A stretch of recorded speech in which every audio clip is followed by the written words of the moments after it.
truck in the Midwest. Absolutely. You couple that President's Award lineage with our Toll-free number, 816-444-2300. or lewisburgford.com. This is the story of the one. As a maintenance supervisor at a manufacturing facility, he knows keeping the line up and running is a top priority. That's why he chooses Grainger. Because when a drive belt gets damaged, Grainger makes it easy to find the exact specs for the replacement product he needs. And next day delivery helps ensure he'll have everything in place and running like clockwork. Call 1-800-GRAINGER, click Grainger.com, or just stop by. Grainger, for the ones who get it done. What's that sound? That's the sound of Downy Unstoppable scent beads going into your washing machine and giving your clothes freshness that lasts all day long. There it is again. It's like music to your ears, or more like music to your nose. That freshness is irresistible. Let's get a Downy Unstoppables bottle shake. And now a sniff solo. Nice. With Downy Unstoppables, you just toss, wash, wow, for all-day freshness.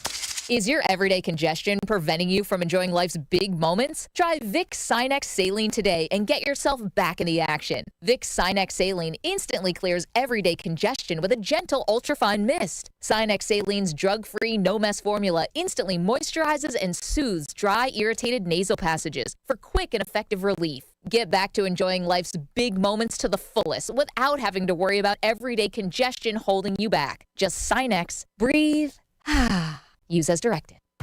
This is the story of the one. As a custodial supervisor at a high school, he knows that during cold and flu season, germs spread fast. It's why he partners with Grainger to stay fully stocked on the products and supplies he needs, from tissues to disinfectants to floor scrubbers. All so that he can help students, staff, and teachers stay healthy and focused. Call 1-800-GRAINGER, click Grainger.com, or just stop by.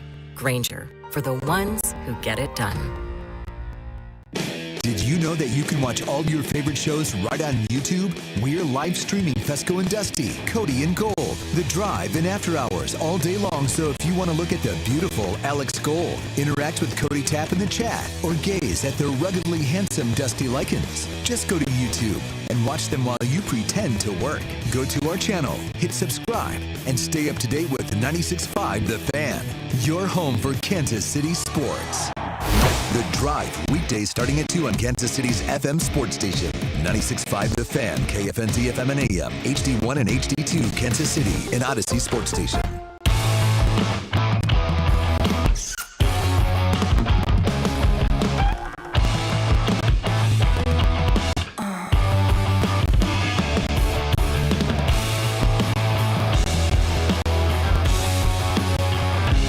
Drop your socks and well, never mind. Welcome to a Thursday show here on Fescoe and Dusty. Told you I knew every single word for the first 45 minutes of that movie. It's really insane. I sent him a 2-minute clip yesterday, Full Metal Jacket, where Private Pile has to eat the jelly donut, right? And Nathan is in today because Mac is in Spain. I know he landed. I don't know anything beyond that, but he is in Spain, and we should have him call in from Spain and just check it out. Oh, my gosh.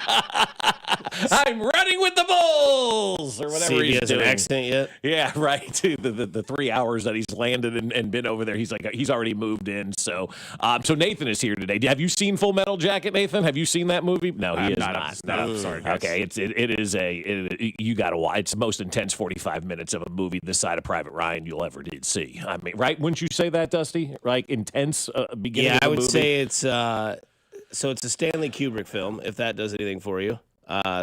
2000 Space Odyssey, Agent Orange, yeah, all that sort of stuff. Yeah, it's up there. Like, I think, have you seen There Will Be Blood with Daniel Day-Lewis? No, I've not seen that one either. No. So that first 30-minute movie in that movie is intense. Saving Private Ryan, I'm sure you've seen that introduction, very intense, no dialogue, just pure action. And then Full Metal Jacket is about Vietnam, obviously, and it starts off with all the young boys getting their heads shaved with the song "Goodbye, My Sweetheart, Hello Vietnam," and they're just getting, and you see all their faces just like there's no choice. They were drafted into this war, right? Yeah. And then it goes to boot camp. And Arlie Ermy, rest in peace. Have you seen Forgetting Sarah Silver? Or not forget? Gosh, what's Forgetting Sarah? Sarah Marshall? No, not that movie. Not Forgetting Sarah Marshall. It's Saving Silverman with Jason Biggs and Steve Zahn. No, I have not. I know Well, what you're talking Arlie about. Ermey's in that movie. He's like their high school gym coach or whatever. So he plays the drill instructor, and he was a gunnery sergeant in Vietnam. So he asked Stanley Kubrick before the film started, how do you want this to be? Like, do you want me to give you? He goes, I want you to treat all these actors as if they were privates in your platoon. And he did. And he absolutely nails it. Because it's real.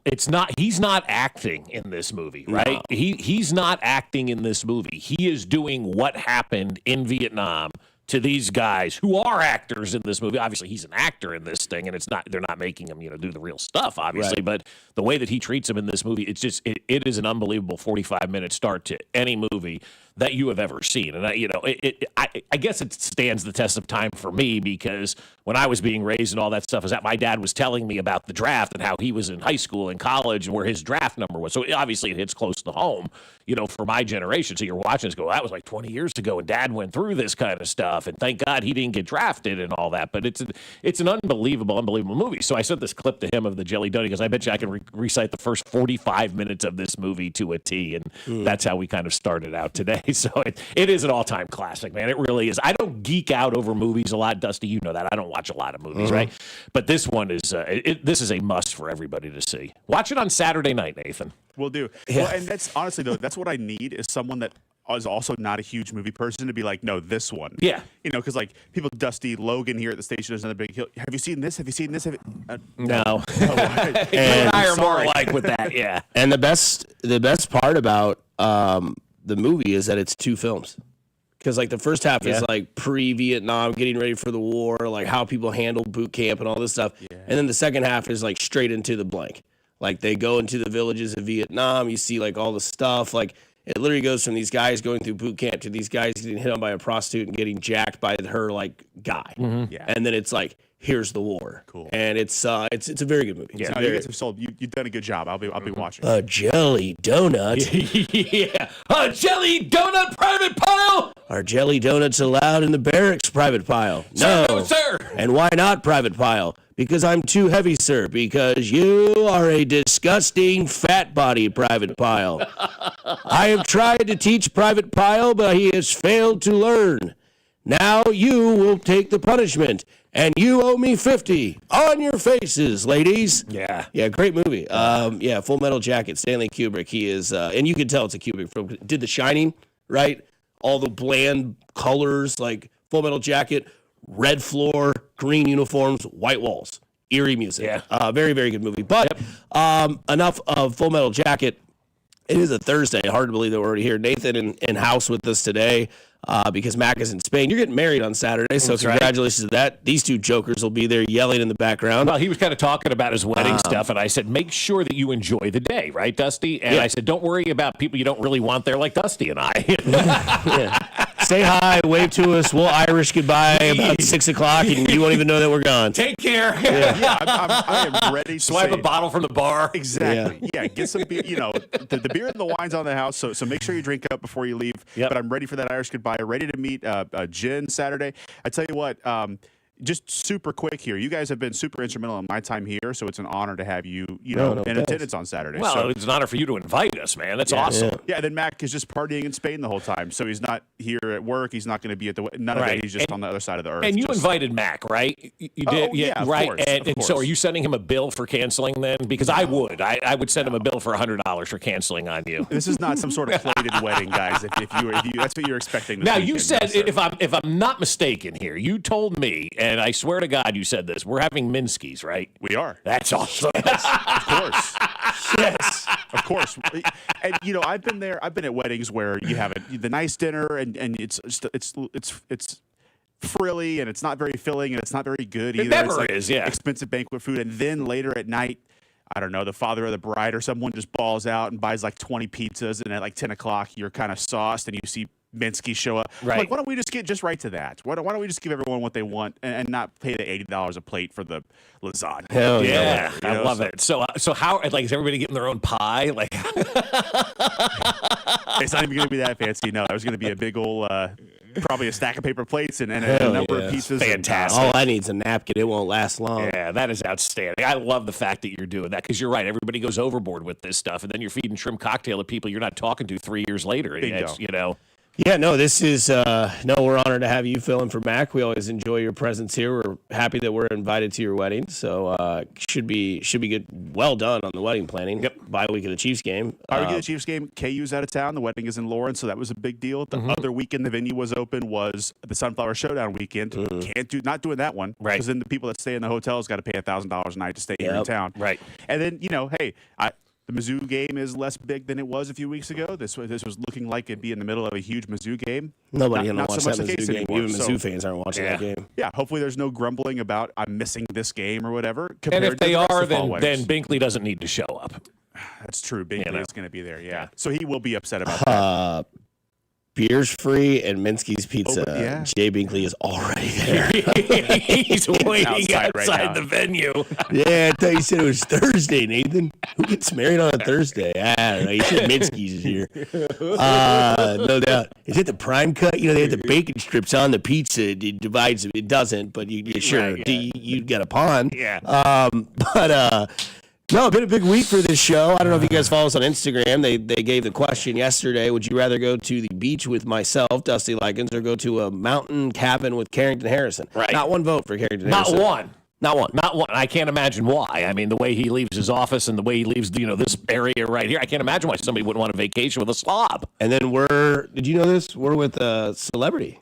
What? We're with Bob Fescoe, the award of the pitch's best radio host for sports radio. Oh, yeah. Yeah, dude. Bob Fescoe. It's funny. I got a couple of texts on that the other day. A couple of texts on that the other day. Like Carrington, I guess, was mad or something like that. He finished in second, and I got a text from Jake and Aspen. He goes, "Man, Carrington's not happy. He got second place." Carrington's. The start to his show says, welcome into the drive. It's 2-time of the year. Host of the year based on Pitch Magazine. So that played right after it was announced. Like minutes after it was announced. Did it really? So he just started the show with, we got to take that off. I mean, it was a good. I'm sure it was really funny, and Carrington finishing runner-up is outstanding as well. I love the fact Twice that in 1 week. That's tough for our guy C-Dot. That's tough, man. That's a tough week, man. On a bye week, he's catching L's. Yeah, and I was not a part of the video yesterday, but Dusty, I'd go to the beach with you, and it's you sit over there with all the chewed up pins. I think after he's taped them now to the desk. And, I'm that guy.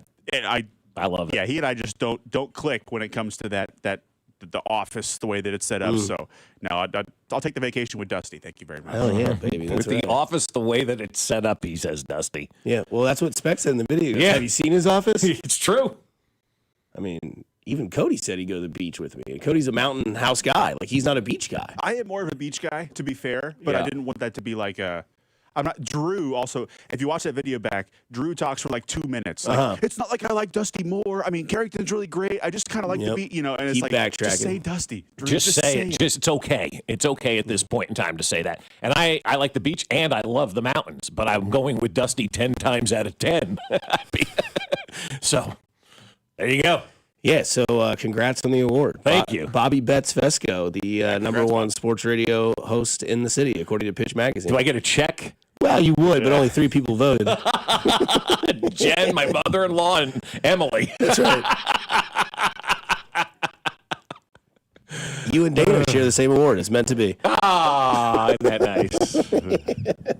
Somebody in the text line from the 816 C-Dot's washed.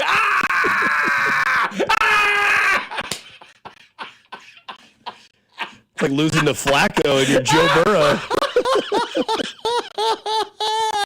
Oh, I love that. That guy gets the rest of the year off for that text. C-Dot's washed. Been a long week for old C-Dot. Nobody wants to go to the mountains, and he's not in the pitch. Does he want to go to the mountains? Because you're a beach guy. Like, is C-Dot a mountain guy? I don't or is know. this just a pure hypothetical? See, I'm not a mountain guy, but I'm the guy of the group of friends who wants to go to Colorado to ski. Baby, I'll be at the bar waiting for y'all to come down the slope. That's where I'll be sitting right next to you, brother. I blew my ACL. I'm not trying to do it again at 38. 100%. So, I mean, I might test it out day one and, go down pizza, fries. Yeah. And then I'm look, man, I'm finding the hot tub at the place at the resort. How was skiing today? It was great. You guys are already back. It's noon. I'm 6 deep and I'm sitting in the hot tub. Come on in. The water's warm type of guy. That's where I would be right there, too. I don't ski. I have once in my life as a child. I didn't care for it. But again, I was a kid. But I'm with Dusty, man. You take me to a ski resort, I'm sitting at the bar or in the hot tub. 100%, man. I'm not, and I'm not going to bitch about it. I mean, I love Colorado. I love the mountains. Estes Park is beautiful. But it's a lot more beautiful when you're sitting in a hot tub with zero bubbles, zero troubles in your hand, and a bunch of bubbles in the hot tub, and you're staring out to the mountain range and being like, I wonder what she looks like underneath that ski suit. You know, it's a lot of padding. That skiing gets in the way of drinking.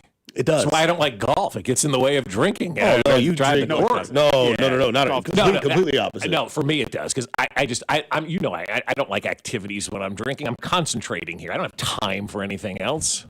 Somebody says, C-Dot can't even get a kiss on the kiss cam. And then somebody says, do you think C-Dot is up listening or punching the air in his dream? I think he's over it. Yeah, I would hope so. It was a quick sting. But, hey, man, at least this station is number one and number two when it comes to the voting because the other guys on the list, how they were even on it, I don't know. But, hey, there is a divisional game tonight. Don't sleep on it. It's the Vegas Raiders at Denver. Denver hanging 8.5 tonight. We'll talk about that. Plus, there is a whirlwind of trouble in Cleveland. And a major event in sports today that we didn't know about until 5 o'clock. I wonder if the baseball lawyer knew about it as well. I want you to ask him on the air. I will. 96.5 The Fan, you're at home for Kansas City Sports. This is Fescoe and Dusty on your home for Royals baseball. 96.5 The Fan, brought to you by Golden Oak Lending. Do you need extra cash? Golden Oak Lending can convert your home's equity into cash in as little as 14 days. Let Golden Oak Lending cure your blues. BetMGM is coming soon to Missouri. On November 17th, sports fans in Missouri can pre-register and get up to $1,500 paid back in bonus bets if their first bet loses. Plus, an additional $100 in bonus bets if they deposit before December 1st. Enjoy a betting app that was designed for game day with features like live bets, same-game parlays, BetMGM reward points, and surprise boosts dropping in your account all throughout the season. It's everything a sports fan could want in one app. Pre-registration is coming soon to Missouri on November 17th. BetMGM, make it legendary. Gambling problem? Call 1-800-GAMBLER. See BetMGM.com for terms. 21 and older only. Missouri only. New customer offer. Subject to eligibility requirements and minimum deposit of $10. Bonus bets are non-withdrawable and expire in 7 days. Please gamble responsibly. Pending BetMGM's licensure as a mobile sports wagering operator with the Missouri Gambling Commission register for a Missouri online sports wagering account 1117. BetMGM's insurance of welcome offer is conditional on full licensure. The Chiefs have been scoring a ton of points lately, and that means I'm saving a ton of money at Hy-Vee. And now I have even more reason to cheer on the Chiefs because I score big fuel savings when I shop Hy-Vee the day after any Chiefs game. Win or lose, I'll earn a fuel saver discount equal to the Chiefs score based on the amount I spend. If the Chiefs score 35 points, I save 35 cents a gallon when I spend $35 on groceries. So the more we score, the more I save, only for my friends at Hy-Vee. It's the most wonderful time of the year. Time for Hy-Vee's holiday baking sale. Make your list and check it twice. Time to stock up on the sweetest deals of the year. Like Hy-Vee sugar, $1.99. Brown sugar, $1.48. Hy-Vee butter, $2.49. Peanut butter, $1.88. And don't forget the Hy-Vee pumpkin pie filling, just 88 cents. Jump in your sleigh and dash away this Friday through Sunday at Hy-Vee. Actual price will depend on product and subscription plan. Featured products are compounded drug products, which the FDA does not approve or verify for safety, effectiveness, or quality. Prescription products require an online consultation with a healthcare provider who will determine if appropriate. See website for details, restrictions, and important safety information. Want to boost in and out of the bedroom? Hims has you covered. Introducing a new 2-in-1 approach to level up your game. Tadalafil for better bedroom performance and zinc for testosterone support. Put it all together and you've got what you need to turn things all the way up. Getting started is simple. Just go to hims.com/joy to start your free online visit. Through Hims, you can access ED treatments including pills, chews, and more. 100% online. No office visits, no pharmacy lines. Just fill out a simple intake form and a licensed medical provider will determine if treatment's right for you. If prescribed, it ships free and discreetly to your door. Find affordable treatment options at up to 95% less than brand names at hims.com/joy. That's hims.com/joy, HIMS.com/JOY. Get in the zone, AutoZone. Charlie's battery is struggling to start. Not ideal before the tailgate, so he goes to AutoZone, Welcome to AutoZone. where a friendly AutoZoner tests his battery for free. Looks like he needs a new one, so he gets a Duralast battery. Have fun and stay warm. And he makes it to the tailgate early enough to get his favorite spot. Free battery testing and charging. No hassles, just help. Get in the zone, AutoZone. Restrictions apply.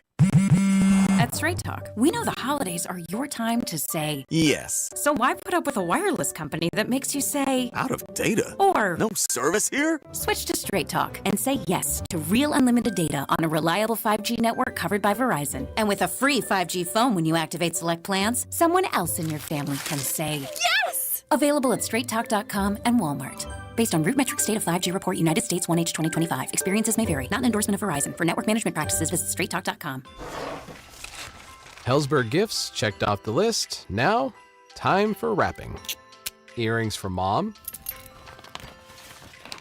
A gold bracelet to match the rings Danielle wears every day. And for dad, a new watch, because we all know he needs one. All right, this is going to be a good one. Our favorite things for your favorite people. Shop in store at hellsberg.com for up to 50% off.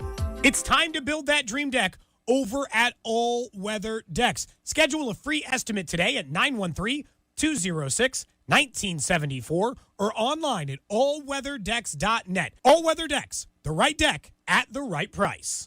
You're listening to 96.5 The Fan from the DM Injury Law Studios. Mike's got this.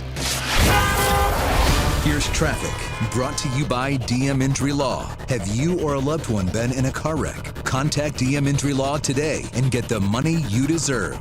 Car wreck? Remember, Mike's got this.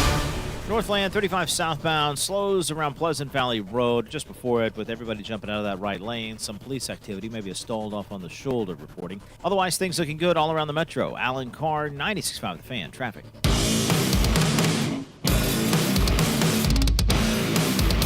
Back in it on a Thursday. That's right. Hard to believe we are already at Thursday. I cannot believe this. It has moved by so quick this week here on 96.5 The Fan.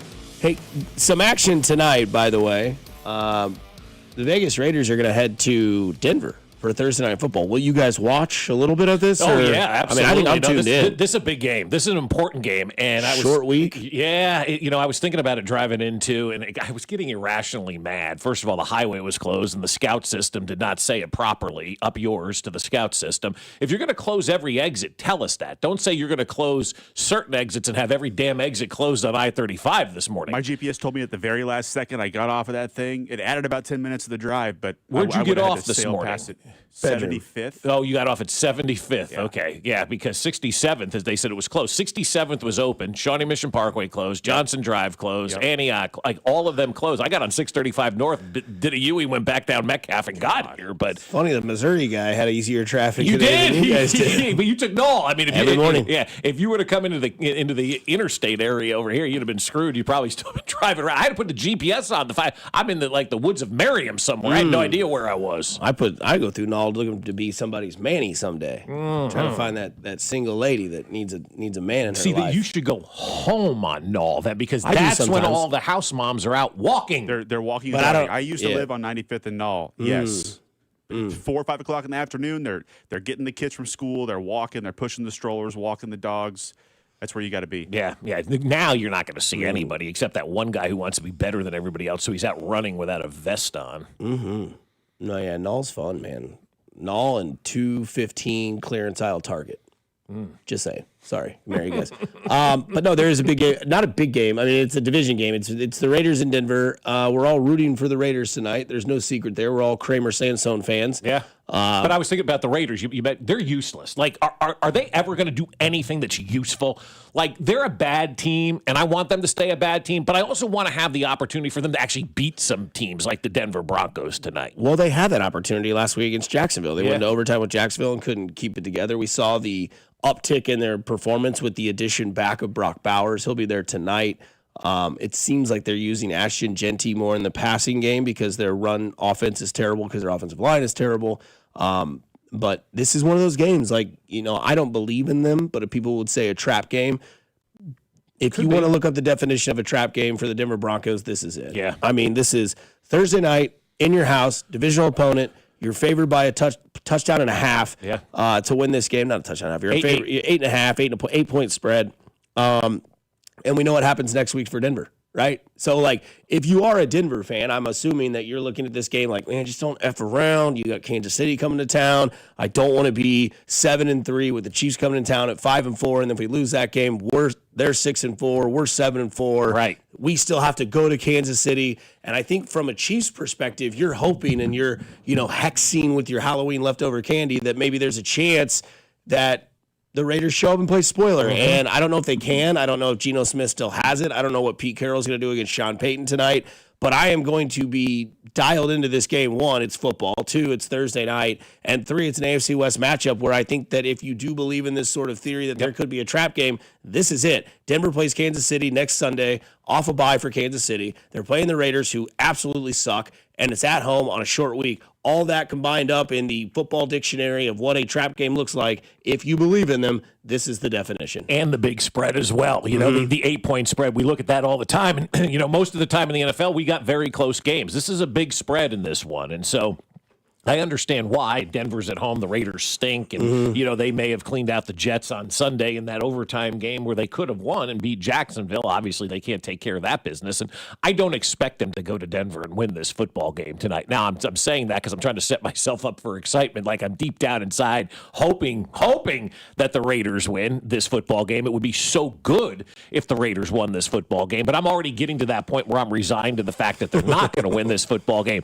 But it doesn't mean I'm not going to be watching this football game because I think it is going to be a good one. I think it really is because it is Thursday night. Usually Thursday night games are kind of crazy. And so especially divisional games. A divisional game too, man. Like, I love this game for Thursday night football. I like I hate Monday night football, but I love Thursday night football. You loathe Monday night football. It's the worst. It is absolutely the worst. It's usually a game that you don't care about. It's the beginning of the week, the end of the NFL week. You're ready to move forward, and you've got this, this Monday night game there. Like, the broadcast is stale too. Yeah. It's been the same for years.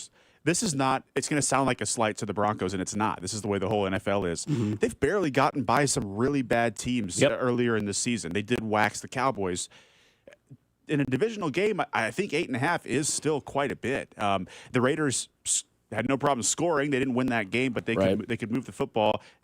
Now, Denver's defense is in a different stratosphere than Jacksonville's, but I think 8.5 is still too much for my liking. Yeah, I think it is a big number. I do, and so I hope the Raiders go in there, man. Play the game of your lives, man. This is the big boy on the block now, right? If you're the Raiders, this is the top dog in the division. Go kick their ass, man. And to give it some sort of credit, the last 3 Thursday night games that have involved divisional opponents, the underdog has won. Wow.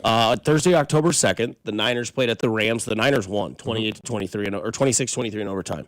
The following week, Thursday, October 9th. This is this year. Yeah. The following week, Thursday, October 9th, Philadelphia went to the New York Giants. Remember how that game went? Yeah. Scatterboo, 3 touchdowns. Yep. New York won 34-17, massive underdogs. What was the year? Was it 2014? It wasn't the year the Chiefs were super bad, but it was the year they went to Oakland and lost. It was on Thursday. Andy Reid's first year. They were that was ever since then. No, that was the second year when they went 9-7 and missed the playoffs. That's what I was thinking. And then if you go to the next time that happened, we remember this, and this is bizarre that this was 3 weeks ago.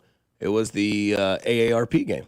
It was Rodgers versus Flacco, and Flacco won 33-31. How many of those were road teams that won those games? Cincinnati was the home team and won. Yeah. The Giants were the home team and won. Yeah. The Niners were the road team and won. Okay, so only one road team won that game. I think that is the big difference. I'd feel a little bit better that Oakland had a chance, or whoever they are, if the game was being played in their crib, but it's not, and you got to go to Denver. But you know what? How about like maybe the Raiders for one time in their lives actually become like adults and go out there and play a good football game and do something worthwhile instead of just collecting checks from the visitors all the time. Like, go out there and actually, be a real football team for once. Go wreak beat havoc. Denver. Yeah, go be spoiler, man. I mean, you have Max Crosby that stuck around during the trade deadline. You have Brock Bowers back. You have your first-round pick in Ashton Genty, and you're going to Denver. And I have a feeling I don't know this for a fact, but I know that the Kansas City Chiefs are on their schedule next week, and that's a massive game for the Denver Broncos because they're probably looking at the Chiefs like they're a vulnerable team. This is our year to get it going. We know how to beat them. The script is out, which we'll dive into that a little bit more.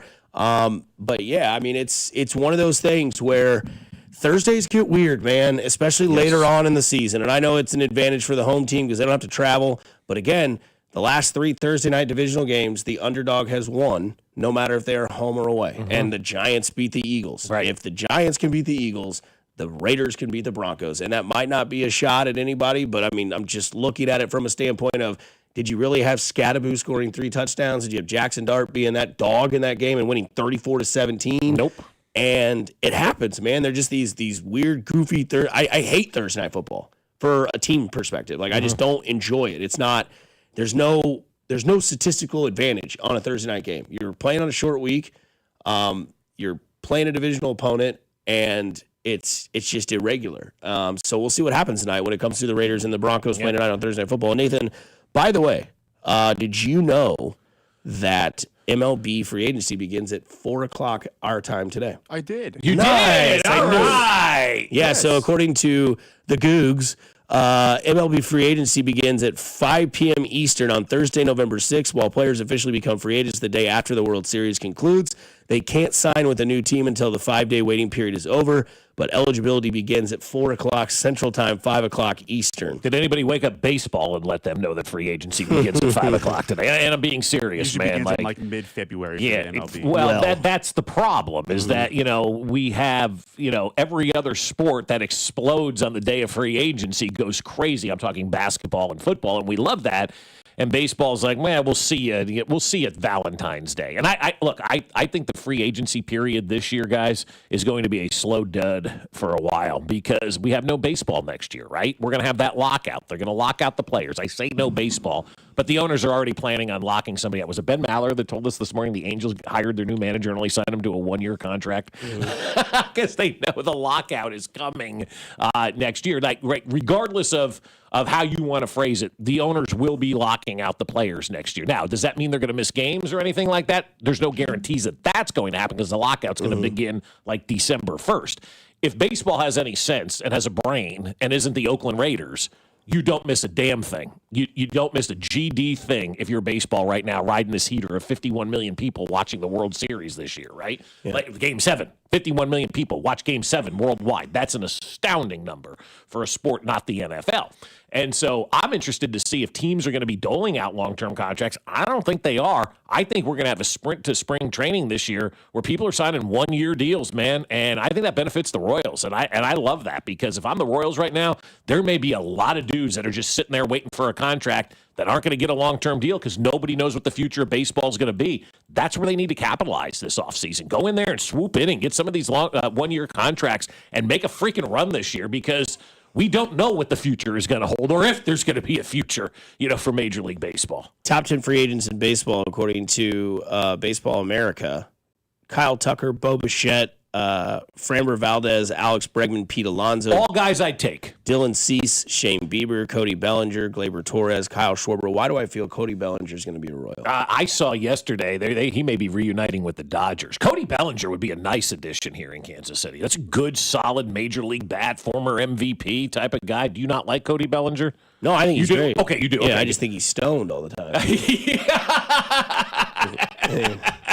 He could be one of those guys, though, that would be in line for a 2 or 3 year deal. And he's not going to, in terms of an annual average value, take less money, but he could take less on the years, Bob, with the lockout coming up. The guys like Schwarber, Tucker, Pete Alonso, Bo Bichette, they're going to get signed regardless. But it's that second tier there of guys, maybe not even in the Bellinger, but there's hitters like Jorge Polanco opted out from the Mariners yesterday. Trent Grisham from the Yankees would be a free agent. Guys like that where, I think they're just going to sit there until spring training and just be on the who wants me to play for them. I think we're going to see a lot of what happened with Mike Moustakas when he went to free agency the first time, and nobody made offers to him because they didn't know the landscape of baseball at that point in time. Also, too, if you're a player, and you're the lawyer guy, so you may have a better read than Dusty and I on this one, who does it benefit? Does it benefit the player to sign a long-term deal, not knowing what the future, of Major League Baseball is going to be? Or does it benefit ownership to get these guys signed up to a long-term deal, not knowing what the future of baseball is going to be? Man, I mean, well, if there is some sort of cap on the top of the sport, whether it's the luxury tax goes up or it's a hard salary cap, yeah, you would think owners there's less money to go around. So they're less willing to exceed that. So I think maybe it might benefit the player to get the higher annual average value, which means we don't see any contracts this offseason because the owners don't want to give those out. Right. That's the way my mind is approaching this, but I guess it could work the other way too. The way that it really is going to hurt the teams is the guys that haven't yet hit free agency, losing a year of eligibility when they don't play in 2027. Losing the year on Michael Garcia, on Vinny Pasquantino if they're not yet signed to an extension. That's what's going to hurt the owners. Yeah, and you look at Cody Bellinger last year, you would kill to have this as your right fielder. 272, 29 home runs, 98 RBIs. Hell yes. There's your issue. Right. Because we know what the issue is. It's second base and it's right field. We know who's going to DH. We know who's going to play first. We know who's going to catch third, short. They're locked up. I think Kyle Isbell's probably your center fielder next year. What's Michael Massey's role? Is that your second baseman? You're going to know what? Do you trust the back? Do you trust the health of Massey? What's Jonathan India's role? Limited. Yeah. Limited, very. We'll see. I mean, he ain't playing third base. He was your opening day third baseman last year. That's right. And the guy that replaced him won Gold Glove. That's exactly base. right. So, it was right I there. don't even know why we were trying with him at third base last year. But I'm totally down for Cody Bellinger. He'll be 31 in July. Still got some prime years left. He seems like the perfect time of his career to be in that royal role. But I don't think you're going to get a guy like Kyle Tucker. I don't know how many people are on board with a guy like Kyle Tucker as of right now. Why do you say that? I don't know.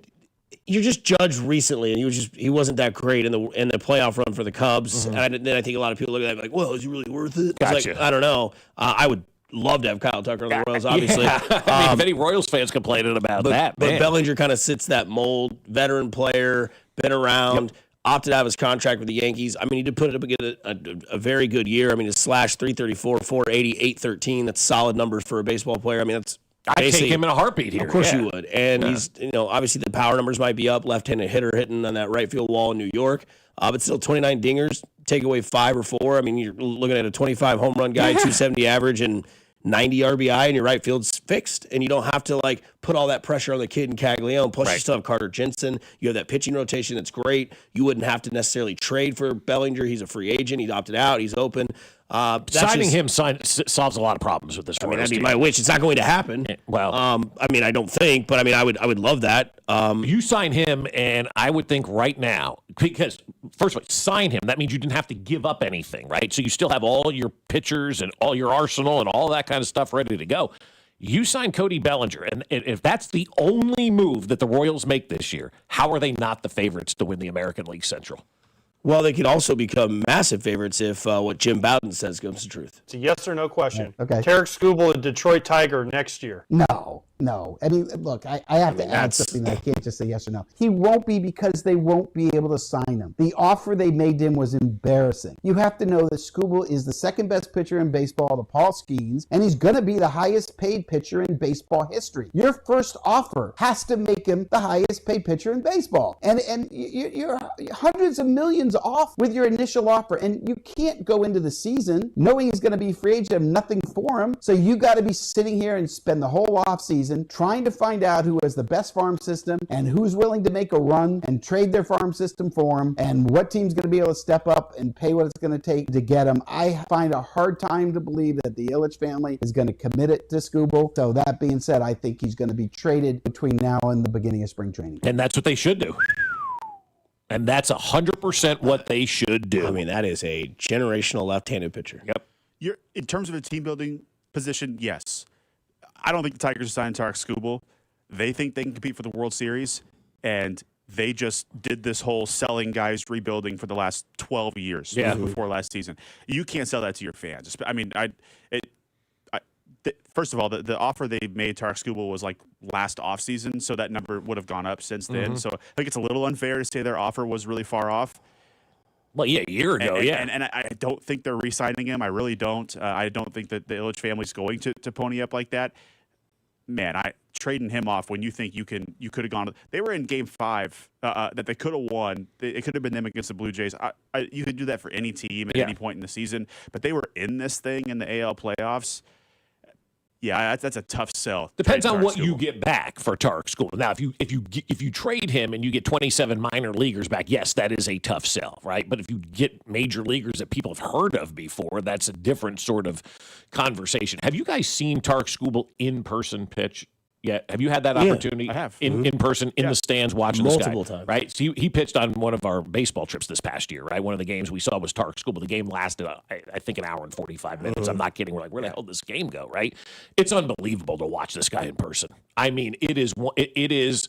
He's worth the price of admission, and I would encourage whoever he's playing for, if you get a chance to watch, he's one of those players that you go and watch. And if they let him go, that city will be, disappointed, I would imagine, because the city gave back to that team. They were sold out basically every single game. This city bought in. Like, everything you want fans to do, they did. And so if you don't sign him to a long-term deal and trade him, you better have something worthwhile coming back, because your fans bought in, and now they're going to buy right back out if you don't get something worthy back in return. And when you do talk about teams that view this as a one-year window prior to what the future holds in 2027, whether it's no missed time, but the financial landscape has changed, or whether it is missed time, and with Skubel's contract ending, I think this is a team that strikes me as we're going to spend more money on this year's team and try to push the chips in the middle to win this season. And I think that has to involve Tarek Skubel. Yeah, I mean, it's interesting because you want to guess the two teams that have the most interest in Tarek Skubel? Mets and Dodgers? Correct. Yeah. It's just sick to my stomach. Yeah, That's why we need change, though, guys. I mean, like, the people in baseball who don't understand that, the players, fans are over. Just like that reaction right there is where fans just go, ugh, the Mets and Dodgers, we stand no chance. If this is the NFL and Patrick Mahomes is a free agent, let's just say, every fan base believes they have a chance to get Patrick Mahomes. And in baseball, you got this thing going on, and there's like two fan bases that are out there going, we can get this guy. And don't you want that if you're a player to have every team bidding on you? Isn't that better? Sure. I mean, but also I'm not going to listen to anybody else if the first envelope in my mailbox is the Dodgers and the second one is the Mets. Right, I'm like, yeah. All right, we're house money. I can either go play for New York for $600 million, or I can go play for LA for $600 million and get all that money when I'm 55 years old. Yeah, ask Soto and Shohei how those bidding wars went for the two of them.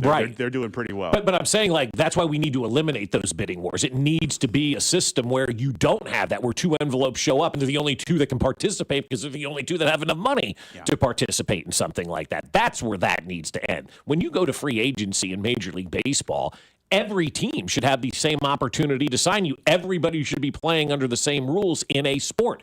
Baseball has never done that, and that ultimately is what's going to kill this game because they're clueless. The people who are running this thing, the players, all of the folks in baseball that can't get a deal done, and they're going to go to this lockout next year, are fools. So let me ask you this. Do you think that Tarek Skubel is more likely a Tiger or that Paul Skeens is more likely a Pirate?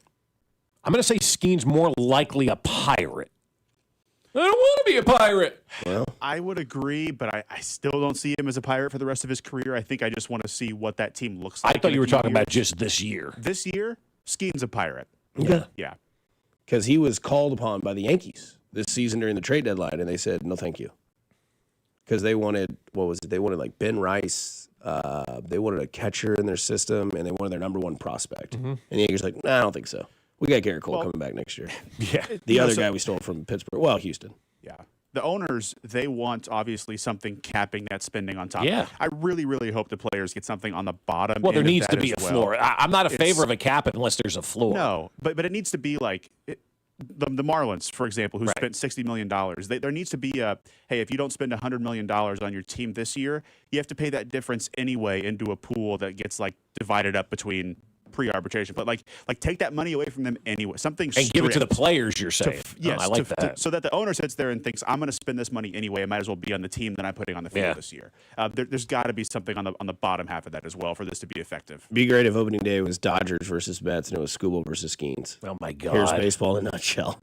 Coming up on the other side, gambling is big business. We'll explain what that means on the other side, plus the World Series highest in 32 years when it comes to viewership.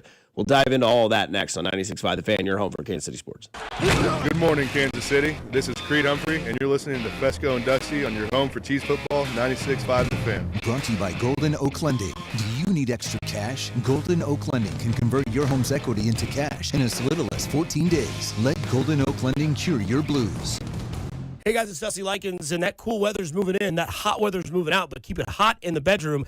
And if you're struggling with erectile dysfunction, just remember that ED is nothing more than a medical condition. Studies show that around 50% of men over the age of 50 have some form of the condition, and young men can be affected by ED as well. But what you may not know is that ED stems from a variety of causes, and these often call for differing treatment strategies. And that's what Heartland Men's Health does. Heartland Men's Health treatments work when the pills or the herbals fail. They have treatments with success rates well over 90%. Some treatments can even have you last an hour or more. Heartland Men's Health successfully treating men in the Kansas City area.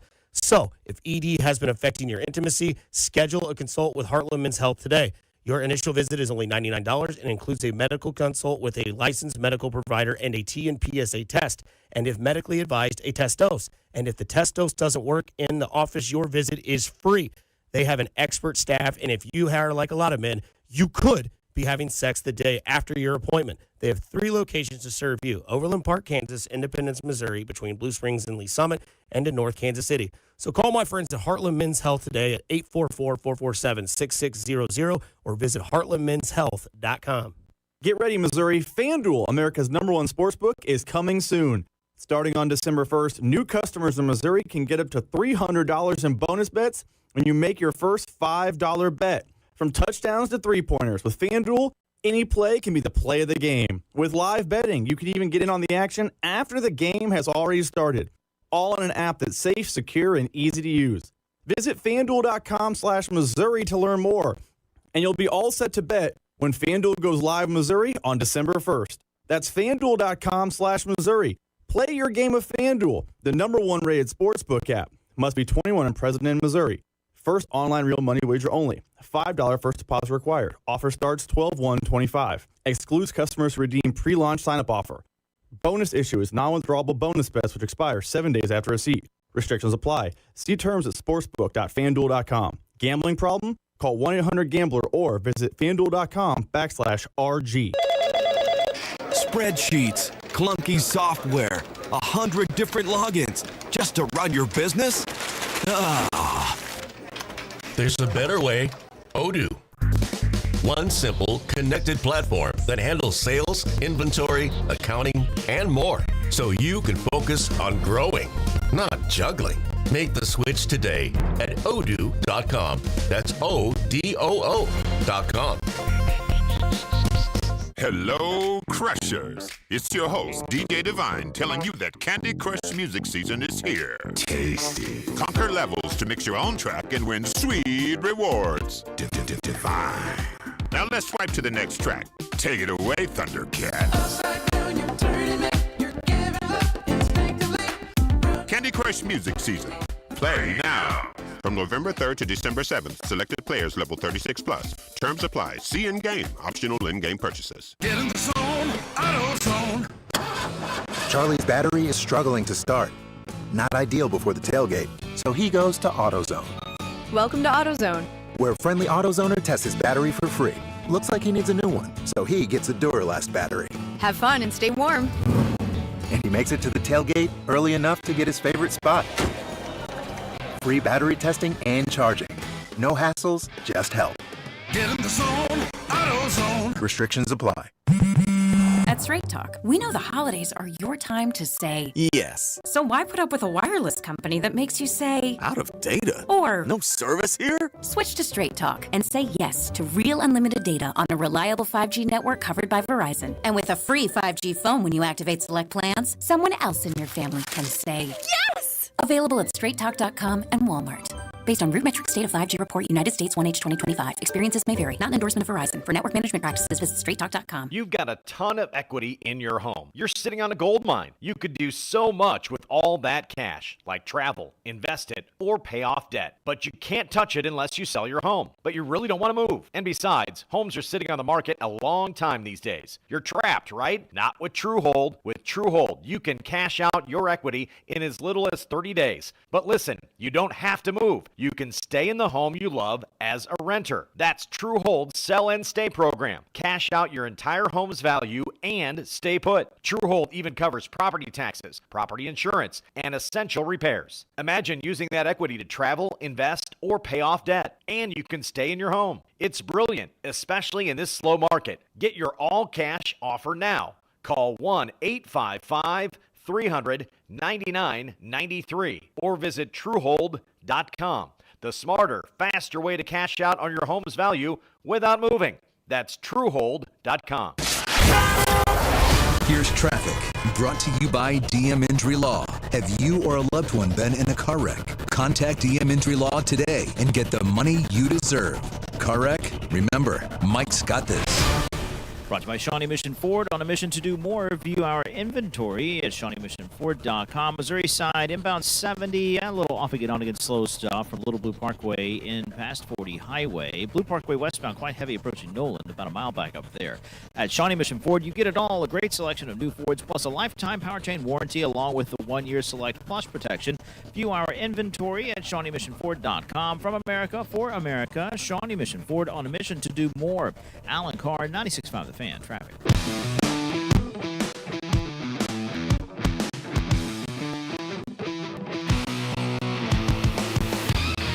Some breaking news out of the gambling world, Bobby Betts. Yeah, this is actually really, really big right now in the world of sports. ESPN and Penn Entertainment are ending their sports betting partnership.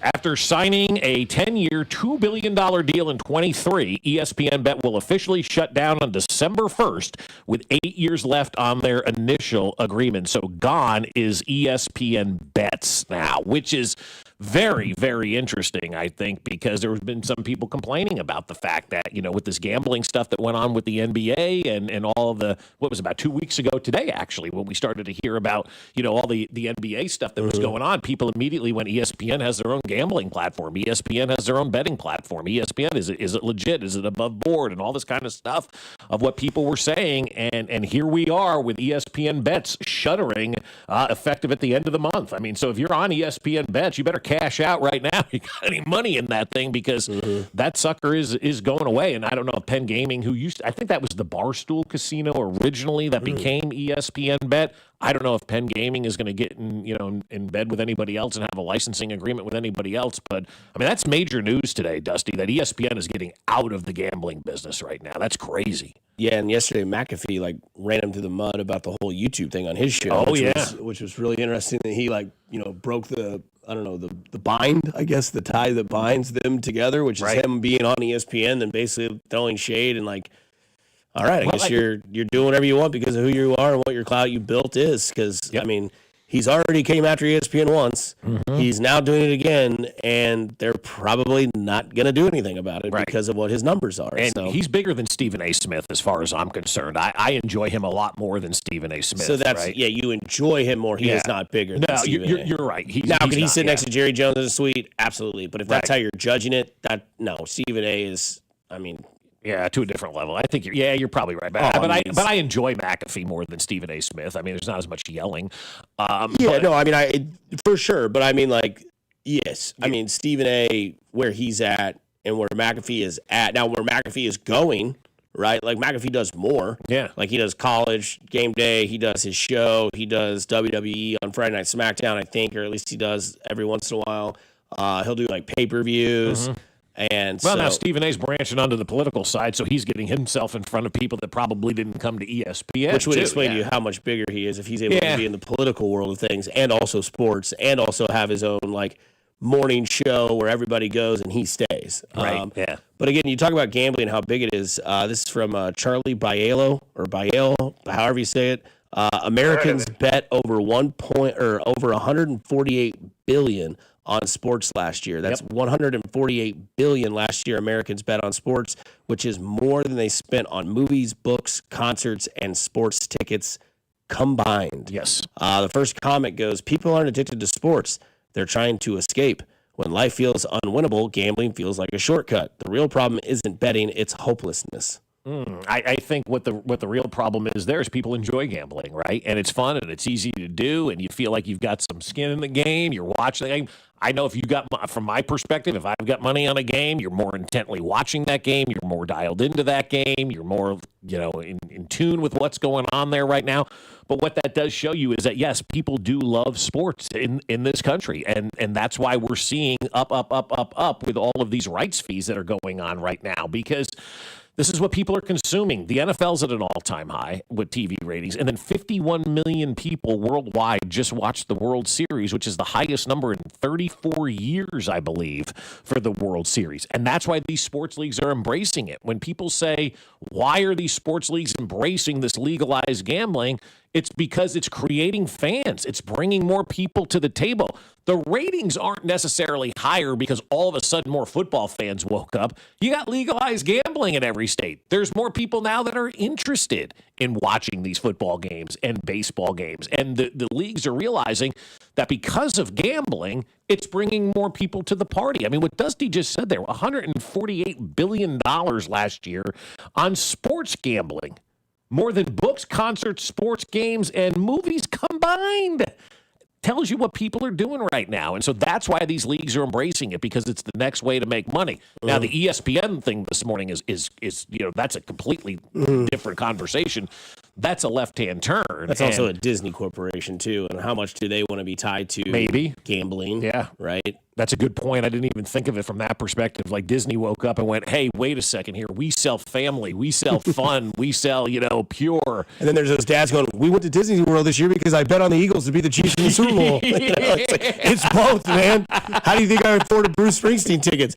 Mahomes MVP, Chiefs AFC, Chiefs win Super Bowl, Mahomes wins Super Bowl MVP, and Justin Jefferson wins Offensive Player of the Year. 5 individual bets I hit, well over $1,500, and I went to a concert for free. And my dad was like, so do I need to buy the drinks? He goes, oh, no, never mind. You're still on house money. Right. So, I mean, it can't be both. The other thing, too, about it, and I feel bad, cutting you off. No. But, the other thing, too, about it is that, somebody makes a good point, that a lot of these people gambling are professional gamblers on sites that are using big bankrolls, is the quote they use in the text line. So that's there as well. Whereas, it doesn't change that it's still being spent on that. Whereas, you bet a Sports Equinox parlay, what'd you bet? $5? Yeah. I bet a parlay probably once a day, $10. Yeah. It's essentially the same thing as going to get a scratcher for $10. I'm probably not going to win, but every once in a while I might. Right. And then I'm using that money to then play again. So the unit that I'm using is the same unit per se, right? Right. Yeah. Yeah.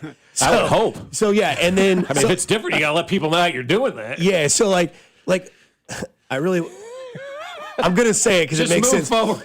My unit doesn't increase by week average. Right. But it stays the same and it's consistent. Whereas there are some people that are in that world of the small percentage, which I'd like to know what it is, that are going out there and being like, all right, this week, Chiefs, they're playing the Broncos. They're 2.5-point underdogs. I'm putting $300 on the Chiefs to win. And they win or they lose, right? Or I guess they could push. But that's a anomaly of people that'll bet. Right. There's also people that'll bet a $500 bet for the Chiefs to win the Super Bowl, and they won't bet the rest of the year, right? Or there's, guys like Bob, they're like, Sports Equinox, this is weird. I'll bet it. And then he'll come back and then, next week he's like, Chiefs, Broncos, the Chiefs are underdogs. Chiefs money line, $5 underdog. Boom. I think they're going to hit the over of points, right. Whatever it may be. Yeah. So, I mean, it's crazy. But, $148 billion. But also, too, when that person said that those are some professional gamblers with bankrolls, they wouldn't be gambling that money if we didn't have the ability to do that everywhere in the country, right? They probably would be redirecting that money towards concerts, whatever the case may be, right? They're using that money because they have access to that money. We were talking to Ben Maller before the show, and we were talking about the crisis in Las Vegas again, and why aren't people going there? I'm like, you don't really need Las Vegas anymore. You really don't. You're not getting anything special anymore by going there. Every city's got a casino. For the majority of people, you can gamble on sporting events right from your couch. Missouri on December 1st, you'll be able to do that and whatnot. So what's the allure of Las Vegas? Why do I need to go out there anymore? I just don't need to go out there anymore for that kind of stuff. I think the unfortunate part about what that gentleman's tweet said is the hopelessness part. That's the cause of any addiction, is feeling like you're not in control of things. Yeah. It's not new for sports gambling. It's the unfortunate reality many people deal with all throughout their lives. By the way, Dusty, I'd say a lot of people, they just want an average unit. So, I mean, keep your head up over there. No doubt about it, man. But again, the quote was Americans bet over $148 billion on sports last year, which was more than they spent on movies, books, concerts, and sports tickets combined. So that's something beyond just an addictive allure of the activity. And so, but also I would look at it and say, with that the $148 billion, if you don't think there's a dozen more Terry Roziers, Jonte Porters, Emmanuel Clase is just waiting to get caught, I mean, you've got another thing coming. Yeah. I don't know how they slow that stuff down, but yeah, it's more than just they've trapped the consumer. This is something that Americans love to do. I'd also like to know what the number is, because a lot of sports gambling just became legal in a lot of places. Right. December 1st, it's going to be legal in Missouri. That number is going to be skewed. That's 6 million people in the state of Missouri that now have access to gambling. And the first thing they're going to do is Chiefs win Super Bowl. Right. Or they're going to be like Cardinals win the World Series. Or they're going to, Bobby Witt MVP, Patrick Mahomes Super Bowl MVP. What would be another one? You could have you could do whatever you wanted to, and they're going to do those season-long bets, and they're going to put, whatever they're going to put on it and not really know anything that they're doing, but they know that it's legal. Plus, the people like me, when I can finally bet live, like that number is going to be skewed because I've never been able to bet live in Missouri. I've had to come out to Row and Quick Trip, where I go every Sunday morning, and place my bets. And I won't have to do that anymore. And now that number will also be skewed. Yeah, that number's going to get bigger because there's going to be more people. It's like, I wonder what alcohol sales were once Prohibition ended. Yeah, or probably skyrocketed, and then it eventually leveled out, and then whatever else happened. Right. So, or alcohol sales when Kansas finally allowed you to buy on Sunday too. I'm sure it obviously went up and whatnot. So I think right now where we are in sports gambling, I'm fine. I don't mind it at all. It's everybody's preference, and do what you want and how you view things. But I'm interested to see today, and as the morning goes along, the spin that ESPN is going to put on this thing. Because this is big news that's going to come out, and it's starting to trickle out. ESPN Bet and Penn Gaming is over. ESPN is pulling out of this deal and whatnot. I guess they didn't like, their setup or whatever the case may be. I don't know, but it's their pullout game. It is their pullout game. They signed a 10-year deal with Penn Gambling. After 2 years, ESPN is done, and ESPN Bet is over, effective December 1st. So again, I'm going to be following this spin zone for this one today. Maybe ESPN is just honest and says, look, we just didn't feel comfortable with all the scandal that went on in the NBA to be a part of this. We're separating ourselves. That would be the smart thing to say. They won't say that. Or it's a massive red flag. Yeah. Oh, UFC, it's on ESPN. It's under investigation. Oh, the NBA, it's on ESPN a lot. It's under investigation. Oh, ESPN, the bet app is no longer there. Weird. You know what I mean? Coming up, we have you pick one or the other when it comes to the Kansas City Chiefs. That's right. You have the power next. You pick one here on 96.5 The Fan, your home for Kansas City sports. Good morning, Kansas City. This is Chris Jones, and you're listening to Fescoe and Dusty on your home for Chiefs football. 96.5 The Fan. Brought to you by Golden Oak Lending. Do you need extra cash? Golden Oak Lending can convert your home's equity into cash in as little as 14 days. Let Golden Oak Lending cure your blues. Hey guys, it's Dusty Likens. Let me tell you about my friends over at GiveMeTheVin.com, because I'm sure you've got a car that you're trying to get rid of. Well, I can tell you how to do it easily with GiveMeTheVin.com, because they want to buy your car, whether it is your daily driver pickup truck, SUV, minivan, supercar, or exotic. So say goodbye to dealing with all those dealerships and private sale tire kickers and get a true buy offer for your car. GiveMeTheVin.com puts your car right on the money, providing you with a hassle-free online option to sell your car for more. It's as simple as going to GiveMeTheVin.com and entering your car's VIN number or license plate number. You'll get an offer on your car in minutes. That is way above any dealer quote. You can go to one of their pickup locations, or they'll even come to you. It's as easy and it's fast. GiveMeTheVin.com is America's best car buyer. Hit it, boys. Sell us your car. GiveMeTheVin.com. So easy you can do it in your underwear.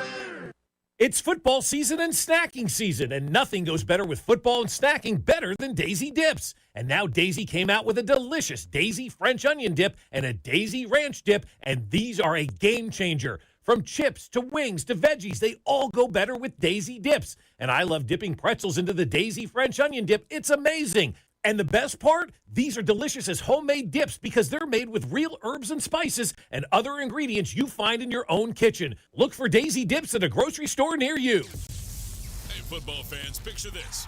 You bet on your favorite player to score the first touchdown in the game, but his teammate scores instead. If this happens, BetMGM wants to give you another chance at the end zone. With BetMGM's second chance promotion, you'll get your stake back if your first touchdown scorer scores second instead. That's right. Bet on any pro football player to score the first touchdown of the game. If you're right, you win. If your player scores second, you get your stake back in cash. With BetMGM's second chance offer, you have a chance to keep the fun going after the first player crosses the goal line. Try a first TD score wager with confidence today. BetMGM. Make it legendary. BetMGM and GameSense remind you to play responsibly. See BetMGM.com for terms. 21 plus only. Kansas only. Existing customer offer. Subject to eligibility requirements. Rewards paid back in unrestricted withdrawable funds. Please gamble responsibly. Gambling problem? Call 1-800-GAMBLER. In partnership with Kansas Crossing Casino and Hotel. This is the story of the one. As a custodial supervisor at a high school, he knows that during cold and flu season, germs spread fast. It's why he partners with Grainger to stay fully stocked on the products and supplies he needs, from tissues to disinfectants to floor scrubbers. All so that he can help students, staff, and teachers stay healthy and focused. Call 1-800-GRAINGER, click Grainger.com, or just stop by. Grainger, for the ones who get it done. eBay has reinvented vehicle buying. From click to curb, everything's covered. Ever try to buy a car online and end up in a parking lot with a stranger and some blind trust? That era is over. Now with Secure Purchase, eBay isn't just where you find your car. It's where you buy it, start to finish. Title, financing, registration, delivery, it's all built in. This is the modern way to buy your next ride on eBay. eBay. Things people love.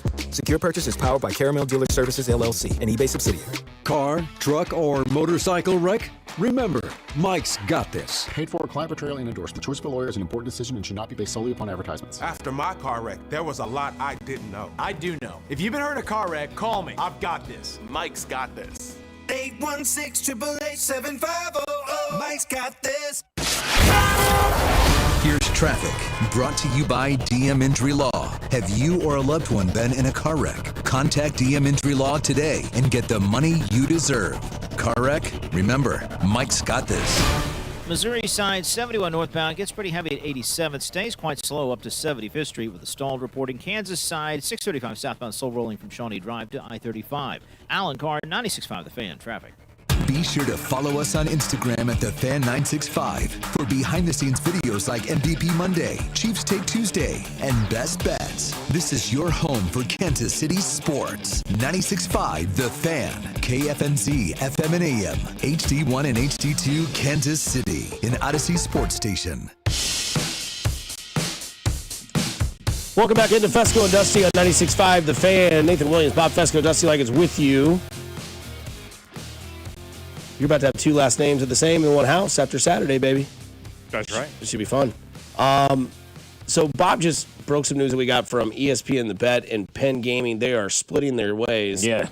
But that's because of? Well, that's because ESPN is not getting out of the betting business. ESPN Bet app will shutter, and ESPN Bet is going away. How'd you win that award? Get your news right. I know. It's just developing as we go along. We got the news right on something else. Yeah. The ESPN Bet is Jasper and Jerry filled the ballot box for that. 100%. Yeah. Jasper will take me to lunch on Friday. Yeah. Here comes Jerry rolling in. All right, we're done here. Right. Okay. America. Hello, America. See you Friday, Jerry.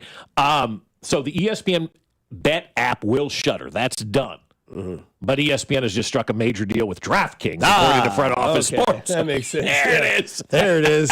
We're not getting out of the betting industry. We're getting more money to be with DraftKings than we were with Penn Gaming. And so I guess they had options to get out of that whenever they probably wanted. And so the 10-year agreement became a 2-year agreement. There's 8 years left on the table. And Penn Gaming's going, hey, I thought we had a deal here. And ESPN's like, yeah, I think we're going to get more money over here from DraftKings. So 41 minutes ago, Front Office Sports, as you had mentioned earlier in the previous segment, Penn Entertainment and ESPN agreed to early termination of the U.S. online sports betting agreement. Quote, all outstanding payments to ESPN will cease in the fourth quarter of 2025. Penn will continue, though, to be an ESPN advertisement client. I don't want you, but we're still going to be on your TV screen. So. And by the way, we're not going to give you ESPN anymore because we want you to buy our app. That's what this thing is, too, with this YouTube dispute. It has nothing to do with that. They're just trying to get people to buy their app. That's all they want. So they shut it down on YouTube now. And people who are on YouTube TV are like the new age of cable people, right? YouTube TV was always like the cool place to go, like T-Mobile and, all that kind of stuff. So everybody kind of went over there thinking this is the new hip streaming services and all this kind of stuff. And we're never going to have these disputes with cable. Now here we are having the same damn disputes as what we told you about 5 years ago. We'd be back to square one with all of this when it came to the streaming industry. But this is a ploy by ESPN just to get you to subscribe to their app. It's straight money for them as opposed to getting money per subscriber from some of these other things. Yeah. So we'll see moving forward with that. But one of the questions we asked yesterday is, what you would do first. Would you extend Trent McDuffie or would you extend Rashee Rice? Yeah, because that's the plan for this offseason. As we reported first here yesterday on this show, the plan for the offseason, which is why they did not get knee-deep into into the trade market this year, is to pay Trent McDuffie and pay Rashee Rice long-term. And so we were the first ones on this. We've been talking about it for the last 24 hours. There's others that are now coming on board from a national level that are talking about this stuff. Yeah, one of them being Jordan Schultz, saying the reason that they stayed pat in the trade deadline was because they have two big moves in the offseason that will involve Rashee Rice and Trent McDuffie. It won't be easy. It will be expensive, was his quote. Right, which is exactly what we told you guys yesterday at this time, right? We were talking about that yesterday morning, that the reason they didn't get into free agency was because of that. Now the Nationals are getting their information as well. Good job by them. But that's the plan for this offseason, is to pay McDuffie and to pay Rashee Rice. And if you're the GM, and Nathan, you're involved as well, Dusty, you're involved as well, we're all putting on our GM hats. Text line, I want you involved as well on this one. If you got a knock on your door, Idle Tuesday in, let's say it's January. Let's say it's mid-February, right after Valentine's Day, after the Super Bowl. You knock on your door and you open it, and it's Clark Hunt. He's your boss, right? You're the GM of the Chiefs, and you're sitting there. And Clark closes the door behind himself and says, I got some good news and I got some bad news for you. You can sign one of your guys, but you can't sign both of your guys. You only can sign Rice, or you can only sign Trent McDuffie. I don't care which one you go with. I don't care who you choose, but I'm telling you right now, as the owner of this team, you can only sign one. That's all we can do right now. If you're that GM, if you're Brett Veach, and you can only sign one, either McDuffie or Rice, where are you going with that money? Who are you signing if you have the opportunity to only sign one of those guys? This is very easy to me. Okay. Because all the facts that I'm going to lay out there support signing Rashee Rice. Yes. You have struggled drafting wide receivers.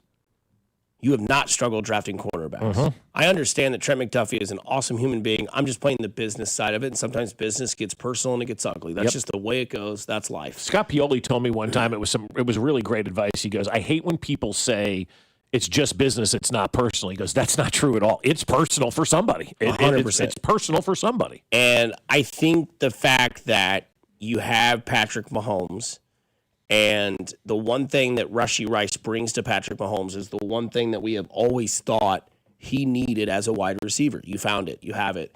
You also have, I think, in the situational room with negotiation with Rashee Rice, the upper hand and the advantage. You don't really have an upper hand or an advantage with Trent McDuffie, because Trent McDuffie has been perfect. He has been great on the field. He has been a community leader. He's always done good things for people. He's never been an issue on the field. He's never been an issue off the field. He's the perfect player. And you really can't. It's like when Mahomes had his second year in the league, and they were like, or his second start season in the league, where he went 5,000, then he went like 4,400 or whatever it was, and won you a Super Bowl. There was no negotiation with Patrick Mahomes. It was him, Lee Steinberg, or Cabot, whoever was in that room with him, and they said, "Well, listen, but we want $500 million." And the Chiefs are like, man. And then they fire back. They said, you hadn't won a Super Bowl in 30 plus years. You haven't drafted a quarterback with the first overall pick since Todd Blackledge in 1984. You need this guy. We know it. Whatever you want to say is fine, but you can't win. With Rashee Rice, they can definitely attack that and be like, you missed a full year due to injury. You've been off the field trouble. We had a suspension in line. So that knocks down where we're thinking. So here's what we'll do. Remember this guy, Tyreek Hill, who got like a 2-year extension in his first contract and made some pretty good money. And then when he wanted to be the highest paid receiver, it was deuces. I think this is the same situation, whereas you don't really have any leverage over Trent McDuffie other than the fact that your general manager, who you are talking to, is Clark Hunt, has a very good track record of finding quarterbacks in the draft seemingly every single freaking year, whereas wide receiver has not been his strong suit. Xavier Worthy, Rashee Rice. Those have been the last 2 years they've drafted, or I guess the last 3 years. Those have been the receivers they've drafted. Since then, it's been like Sky Moores. They went and got MBS, fail. Went and got Kadarius Toney, fail. Went and got all these other guys. It didn't work. And also, who's the most prized player on your team? Patrick Mahomes. Who benefits Patrick Mahomes more? Rashee Rice or Trent McDuffie? Yeah. That's where I would sign it, and that's where my allegiance would lead. Because, look, I respect Trent McDuffie. I think he's awesome. I'd love to have them both. But it's like when you went on a trip and your dad said, hey, you can take one of two toys. Pick one. It's like when they told Andy, right? And Toy Story, Buzz or Woody. That dude loved Woody, right? That was his toy. Shelf. Buzz is going with me. Yeah. And I think that's where you look at this whole situation. And I think that when you look at what Rashee Rice brings, which is a modern day in prime Deebo Samuel, we've only seen one Deebo Samuel. We haven't seen others of that type of player at wide receiver. We've seen Trent McDuffie, and that's not a knock. This is just the business Dusty side of the conversation. Yeah, and look, I'm with you 100% on that. Rasheed Rice is the right answer because, and for me, it just came down to a simple fact of you draft corners all the time. The wide receiver, not just in this era, for the entire history of this organization, has been vacant. They've never really had great wide receivers here, in Kansas City. It's like trying to find an outfield bat for the Royals. For whatever reason, the Royals can't find an outfield bat. For whatever reason, the Chiefs have never been able to find that wide receiver. Now you've got that wide receiver in Rasheed Rice. And I think right now, with where the game is going and what we've seen, and we talked about it earlier, maybe you need to commit more resources to your defensive line as opposed to your defensive backs at this point, because I think we're starting to see more of a renaissance now over the last 2 years in that running game, and I'm tired of watching our team get run over. So Rasheed Rice is the answer for me. The good news is that they plan on signing both of those guys. This is just a hypothetical conversation. If it did come down push to shove, who would you take? Their plan is to have both of these guys signed, as we first told you yesterday. Right, and to back up what Dusty was saying about McDuffie, one of the nicest dudes I've ever, even in pro sports especially. Like this guy is such a good dude in the community. His teammates love him. I want that guy on my team. Yes, but if you subscribe to that notion of a premium position and a non-premium position in football, so premium being quarterback, tackle, receiver, pass rush, and cornerback, I think cornerback is by far and away the least important on that list. I still subscribe to the notion that the defense runs through its pass rush first. That's the best way to shut down an offense, is getting to the quarterback. Having a great secondary helps, and the Chiefs have shown what a great secondary can do over the last couple of years, especially with that L'Jarius Sneed, McDuffie room that won them the Super Bowl. It wasn't the only reason, but was maybe the largest reason they won that Super Bowl 2 years ago. Yeah, he's going to demand number one corner money, and should get it, record-setting money, and rightfully so. Rasheed Rice, even though I don't think, because Tyreek Hill's thing that happened right off the heels of another incident for him. Right. Rasheed Rice's thing is going to be in the past, so I think he's not going to get as much of a discount as you did in the Tyreek Hill situation. But even from his play alone, Rasheed Rice is not going to command number one wide receiver money on the market. He's not going to command Jefferson or Chase money. It might be close, but it's not going to. And that's why you signed him this offseason too. I'd pick Rasheed Rice.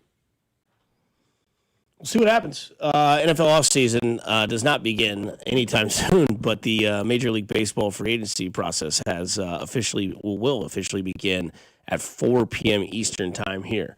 Go sign them all, John. Go sign them all. Coming up on the other side, we'll be back with Ben Maller because it's a Thursday at 7:15. We'll get to Ben Maller and more here on 96.5 The Fan with Nathan's One Word on 96.5 The Fan, your home for Kansas City sports. This is voice of the Wildcats, Wyatt Thompson, and you're listening to Fescoe and Dusty on your home for K-State Athletics, 96.5 The Fan. Brought to you by Golden Oak Lending. Do you need extra cash? Golden Oak Lending can convert your home's equity into cash in as little as 14 days. Let Golden Oak Lending cure your blues. I'll tell you what, my friends over at QC Kinetics are saying, hey, come visit us. We can make you feel better. We've done it for thousands of people around the country, and we're ready for you right now. And what I'm talking about is joint pain. If you're walking around and you're going, oh, I can't make it to golf today because my knees hurt, or I can't even walk up the stairs anymore because my knees hurt, then it's time to go see QC Kinetics, because we're not talking about a scalpel. We're not talking about surgery. We're talking about relief that could come from you. QC Kinetics taps into your own body's regenerative power using natural healing factors that help restore and repair that damaged joint tissue, reduce inflammation, and relieve the pain at the source. It's not science fiction. It's your body's comeback story powered by the very cells that built you in the first place. No surgery, no pain pills, no long-term recovery, just your body remembering how to feel alive again. And this Veterans Day, QC Kinetics is giving back to our heroes. Veterans will get $500 off their treatment, and for every non-vet, they're going to give $500 to the Wounded Warrior Project for everyone who begins treatment. So it's a great time to book your free consultation with appointments available on Saturday. Call QC Kinetics today, 816-412-6299. That's 816-412-6299. Off 435 in State Line and in Gladstone, it's QC Kinetics. At Uline, they know going the extra mile takes hard work. For companies pushing to go further, Uline will go the distance with you. 24/7, they answer the phone to get you the shipping and industrial supplies you need. Business can move fast. Unexpected large orders, adverse weather, new safety guidelines, and changing economic trends. Uline works hard keeping 41,000 items ready to ship, minimizing detours on your way to the extra mile. Visit uline.com. Nobody had to tell your grandparents not to drive while using their typewriters. Why should it be any different for us kids and our cell phones? Distracted driving was the cause of more than 3,000 deaths in 2022. Come on, we're smarter than this. Let's put down the phones and focus on the roads. Drive safe, everybody. Don't drive distracted. A message brought to you by the National Highway Traffic Safety Administration, Project Yellow Light, and the Ad Council. This holiday season, Target has your back with irresistibly cool gifts for everyone on your list. For the trendsetter, start with affordable beauty kits and gift sets. Need something the whole fam will love? Grab snuggly matching fits in every size and style. And for the thrill seekers, don't forget the hottest toys and tech of the season. Target's got you covered with the best deals for endless fun. Shop in store or online. And step into the holidays with Target. Restrictions apply. Every now and then I rinse it out, and I need Downy rinse tonight, and I need it more. My king was the bed and the smell never leaves. I don't know what to do, I'm always in the dark. The sweat and dead short smells like a dog park. Downy rinse tonight. Downy Rinse fights stubborn odors in just one wash. When impossible odors get stuck in, Rinse it out. Texting enrolls you into recurring automated text messages. Consent not required to purchase. Message and data rates may apply.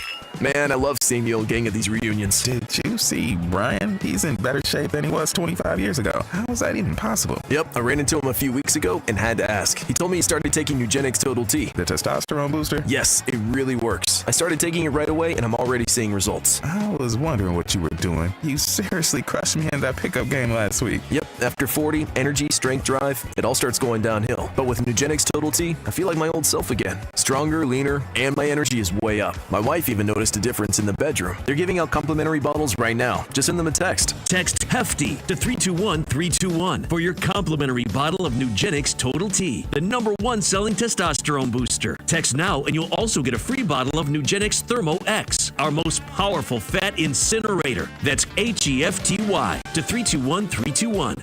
These statements have not been evaluated by the FDA. This product is not intended to diagnose, treat, cure, or prevent any disease. Hey, Zach, are you smiling at my gorgeous canyon view? No, Donald. I'm smiling because I've got something I want to tell the whole world. Well, do it. Shout it out. T-Mobile's got home internet. Whoa, I love that echo. T-Mobile's got home internet. How much is it? Look at that, Zach. We got the neighbors' attention. Just $35 a month. And you love a great deal, Denise. Plus, they've got a 5-year price guarantee. That's 5 whole trips around the sun. I'm switching. Me too. Yes, T-Mobile home internet for the neighborhood. Donald, you still haven't returned my weed whacker. Carl, don't you embarrass me like this, please. What's everyone yelling about? T-Mobile's got home internet. And Donald's got my weed whacker. Yes, T-Mobile's got home internet. Just $35 a month with auto pay and any voice line. And it's guaranteed for 5 years. Beautiful yodeling, Carl. Taxes and fees apply. See T-Mobile.com/ISP for details and exclusions. You're listening to 96.5 The Fan from the DM Injury Law Studios. Mike's got this. Here's traffic, brought to you by DM Injury Law. Have you or a loved one been in a car wreck? Contact DM Injury Law today and get the money you deserve. Car wreck? Remember, Mike's got this.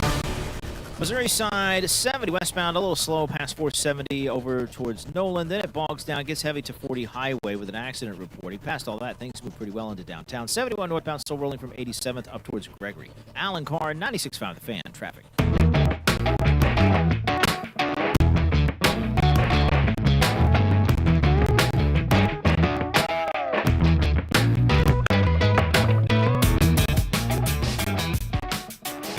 It is time to talk to our guy, Ben Maller of Fox Sports Radio. Of course, you can catch him overnights right here on 96.5 The Fan, and it's all brought to you by our good friends at the Landing in Liberty. And Ben, here we are, middle of the season. The trade deadline has come. The trade deadline has gone.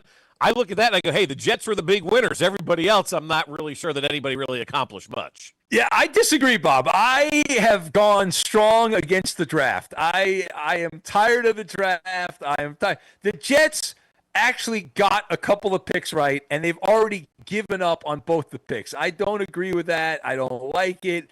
It amazes me. To me, the greatest scam in sports is selling draft picks to people. People always buy the draft picks. And if you look, I went back because I have no life. The last 20 years, the chance of drafting an all-pro player in the NFL in the first round of the draft, is 16%. You have it's like a 160 batting average in baseball. If it's the top 10 picks in the draft, it's like a 210 batting average. And it's like, to me, it's just kicking the can down the road and all that. And I love the fact, even if it blows up where Sauce Gardner's a disaster with the Colts, I love the fact that they actually went for it.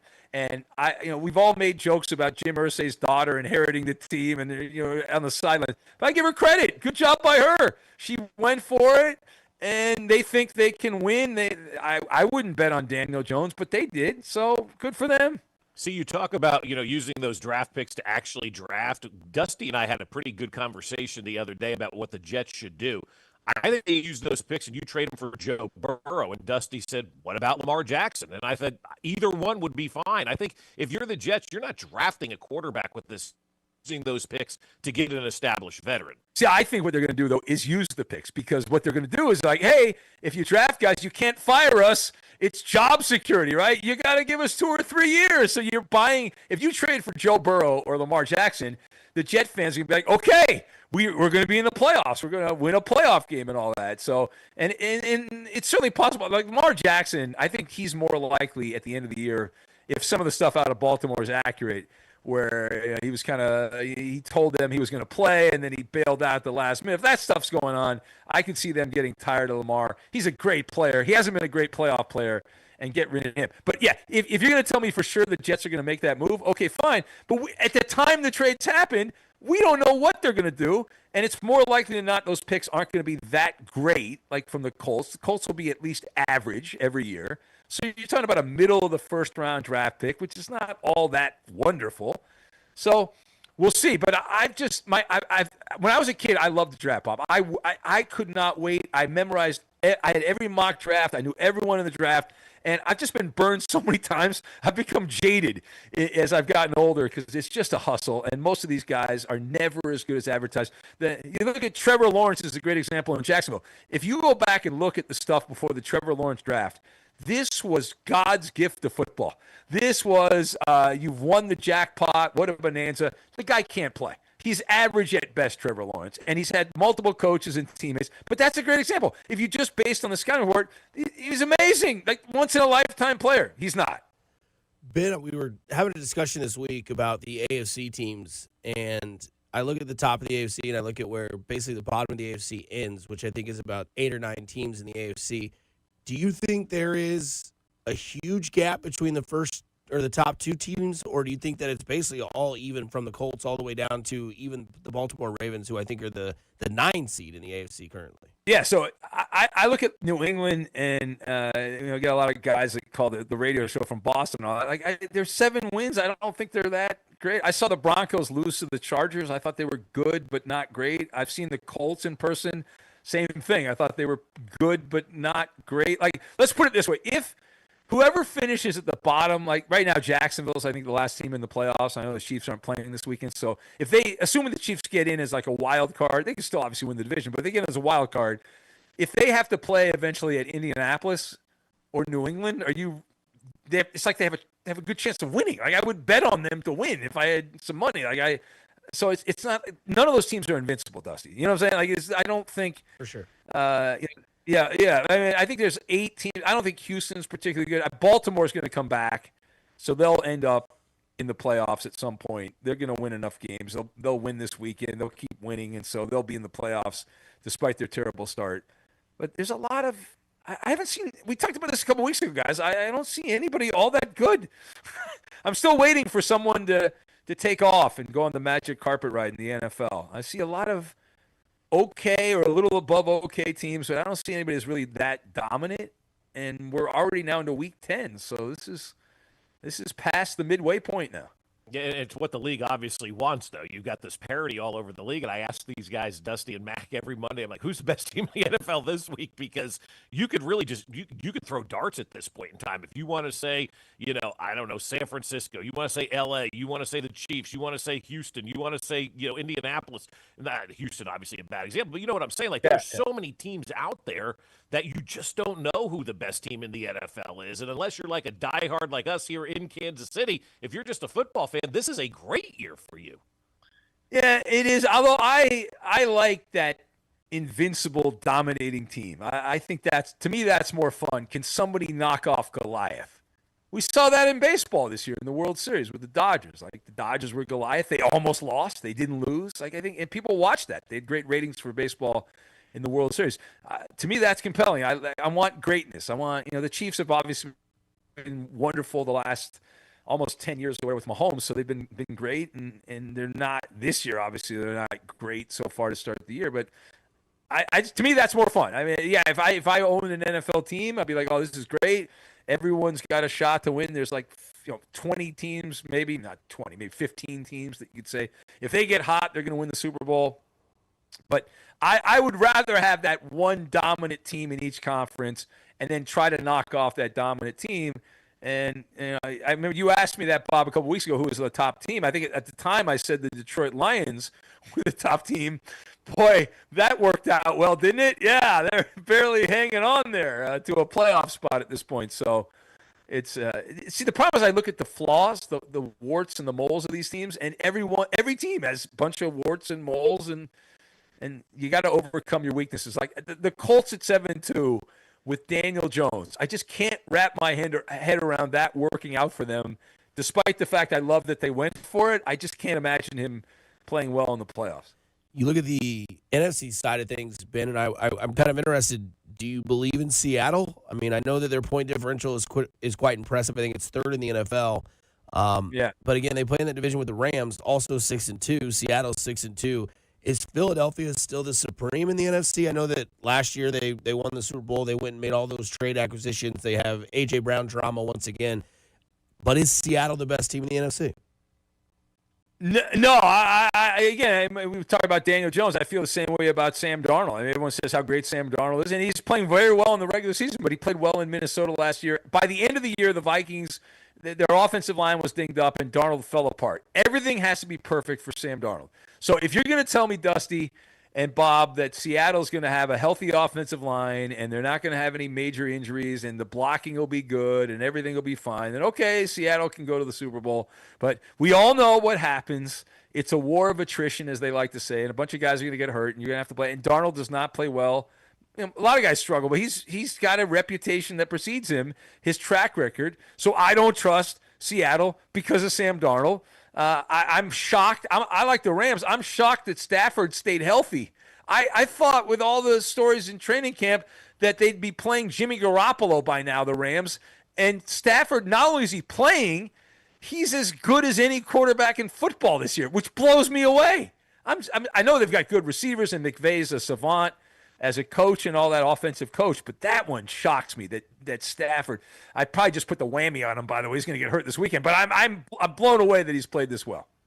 Ben, we looked at the college football playoff standings, rankings, however you want to call them, that came out. I love what the committee did. They said we're basing it on, what we see right now. We're not basing it on who you could be or what you are or who your name is or anything like that. And still people are up in arms over this thing. And Eli Drinkwitz in Missouri says, let's just settle it on the field. Yet didn't give us a way to settle it on the field. Your thoughts? No, I agree, and part of it is obviously it's like our mantra. My mantra has always been, well, we have a daily talk show, so we have to worry about what's going on that day. It's like people get upset when you make bold statements, but we don't get to wait until after these games are concerned. I think the biggest problem that they have, a lot of the old guard in college football, is, as you guys know, there's some teams at the very top that are basketball schools or not football schools. You're like, what are we doing here? We want the traditional, we want our unusual powerhouse teams at the very top, and we're not getting that right now in college football. And much like football, or much like the NFL, you look at college football and the landscape, it appears to be pretty wide open, right, out in the wild blue yonder this year. But it's good for talk radio, right? Anytime you put a committee together, never goes well. I know in politics it doesn't go well. It doesn't go well in sports. Is there anything? I know I used to live in a place that had a homeowners association, which was a committee. What a freaking nightmare that was. I'd like to know, where in life does a committee work out good? Because I've yet to see it, and I guess I'm middle-aged or whatever. I've never seen a committee that actually knows what they're doing, that gets it right. Baseball. Let's talk about that real quick, because free agency ends today at 5:00. Is that, players on the move? Like, do we even know baseball was doing that today? Well, I didn't know, because of course, following the Dodgers, they'll probably sign the top 2 players in the market today. And you're going to get Skubal and you're going to get Kyle Tucker, so it must be nice. No, it's like Edwin Diaz. They need a closer, so they'll sign Edwin Diaz later, the Mets or something like that. But yeah, I am aware. And of all the sports, and we've had conversations, gentlemen, off the radio. This is the one, baseball, where there's just no juice. There's none. Like, it's not around the clock coverage. Because what's going to inevitably happen is that none of these guys are going to sign until at least Christmas. So we've got another month and a half. They'll be going back and forth. You're going to have the GM meetings. You're going to have the winter meetings. Maybe one guy will sign, and then we're going to get to mid-December. And it's like, well, we got to sign somebody, but then everyone goes on vacation for Christmas and New Year's, so nothing gets done until after the New Year. So it's and it's not a great year. There's no Aaron Judge or Ohtani like there have been in years past. Schwarber's a good player, but he's a swing and miss guy, and he just hits a bunch of home runs, and that's it. But yeah, and with all the drama about the possible work stoppage down the line in baseball, that's a buzzkill. So there's a lot of moving parts to that baseball story. But I have paid attention to it, and there will be a bunch of rumors, which will be, at least most of them will probably be nonsense, but they're fun to read. Yeah, definitely fun to read, and definitely fun to not see the Dodgers sign everybody this year. But I think free agency is going to be wild. I think it's going to be a very slow go, and I think we're going to see a sprint to the finish when spring training gets here and a bunch of guys signing one-year deals because everybody knows the lockouts are coming. Yeah, hey, I'm fine with that, and they want to reset everything, and so if that's the case, then yeah. But if they sign one-year deals, do they just go to the Dodgers and the Yankees, or do they go? Do the Royals benefit from that? Do the Mariners? Do some of these other teams get these guys, or is it just going to be like, well, I'll only sign a one-year deal, but I'll go to like a big market team? Mm-hmm. We'll find out. We'll find out. Ben, we appreciate it. Enjoy the beginning of free agency and the bye week, and we'll talk to you again next week. All right. Thanks, guys. That is Ben Maller with us here on 96.5 The Fan, all brought to you by the Landing in Liberty. One word. First name is Blake, and he goes on a cruise. He goes on a Caribbean cruise. Katie Holmes. No. Ah! Are you listening? What's your least favorite thing about working with yourself? Body odor. You get one word. On the count of 3, name your favorite dinosaur. 1, 2, 3. Velociraptor. This is one word on Fescoe and Dusty. 1, 2, 3. Oatmeal raisin. Guys, a little one-word action for you here. Let's start off with the news in the morning, which is ESPN Bet. It disbanded, and we thought for a minute it was going away completely. Turns out they are now in bed with DraftKings. DraftKings and ESPN have a deal to make them the sports betting provider of ESPN. So one word on ESPN and sports betting this morning. Money, and that's the word to use. They obviously got a better deal from going with DraftKings as opposed to with Penn Gaming, so they ended their ESPN Bet. That is ceasing to exist at the end of the month. And everything on ESPN now will be DraftKings related. You'll have a tab on the ESPN app to bet with DraftKings on there right now. And so they got a better deal, apparently. And that's kind of what it comes down to. They probably had opt-outs all the time within this deal, and they signed a better one with DraftKings. And so ESPN Bet, if you got money in there, that sucker's gone at the end of the month. Yeah, my one word would be King. DraftKings, man. Like, Bob and I were talking in the hallway during the break. People know what they like, and they like what they know. And to me, like, you have your betting site, whether it's FanDuel, Underdog, DraftKings, whatever it is, you know what you like, you know what you go to. You could jump to Blue Sky. You probably came back to Twitter. You could say, I'm going to do Snapchat. You stuck with Instagram. You just know what you like. You know what's comfortable, and I think that's what ESPN and Penn did. They broke away, and then ESPN says, you know what? We just entered a multi-year agreement with DraftKings, and they'll become the official sportsbook and odds provider of ESPN. So It is what it is. Threads is still out there and alive It and is. well, I'm pretty sure. Yeah. Speaking of something else that always comes back, MVS has joined the Steelers. Aaron Rodgers' guy is back. Game Aaron changer. Rodgers said, I love MVS, all those, kind, nice things. MVS went as far to say he's excited because Rodgers is the best to ever play the game. I'd like to hear one word on that quote from MVS. Lies. You're caught up in the moment. And Eli's. Yeah, Eli. Did you see the new one? Yes, where Eli takes the hair off and he looks like Danny DeVito. It's so good. I love that commercial. They've done a really good job with that, honestly. Yeah, marketing director at Jersey Mike's. Take the year. Yeah, exactly. Hurry up before BlackRock, stops the commercials and stops paying Eli and DeVito, too. So anyway, what was I going? Oh, so lies. He's saying it because he's with him at this point in time. Tom Brady, still the greatest of all time. You played with Patrick Mahomes. He's had a lot more success than Aaron Rodgers has as a team and whatnot. And so I get it. Aaron Rodgers is really, really good, but he's not the best of all time. MVS, my one word would be hopeful. I mean, I know they have DK Metcalf, not a whole lot of other options. They decided to send George Pickens to Dallas. They need somebody to help out. They realize that, even though they just beat the Colts. But, I mean, I'm hopeful that he works out for you, Aaron, because he didn't work out for Patrick Mahomes until that Baltimore playoff game when he caught the ceiling catch in the AFC Championship game. That's right. Hello. Power outage. Yep. Still on the air. I think we're good to go. Okay. The skip of the music scared me there. I was like, what's going on? Yeah. All right. You lost all power in here, man. Yeah. What a career for MVS, playing with Aaron Rodgers multiple times, Patrick Mahomes, had a stint with Josh Allen. That guy knows how to stick in the league. Yeah. Aaron Rodgers, a few years ago, did the Key and Peele pump celebration. I think you guys know what I'm talking about. Rico Dowdle of the Panthers broke that out over the weekend. He was fined for doing so. So one word on the league fining Rico Dowdle for Key and Peele celebration. I guess you get one pump in the NFL. He did 2 pumps. You can't be a 2-pump chump. Can't be a 2-pump chump. No, it's 1 pump and done in the NFL. So rules, you got to follow them, I guess. I mean, this is ridiculous. It really is. It's one of the dumbest things that I've seen. Like Rico Dowdle was one who volunteered the information that he was fined. But what are we gaining by fining this guy for that? It's stupid. Yeah, my one word would be consistency. Like, you can't just make up fines and then say that you can't do this. Like, we know you can't dunk the ball on the goalpost. We found that out. If you do it, you deserve the fine. Now, all of a sudden, they have, like, fines that are, tucked in behind the book page. Like, well, you can't do that according to Rule X45-6431. I think he did say he thought he got 2 pumps, but it's really you get 1 pump. Sounds like I could be an NFL player. You could. The Key and Peele sketch is you get 2 pumps, but on the third one you get flagged. You get flagged, yeah. So I think Rico Dowdle's probably taking that from Key and Peele. But yeah, I'm with you, Dusty. You can't do the pumps. You can't dunk the ball. You can't lift your leg like you're mimicking a dog on a fire hydrant. There's like these specific things that you can't do. But celebrations are okay now, though. Yeah, it's just as long as it's the celebration that has been pre-approved by the National Football League and ESPN bets. Yeah. Exactly. Chode. DraftKings. What would you like to see the Royals come away with this offseason? We talked a little bit about free agency earlier on in the show. So one word on the additions needed to the Royals. Bat. I don't care where you get the bat from. I don't care who is the bat, what position they play. Bat. We need a bat. Cody, not Tap. Cody Bellinger. That's my one word. Go get him. He opted out of the contract. He's going to be 31 years old.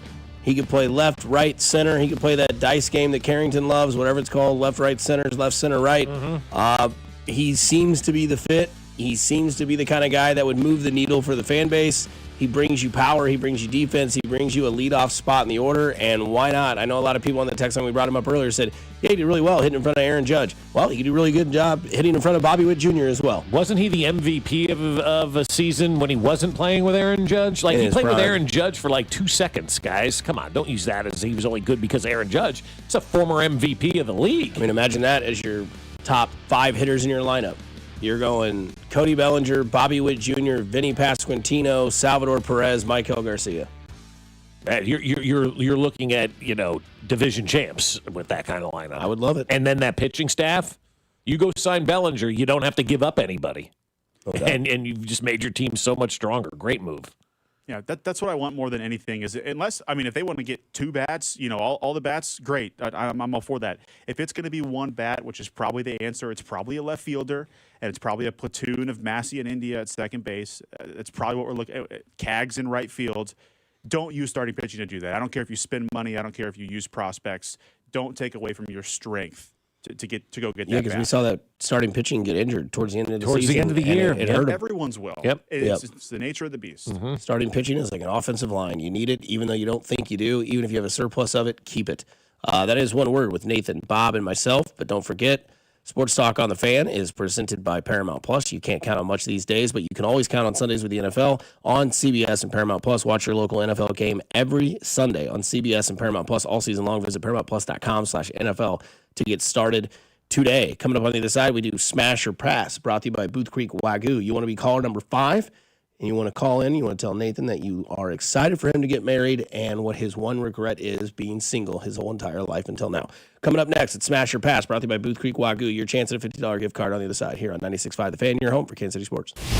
You're listening to Fescoe and Dusty. Tune in to hear Mitch Holtis every Friday at 7:20, right here on your home for Chiefs football. 96.5 The Fan. Fescoe and Dusty is brought to you by Golden Oak Lending. Do you need extra cash? Golden Oak Lending can convert your home's equity into cash in as little as 14 days. Let Golden Oak Lending cure your blues. Well, I'll tell you what, my friends over at Hy-Vee are helping out the community right now, and no Kansas City child should ever go hungry, and that's why Kids Eat Free this week at Hy-Vee. Hy-Vee is here to help families in need with healthy and affordable meals. From now through Friday, get $3 hot meals for dine-in or carry-out from 4 to 7 p.m. daily, and kids 12 and under will eat free. Choose from delicious nightly specials like spaghetti and meat sauce, chicken and noodles, chili, or sesame chicken, just $3 per person, and kids eat free. Get involved by purchasing a $5 or $10 food bank bundle and help us restock our local pantries on a daily basis. In these uncertain times, Kansas City can count on Hy-Vee. Century Roofing has done it again. Voted best roofing company in Johnson County for the 4th year in a row. If you didn't get your roof inspected after last year's hailstorms and your neighbors are getting new roofs, you might have damage too. Don't wait. Book your free inspection today and take advantage of our free material upgrade sale. This can mean big savings on your insurance premium. Trust the pillars of strength with female-owned Century Roofing. CenturyRoofingKC.com. That's CenturyRoofingKC.com. Century Roofing. Trust the pillars of strength.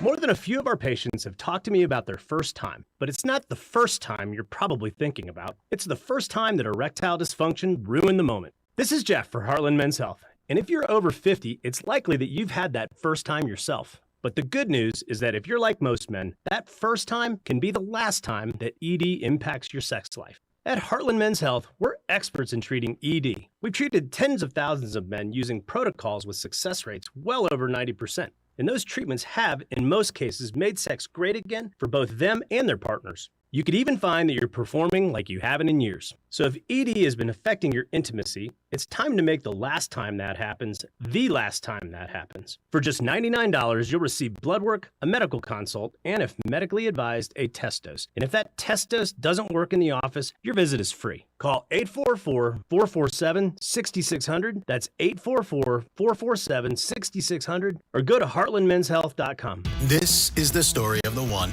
As a maintenance supervisor at a manufacturing facility, he knows keeping the line up and running is a top priority. That's why he chooses Grainger.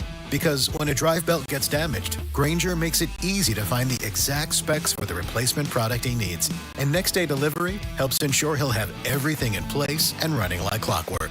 Call 1-800-GRAINGER, click Grainger.com, or just stop by. Grainger, for the ones who get it done. Okay, I have to tell you, I was just looking on eBay where I go for all kinds of things I love, and there it was. That hologram trading card. One of the rarest, the last one I needed for my set. Shiny like the designer handbag of my dreams. One of a kind. eBay had it, and now everyone's asking, ooh, where'd you get your windshield wipers? eBay has all the parts that fit my car. No more annoying, just beautiful. Millions of finds, each with a story. eBay. Things people love. Texting enrolls you into recurring automated text messages. Consent not required to purchase. Message and data rates may apply. Man, I love seeing the old gang at these reunions. Did you see Brian? He's in better shape than he was 25 years ago. How is that even possible? Yep, I ran into him a few weeks ago and had to ask. He told me he started taking Nugenix Total T. The testosterone booster? Yes, it really works. I started taking it right away and I'm already seeing results. I was wondering what you were doing. You seriously crushed me in that pickup game last week. Yep, after 40, energy, strength, drive, it all starts going downhill. But with Nugenix Nugenix Total T, I feel like my old self again. Stronger, leaner, and my energy is way up. My wife even noticed a difference in the bedroom. They're giving out complimentary bottles right now. Just send them a text. Text HEFTY to 321-321 for your complimentary bottle of Nugenix Total T, the #1 selling testosterone booster. Text now and you'll also get a free bottle of Nugenix Thermo X, our most powerful fat incinerator. That's HEFTY to 321-321. These statements have not been evaluated by the FDA. This product is not intended to diagnose, treat, cure, or prevent any disease. Here's traffic, brought to you by DM Injury Law. Have you or a loved one been in a car wreck? Contact DM Injury Law today and get the money you deserve. Car wreck? Remember, Mike's got this. Missouri side, Blue Parkway westbound, very heavy approaching Nolan. Long delays with construction, a good mile plus back up there. 470 westbound heading out of Lee Summit. Things get heavy at Pryor. Move better around View High Drive. It's very slow in the Grandview Triangle. And then 435 westbound sluggish from there to the state line. Alan Carr, 96.5 The Fan. Traffic.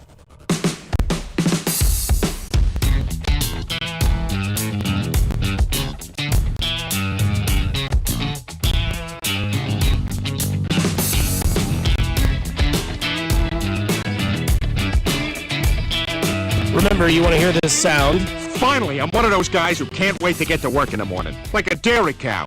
Ah! Ah! Oh, yes! Yes! That's right. That's the sounder you want to hear in about 7 minutes, and you can be caller number 5. Tell Nathan congratulations on tying the knot. Because that is Saturday in Lawrence. Can't wait for that wedding. But it is Smasher Pastime, Booth Creek, Wagyu, Casey's Best Steaks, now with 2 locations, 95th and Knoll and 135th and Metcalf. Also by Shawnee Mission Ford, on a mission to do more. Online at Shawnee Mission Ford. These are your recipes this week, Bobby Betts. Yeah, a lot of stuff I was finding on the internet. This isn't a new one, Dusty, but for whatever reason, it was on a website yesterday, and people were talking about it, and it's Guy Fieri's apple pie hot dog. Yeah, that's a no for me, dog. I'm thinking the same thing. I'm thinking the exact same thing. It is a fried pie basically wrapped around a hot dog, and it is topped with bacon jam. It is topped with apple pie filling, bacon bits, apple mustard. I'm like, I just don't know that I'm going to do something like this. I mean, I would maybe take a bite, and it's probably delicious, but I just look at it, and I'm thinking, I don't know that I can do an apple pie, a hot dog covered in apple pie. I bet this thing is delicious because you hear weird food combinations. You don't think they'll work. They Right. work. It's just the way of the world. Well, So I pork looked at- and apples do go hand in hand. pork you and know? apple is delicious. Yeah. Yeah. So I looked at this link. I thought, okay, I'll open it up. I'll give it a try. The picture of this thing is indistinguishable from. Let your imagination run wild. This thing is gross. It's a pass for me. Pass for you as well. Yeah, huh? I'm anti-sweet and salty, and that seems like the most dialed in sweet and salty. It is. You get that salty hot dog and the sweet apple pie. I would absolutely try a bite of that, but I'm actually interested in the apple mustard. I may try to find some of that myself. They got any of that down in Lewisburg? Go get me some apple mustard. All right, the next one is McDonald's has launched fish McNuggets that are shaped like fish in Singapore. Well, don't plan on going to Singapore anytime soon. But they may come to the United States. You have a little test market, see if this works. Do you want fish nuggets shaped like a fish at McDonald's? No chance. No. Smash. Yes, I do. You do? The filet of fish rocks. Okay. Chicken nuggets rock. You Put like them fish sticks? together. All right. That sounds like a great afternoon, evening, whenever you're indulging in this. Yeah, I'm smashing that all day long. So you are. Okay. So this is like their version of fish sticks. Yeah. I never liked fish sticks as a kid. Were you a fish sticks kid? Only when I was like hammered, we had a deep fryer. Okay. But I wasn't a kid. Yeah, you weren't a kid. But like as a kid, I hated fish sticks. I mean, my mother used to microwave those things on paper plates. It was awful. Yeah, that's fair. Wouldn't 90% of your McDonald's trips at this age be when you're hammered as well? Like I'm not just going to McDonald's for lunch. No, it's frequently. definitely a late night run. It's definitely a staple of DoorDash. It's Yeah. the spicy McChicken, the McDouble, and a medium fry. Yeah. That's the no meal. That's where It didn't go well for me on the scouting report, and we walked down the hill in downtown Lee Summit, and there's a brown bag sitting on the front porch, and I am then happy. My mouth gets You know laid. what? I would probably go into it with the intention of ordering these fish McNuggets and then choose a spicy McChicken instead. That's probably what happened. I mean, that's the staple right there. It's the spicy McChicken. And finally, there is a person on X, formerly Twitter, named Tokyo. She's the archery queen, the #1 archer in the world, I guess, right? Cool. And she puts down a picture of French fries and says, ketchup does not exist, what are you having with these fries? And that's where we open it up today. With the ketchup does not exist, what are you having with those fries? The logical answer seemingly is barbecue sauce. So if you only had barbecue sauce and fries, are you smashing that? Smash. Only barbecue? Mm-hmm. So I like mustard and fries. Oh, really? Mm-hmm. I'm a huge mustard guy. See, I hate yellow mustard. I'll try everything else. Ooh, I love mustard. Or ranch. I'm a big ranch guy with fries. That's always a good option. Honey mustard if I have to. I don't necessarily love ketchup. I don't really use it a lot. I mean, I might use like a dab on a hot dog, but it's coated in yellow mustard. I put yellow mustard underneath my chili for my chili dogs. No, I would just use mustard, or I would just eat them plain. Is that weird to eat fries plain? No, I don't think so. I have no problem with satanic? that. These No. fries in this picture, they'd be good. Yeah, they look like McDonald's fries. Yeah. Like somebody told me yesterday that Burger King fries were much better than McDonald's fries. I said, stop.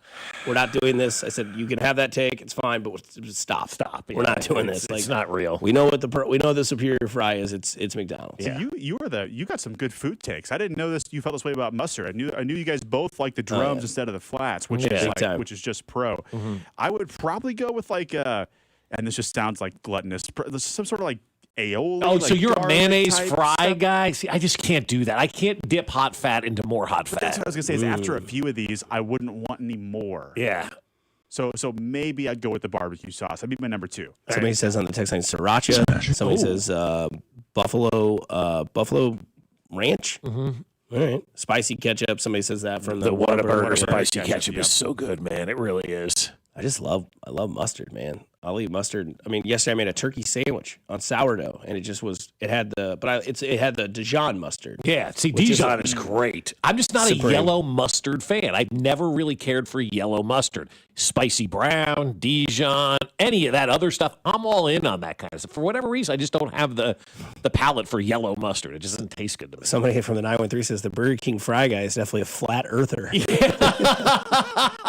Like, even Burger King would say, no, our fries aren't as good as McDonald's, but we got that double cheeseburger that Bob used to eat in high school for $1 all the time. Now we got that. I don't think the double cheeseburger is $1 anymore, but I did see Burger King advertising their double cheeseburgers yesterday. That hit as a kid, man. Like the Burger King double cheeseburger with bacon and a little barbecue sauce on there as well. That hit better than everything. Burger King's got a good burger. Now I'm hungry. This is brutal. Somebody from the 816 says ketchup's like Harrison Butker. We used to like it when we were younger, then grew up and moved on. Good Lord. Good Lord. But honestly, like, as an adult, I'll take that person right there. As an adult, ketchup is acceptable for whatever you want to put it on because you like it. But, like, if you're thinking as an adult, what's ketchup acceptable for? Really, fries. Is it Mahomes that says he puts it on his steak? Yes. Yeah, and you should be That's shamed diabolical. for ketchup as an adult. And I was going to use Patrick Mahomes as an example. It's like newsworthy that this guy eats ketchup on steak. That's right. How, if he was dipping his steak in barbecue sauce, that would not have made headlines. What about It is- A1? Oh. No. Lee I mean, and people would Perrins. just say it's not a good Yes. steak. Lee and Perrins is good. I put that on it right after it comes off the grill, and it sits for 5 minutes. On your steak? Oh, you do? Okay. So as soon as it comes off the grill, the steak goes on the cutting board, and then there's like 3 or 4 dashes of the Lee and Perrins, and then I let it sit there, and then I cut it into strips, and then it all kind of folds in. Yeah. And I don't use any other sauce. No other sauce on that. No. Yeah. I'm kind of with you. Like, I don't think you need a true sauce on your steak. Now, I do like a horseradish, like a horsey sauce from Arby's or something like that. If they have that, I'm going in with a prime rib or something like that. But yeah, but as an adult, you think about what do you put ketchup on? Fries, tots. I mean, I don't even put it on a corn dog. I just do mustard. Yeah. Straight up. I really don't use, like, for my burgers, I know it's a ketchup. Oh, I do burger, yeah. Burger, I just use literally super plain vanilla.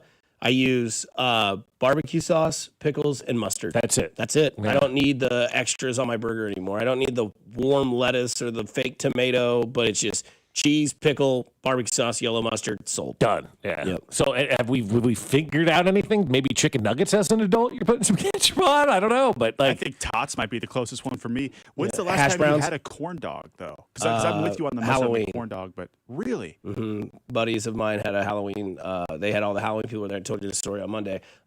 There was somebody that came. They brought corn dogs from Sonic. They bought 50 corn dogs from Sonic because they're 50 cents. Dang. So they bought like 3 full bags of corn dogs. I had like 2 or 3. I know I had like 3 or 4. hey, corn dog. Yeah. Smash. In years, I'd smash a corn dog. Right, so. Finally, I'm one of those guys who can't wait to get to work in the morning. Like a dairy cow. Ah! Ah! Oh, yes! Yes! That's right. You want to be caller number 5, telling Nathan congratulations on getting married, and tell him thank you for filling in for Mac.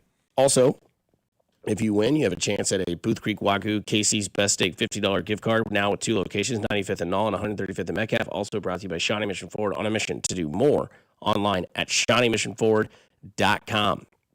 I want to talk about general managers on the other side. Plus, there is trouble in paradise, and that paradise is Cleveland. If Eddie Money gave me 2 tickets, I would return them. Here on 96.5 The Fan, your home for Kansas City sports. Morning, Kansas City. This is Trey Smith, and you're listening to Fescoe and Dusty on your home for Chiefs football, 96.5 The Fan. Brought to you by Golden Oak Lending. Do you need extra cash? Golden Oak Lending can convert your home's equity into cash in as little as 14 days. Let Golden Oak Lending cure your blues. Well, I'll tell you what, it is that holiday time, and it's got me thinking about Thanksgiving. What are we, 3 weeks away from Thanksgiving right now? And that means it is turkey time, and that means it is Smokehouse Barbecue. If you're looking for your turkey to be the star of the table this year, then Smokehouse Barbecue is where you're going to get your turkey. I promise you, these are outstanding. My mother has these things flown to New Jersey every year, and turkeys don't fly, they say, but they get flown in every year because they are that good. At Smokehouse Barbecue, they're going to smoke these turkeys to perfection, right? They're going to be awesome. You're going to pick it up the day before Thanksgiving, and then on Thanksgiving morning, you're going to pop the bird in your oven and just let it heat up, and it's going to be ready for when you guys are ready to sit down and eat. Take the stress away of the dried turkey and all that stuff. Get a Smokehouse turkey because it will be the best turkey that you've ever had. And while you're picking up your turkey, don't forget to grab those hickory pit beans. Don't forget to grab those Cajun butter chicken wings, and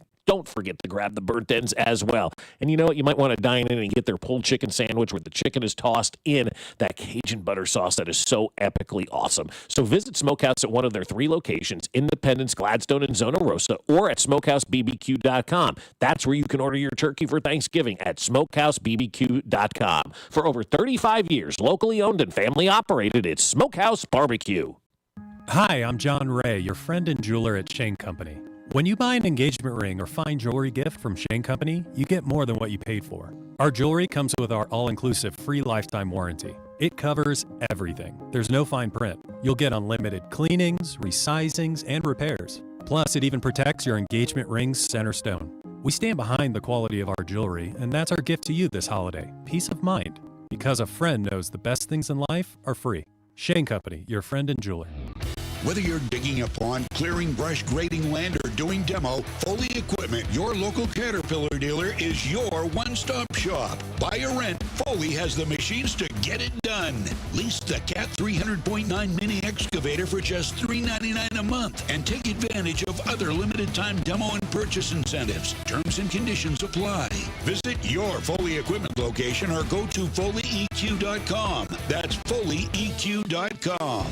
It's football season and snacking season, and nothing goes better with football and snacking better than Daisy Dips. And now Daisy came out with a delicious Daisy French onion dip and a Daisy ranch dip, and these are a game changer. From chips to wings to veggies, they all go better with Daisy Dips. And I love dipping pretzels into the Daisy French onion dip. It's amazing. And the best part, these are delicious as homemade dips because they're made with real herbs and spices and other ingredients you find in your own kitchen. Look for Daisy Dips at a grocery store near you. J. Rieger & Co. Straight Bourbon Whiskey, winner of Best Craft Bourbon at the 2025 Ascot Awards. At 90 proof, it's rich, well-balanced, and oh so good. Quality crafted in Kansas City. This report is brought to you by O'Reilly Auto Parts, your professional parts people. Get up to a $15 O'Reilly gift card after rebate with a purchase of select pairs of wiper blades at O'Reilly Auto Parts. O'Reilly Auto Parts. Here's traffic, brought to you by DM Injury Law. Have you or a loved one been in a car wreck? Contact DM Injury Law today and get the money you deserve. Car wreck? Remember, Mike's got this. 169 highway southbound, heavy approaching the bridge, stays very slow under 35 southbound down past 670. It's also quite heavy 70 westbound into downtown from 23rd Street. Once you get out past Prospect, it moves a little better. Alan Card, 96.5 The Fan, traffic. The Drive, weekdays starting at 2 on Kansas City's FM sports station. 96.5 The Fan, KFNZ FM and AM, HD1 and HD2 Kansas City, and Odyssey Sports Station.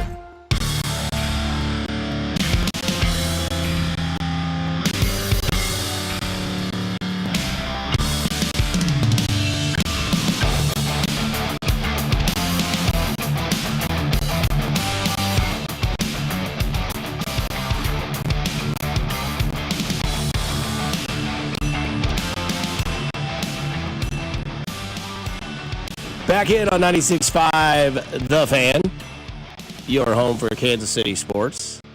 Who was our winner on the Booth Creek Wagyu? Yeah, it was Brendan. Brendan. Brendan. Shout out to Brendan. Go get you a steak, you my go. guy. Put some mustard on that and then put it on the grill as a briner. A lot of people, I've seen that a lot too with, even the turkey breast that I sent you the other day, right? They brine that thing with mustard. Mustard, I guess, because it has all the spices in it. So it's a one-stop shop Well, it's for all acidic. that. It breaks down I coat my pork shoulders in mustard as well as my ribs. Yeah. So like a rack of ribs, bathed in mustard, then the seasoning goes on top. Mm-hmm. In fact, I have like yellow lines in my fridge where the ribs have skeet across the side of the fridge. I'm like, oh yeah, we had ribs 2 months ago, Dusty. Clean it up. But yeah, so shout out to Brendan there for the winner. Trouble in Paradise in Cleveland is that really paradise though? No, it's not. Not at all. Tony Rizzo does radio out there in Cleveland, and they think there is some sort of diabolical scheme going on with the organization, their head coach, and the quarterback that we all know in Shedeur Sanders. Why has Shedeur Sanders not gotten on the field? I want everybody's opinion on this. I cannot, for the life of me, figure out what's going on. Something's going on. Guys, gals, something's going on. I don't know what. I'm not privy to it. If I knew, I would tell you. That's one thing we do on this show. I find stuff out. Sometimes it's right, sometimes, but I'm telling you what I'm hearing.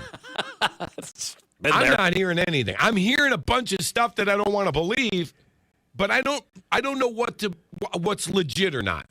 So I'm gonna tell you that I honestly don't know what's going on, and I just want to feel today. I want to know what you all feel about this.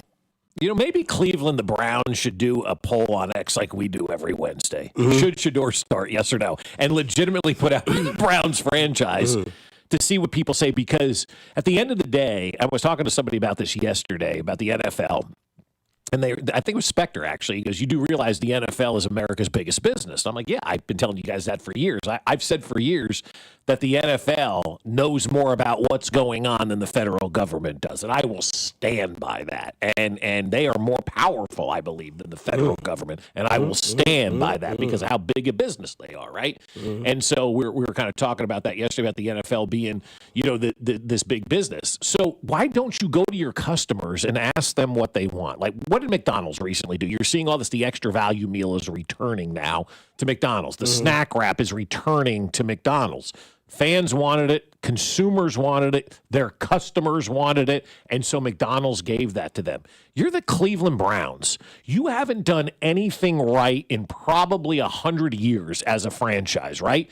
I mean, you have been a wretched, disgusting mound of poop. That's what the Cleveland Browns are. Aptly named. You've done nothing right. The worst contract in sports history, with one of the worst people in sports history, and you just can't get out of your own effing way. I'm not naming names.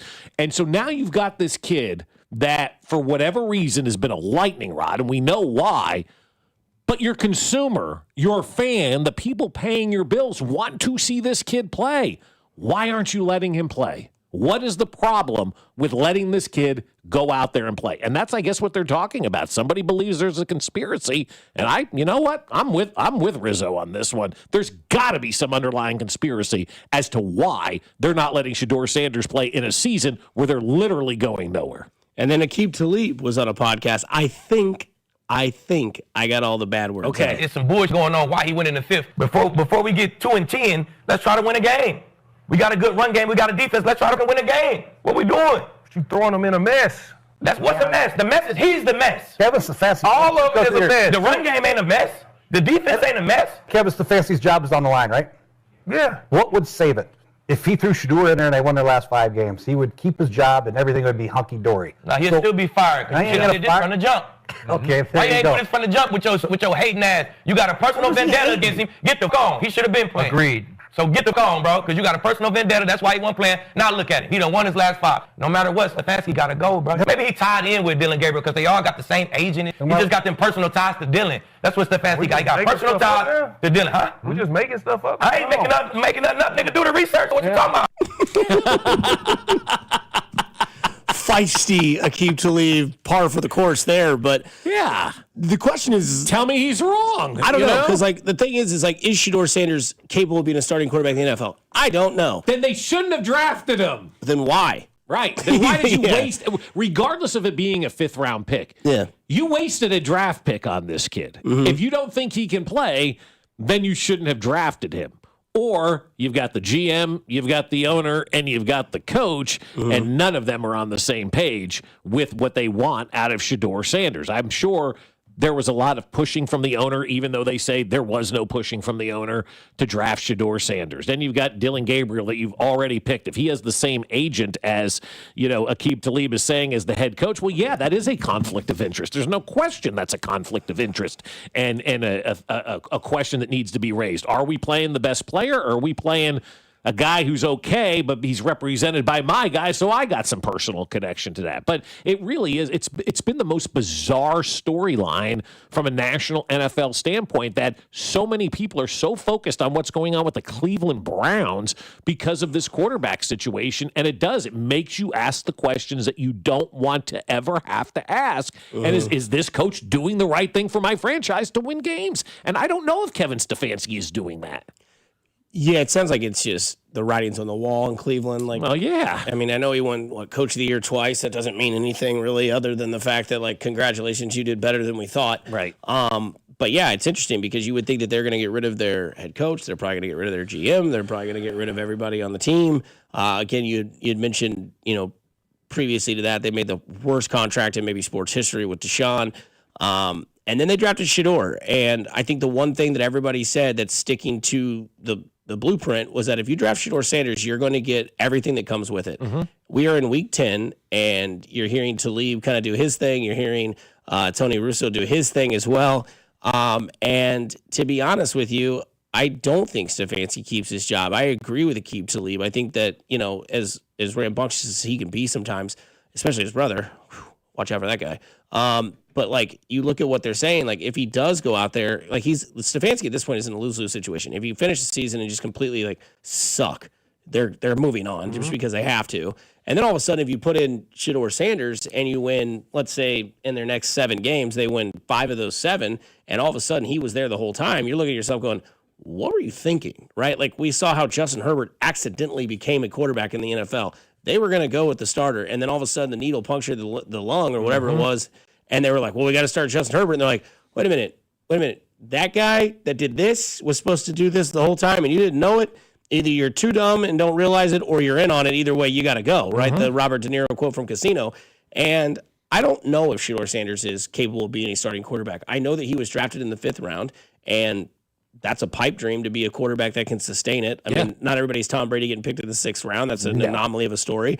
But I do think it's one of those things where at this point in the season, if you are Stefanski, you're like, all right, I'm going to do everything the ownership wants. I'm going to look like I'm a good guy to work with so that maybe I have an offensive coordinator job in the future. Go out there, Shador, do your thing. And maybe in spite, Cleveland does something different because they do have a good defense.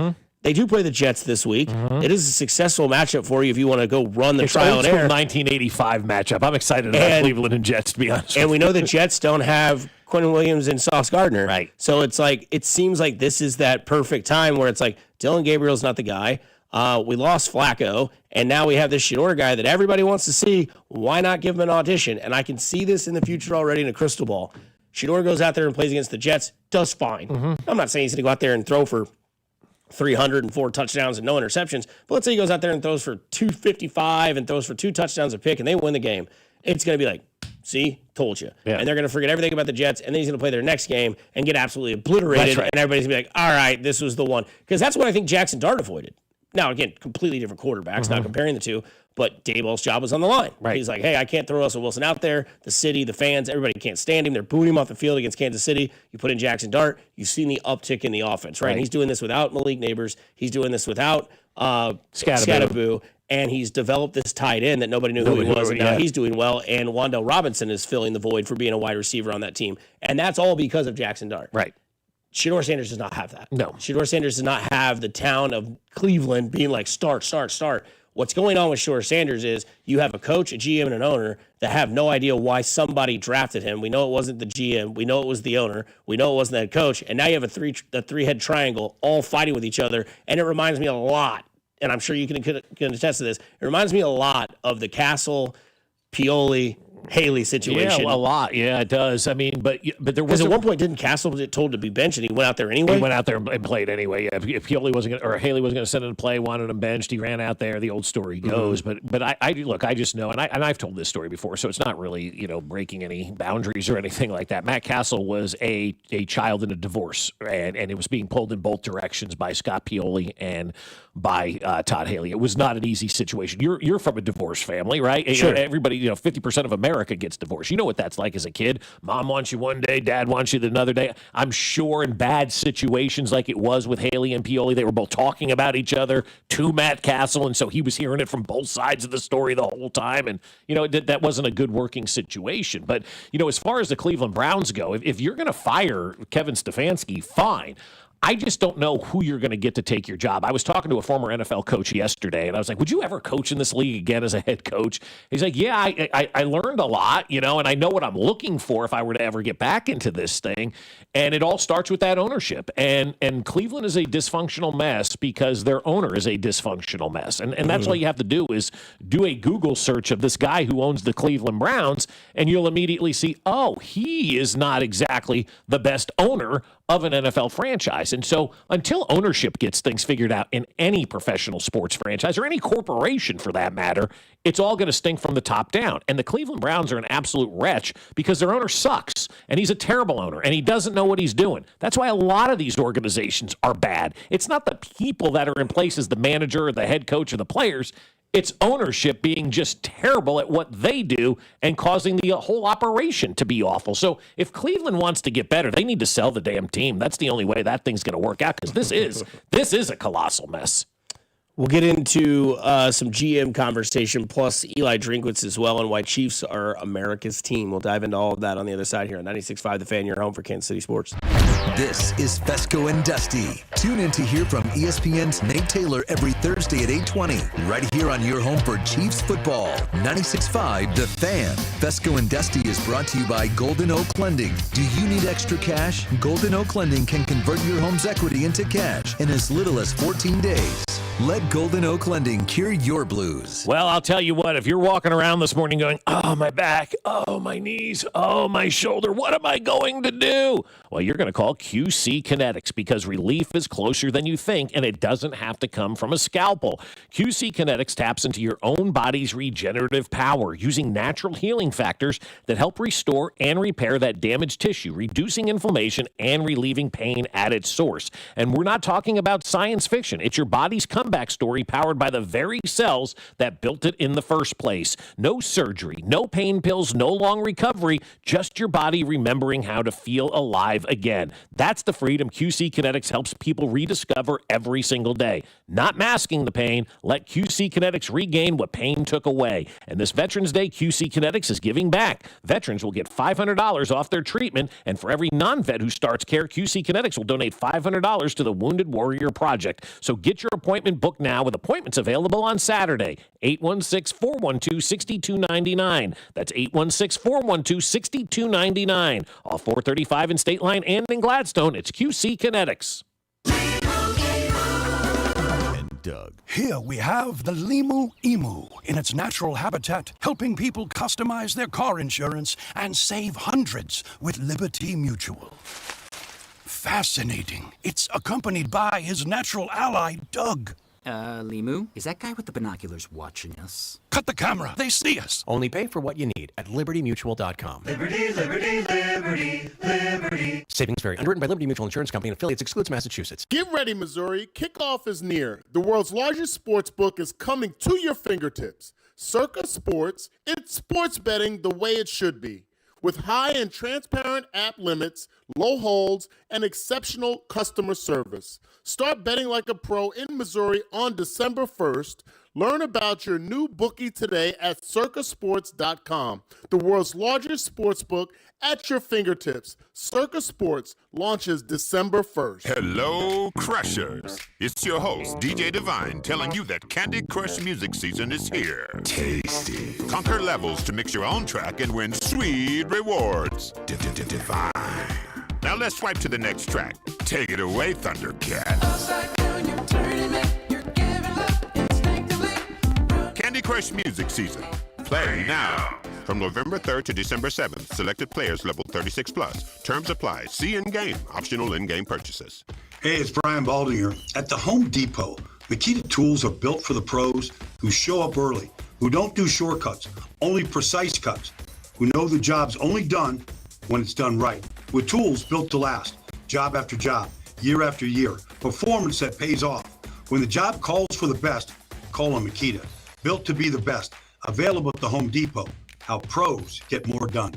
Paid for by term provider. Premiums will vary. Plans depend on age, location, and other factors. Visit biglou.com. Do you have 3 ex-wives and your current trophy wife wants a life insurance policy 3 times the size of the policies you had to purchase for your previous mistakes? If so, you need to call Big Lou at Term Provider, 800-444-9336. Big Lou is intimately familiar with your problems. And if you're 50 or 60 years old and in reasonably good health, a $1 million policy should only cost about $100 to $200 per month. Big Lou may have a solution for your previous policies as well. You may even save enough money to lighten the load on your new $1 million policy. Remember, call Big Lou. He's like you, except he's only on number 2. Call Term Provider at 800-444-9336. That's 800-444-9336. For $1 million in term life insurance that you can live with, call Big Lou at 800-444-9336.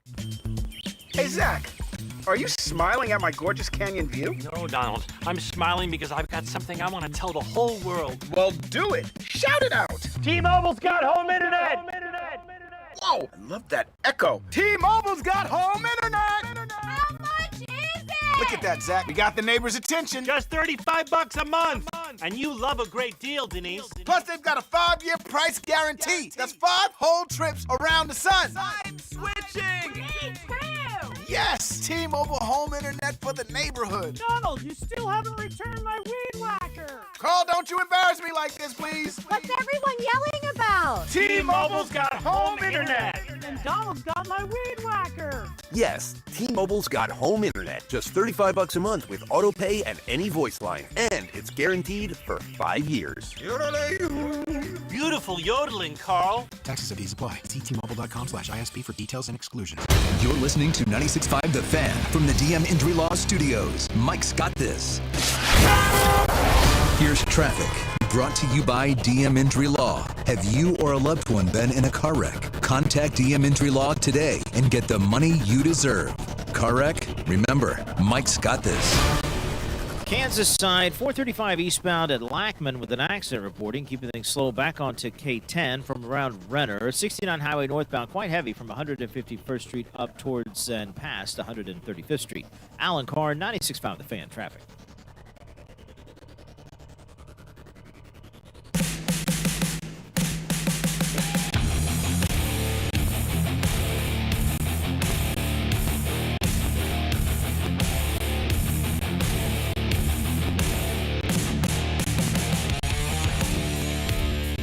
Heavy guitars on a Thursday morning. You better be ready for it. We got a big one tonight in the AFC West. You got the Raiders taking on the Broncos. By the way, the last 3 divisional games, the underdog has won.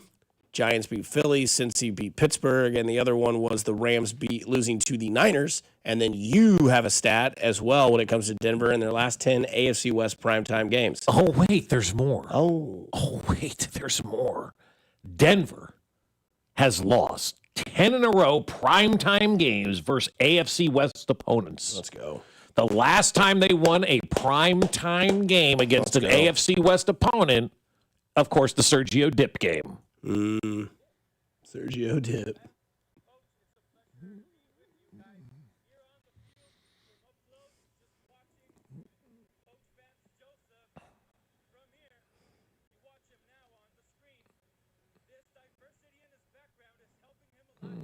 Mm-hmm.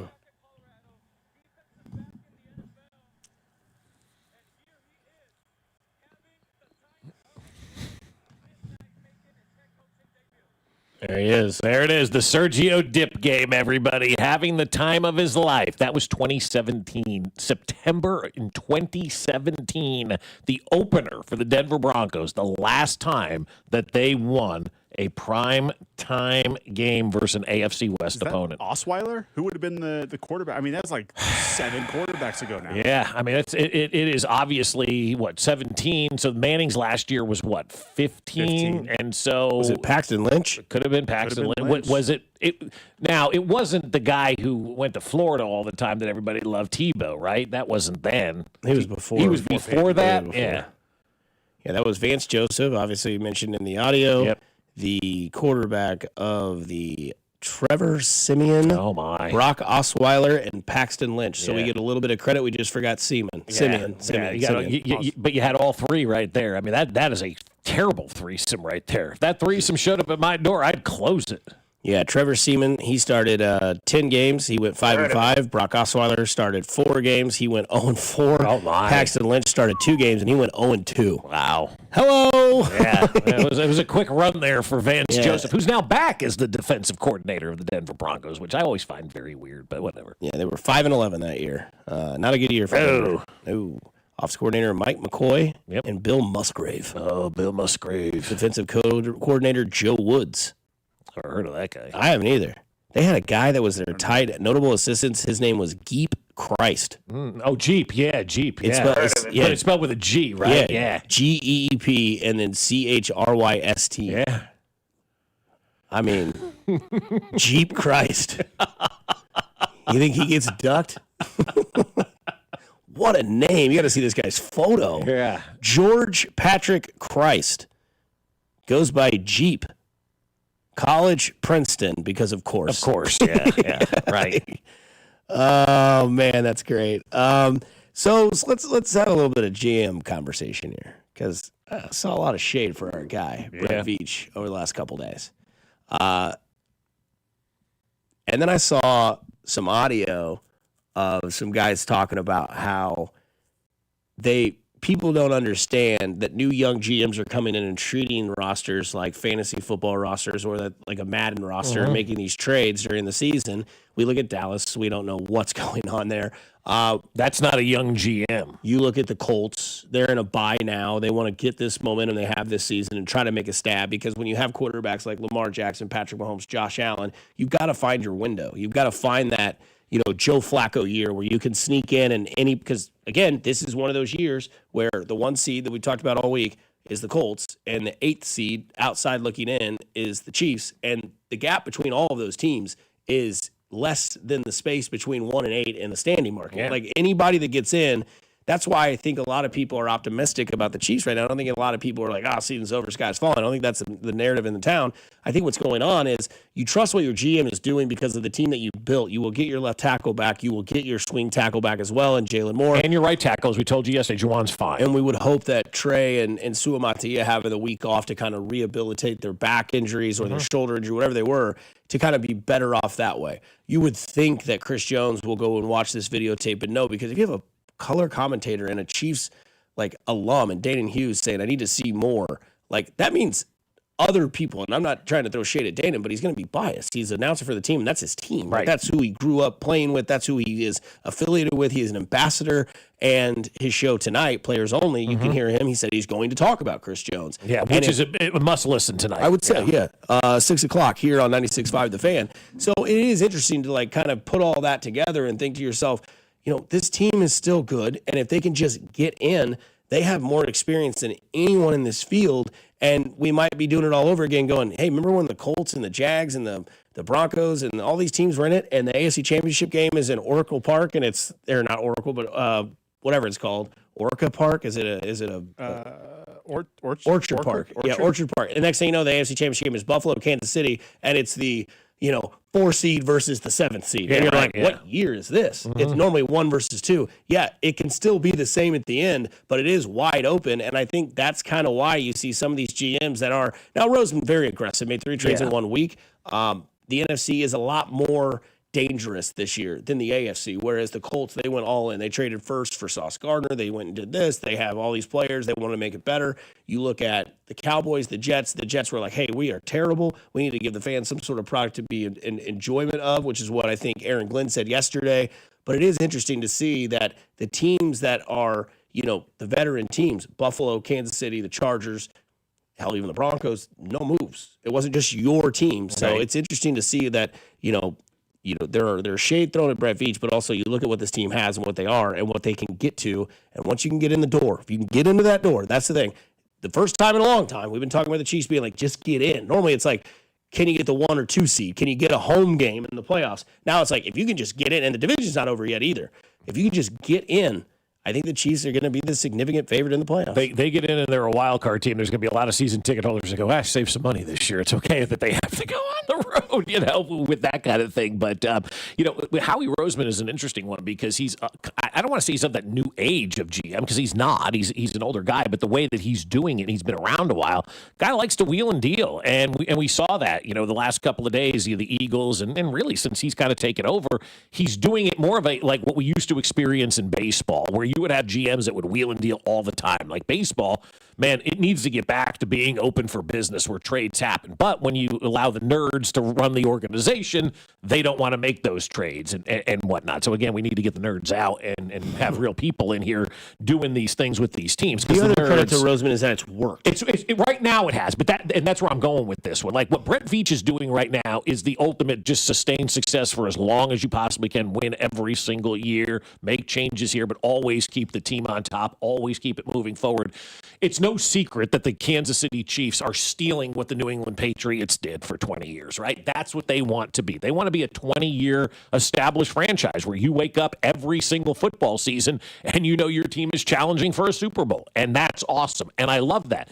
The other approach is kind of what they are doing in Philadelphia right now. It is a sink or swim approach, I think, in the NFL on this one, because you can make these moves and they could all backfire on you, right? They could all absolutely backfire. Guys don't become good fits. They become problems in the locker room. They never grasp on, whatever the case may be. We've seen it here in Kansas City, with guys. And so that's the the sink or swim mode for Philadelphia. And right now they're swimming and they're doing great and it's working for them.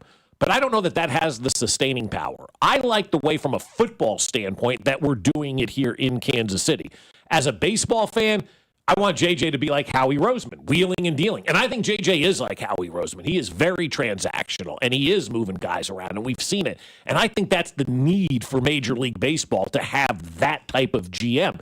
In the NFL, it's either sink or swim when you do it that way. And I like the way that we're doing it. I like waking up every morning at the beginning of the year knowing we've got a team that's going to compete for a Super Bowl every single year. I don't want to go back to those years where we're 4-12 and we made some free agent signings or trades and they didn't pan out and now we're back to square one. I like where we are right now. I like maintaining this success and keeping this thing moving forward. I don't want to have to wake up every morning and feel like I need to remake my team all the time too. Yeah, I'd love to see him get. And the other thing too that Roseman has done, he's done in-season trades that have been, pretty well off. But he's also done it outside of the season. Getting A.J. Brown, getting Saquon Barkley, those are big pieces. And they pay off. He's been to 2 Super Bowls. He's won one of them. He has maybe the best roster in the NFC, where the NFC is loaded with the Rams and the Lions and the Seahawks, all these teams that are 6-2, 7-2, all these teams that are there. He's competing with the field, whereas you could take the same argument with Brett Veach and say, well, I'm competing with the field. Denver didn't make a move. Buffalo didn't make a move. Chargers didn't make a move. What is the Chargers season going to be? Amari Hampton's still out. Well, the Chargers did get that Pennington guy. Walter. Yeah. But yeah, so they went and got somebody, but it wasn't like oh my gosh. Right, exactly. And you look at this AFC, and it's like, we know what the roster is that we have, plus we know what the roster is that we have going forward. We're going to have to do something with number 4 and 22, whatever that may be, whether there's a franchise tag somewhere involved in that or a minor extension as well. But I think that's when you look at it. I mean, that's just the two different sides of the thing. Like Roseman, decent drafts.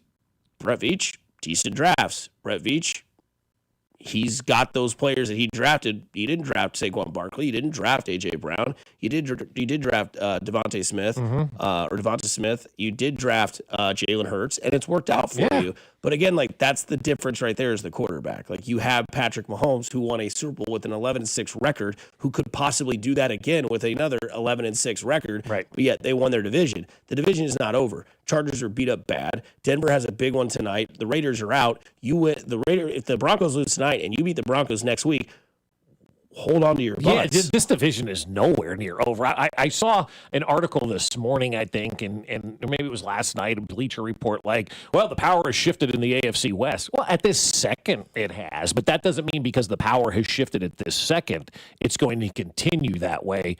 There's a song by Cody Johnson out there called Half a Song, and it's, he's talking about picking up a girl at the bar and dancing. He goes, how much of life can happen in half a song? How much of life can happen in a football game on a Thursday night? This is a major game tonight, guys. And we started off the show after we found out free agency began in baseball today, which I don't know that even baseball knows that it begins today. And then we started talking about the game. And Dusty said, are you watching the game? And I go, hell yes, I'm watching this game tonight. Have to. This is why we love sports, though, right? Mm-hmm. Like if you're a sports fan, this is a marquee game tonight because you're rooting for the Raiders maybe for the first time in a while. You got to see the Denver Broncos go down, and then the benefit that's going to happen if the Denver Broncos go down in this game. Everybody's going to be talking about the Chiefs tomorrow, going, Denver had a chance, and now they've got the Chiefs coming in, and the Chiefs off a bye week. Are we looking at tied for the division lead in 12 days? And that's exactly what we're potentially looking at if the Denver Broncos go out there and lose tonight to the Raiders. I just can't count on the Raiders. I can count on my kids going out there and beating Denver more than I would the Raiders. You can. And to draw to the GM conversation, I think, first of all, baseball requires you to be more transactional. Football doesn't. But baseball's gotten away from that because of the nerds. Right. But it's why guys like JJ Piccolo are such a breath of fresh air. I mean, this organization, like, just as much as any organization, was stuck in the no transaction. We draft our guys, develop our guys. In football, it comes down to hitting in the draft. It doesn't matter if you acquire the guy that you're paying a lot of money via trade or if you drafted him. If you're not hitting on your draft picks going forward, you're not going to be successful. So to some extent, you can mask a GM that maybe doesn't make as good of money decisions or trade decisions with one that can scout. And the Raiders are a perfect example of a team that can't scout. Another perfect team that just can't. It's a fun exercise to go back and look at the Raiders drafts for the last 8 years. Ever since the Colton Miller, Max Crosby draft, they have just thrown away their top 100 picks. They've either used them on running backs or positions that are less important, or they've swung and missed. Yeah, I mean, Bowers is a good pick. Yeah. We'll see what Genty does, but that's the last 2 years. And, like, they're still as bad as they are. They're still getting beat 31-0 in Kansas City. You know what I mean? Like, those are good players, don't get me wrong, but that's only two. If you're not swinging and hitting on the O-line, the D-line at quarterback, those things don't matter. And so it's just confusing to me because the minds that be in Vegas have been good football minds. They've been Brady, Carroll, Gruden, Mike Mayock before he was in Vegas was regarded as a good GM. Right. He's nowhere to be found. Nowhere to be found. Kelly. Got to be an ownership thing in Vegas Well, instead it of a is. GM thing. Yeah. But they're still, like, that's their problem. And I don't know how you change that until the owner – maybe we're giving them a pass because Jerry Jones exists. And they're another organization that it's like, hey, until their owner is gone, it's not going to change. Well, he is gone, and now it's the son. And so like that – and I'll give the son credit. At least he went out and, all right, who's the winningest quarterback? Tom, you want to buy 10% of this team? I have no money. You can be part of this operation. I like him adding Tom Brady in.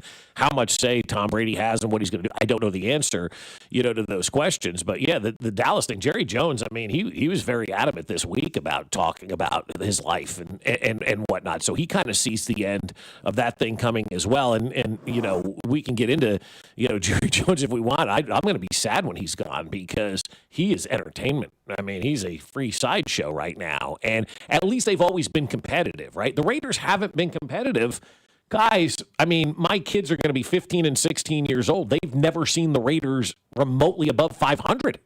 What was the Gannon year? 04? No, it was 02. It was the second Super Bowl that I covered, and it was in San Diego. And it was the 02 season, 03. Okay. Yeah. So the year after the Tuck rule, if I'm or is it the year before the Tuck? Either way, it's in that vein. Yeah. And outside of that one year that Derek Carr had the Raiders hot, and then he got hurt, and they went to the playoffs against, I want to say Houston. This is almost 2 years ago now. Because they lost to Cincinnati and should have won that game. That's right. That's right. On Cincinnati's run, because then they beat Tennessee. That's right. next week. Cincinnati's run here, yeah. Okay. Yep. Yeah. And so maybe the tides are turning with guys like Brady in the fold. But to your point, Bob, about Jerry Jones in Dallas, I don't want the Raiders to figure this stuff out, figure out how to scout. But I want it to be For good enough tonight, where they though. can win a game like this. Exactly. You know, like we're going into this game going, God, we need the Raiders to win. Does anybody think the Raiders are going to win this game? I'd like to wake up one morning where the Raiders can't beat the Chiefs, but by God, they can beat everybody else in the division. Like, start doing something useful. Be useful in life, man. Somebody says, can the Raiders just win 3-0 tonight? I've got Denver's defense in fantasy. I mean, just win, baby. Yeah. No pun intended, actually, a ton of pun. Yeah. Eli Drinkwitz was hot yesterday in a teleconference with the Missouri Tigers head coach talking to the SEC, and he was asked of his thoughts on the selection committee's performance, specifically in reference to its new strength of schedule metric. He said, quote, the top two teams, Ohio State and Indiana, schedule rankings and strength of schedule is in the mid-30s. Drinkwitz said that A&M is in the top 5, and they were ranked 3, so I don't know what's changed. He continued, and he said, the reality is college football needs to be decided on the field. The Missouri coach continued after that and said there's needs to be play-in games. There's not another sport in the country that is decided besides NCAA basketball, NCAA baseball, and NCAA football by committees, like decided on the field, just like pro sports do. He's not wrong. Mm-hmm. No, he's not wrong. But what's his answer for that? Like, what? He didn't give a solution, right? He said it needs to be decided on the field. Play-in games. But how are we determining who's in those play-in games? Like, are you just taking the power? Like, because if you really want to do this the right way, you're going to piss a lot of people off, which I don't care. It's time. It is time to kind of separate these things. You take your Power Fours, and you take the top 3 teams in every Power 4 conference, and that's how you determine it on the field. That's the only way that you can determine it on the field. And I don't care about the nondescripts. I really don't. We care about the Power 4 conferences. And you take your top 3 in each, the Pac-12, or not the Pac-12, but the Big 12, the SEC, the ACC, and the Big 10. The top 3 finishers in every league, throw them all into a hat, and then do a drawing of pulling the games and seeding them that way, right? You're right. But then a guy like Drinkwitz is not going to like that solution either, because the SEC is going to get 3 or more teams in the playoffs as currently constructed every year. Yeah, tough. I mean, there's no. No, I get you. So my point is, someone's always going to complain. Exactly. So you want it determined on the field? Then it's the top 3 in every power league. That's a 12-team playoff. Or you can do the top 4 and do a 16-team playoff and go for there. And then it's decided on the field. It's decided in the regular season, and it's decided in the postseason, just like the NFL. It's not left up to a committee to try to decide who gets in, because as Ben Maller told us, when was a committee ever doing anything right? If we ever got anything good from any committee.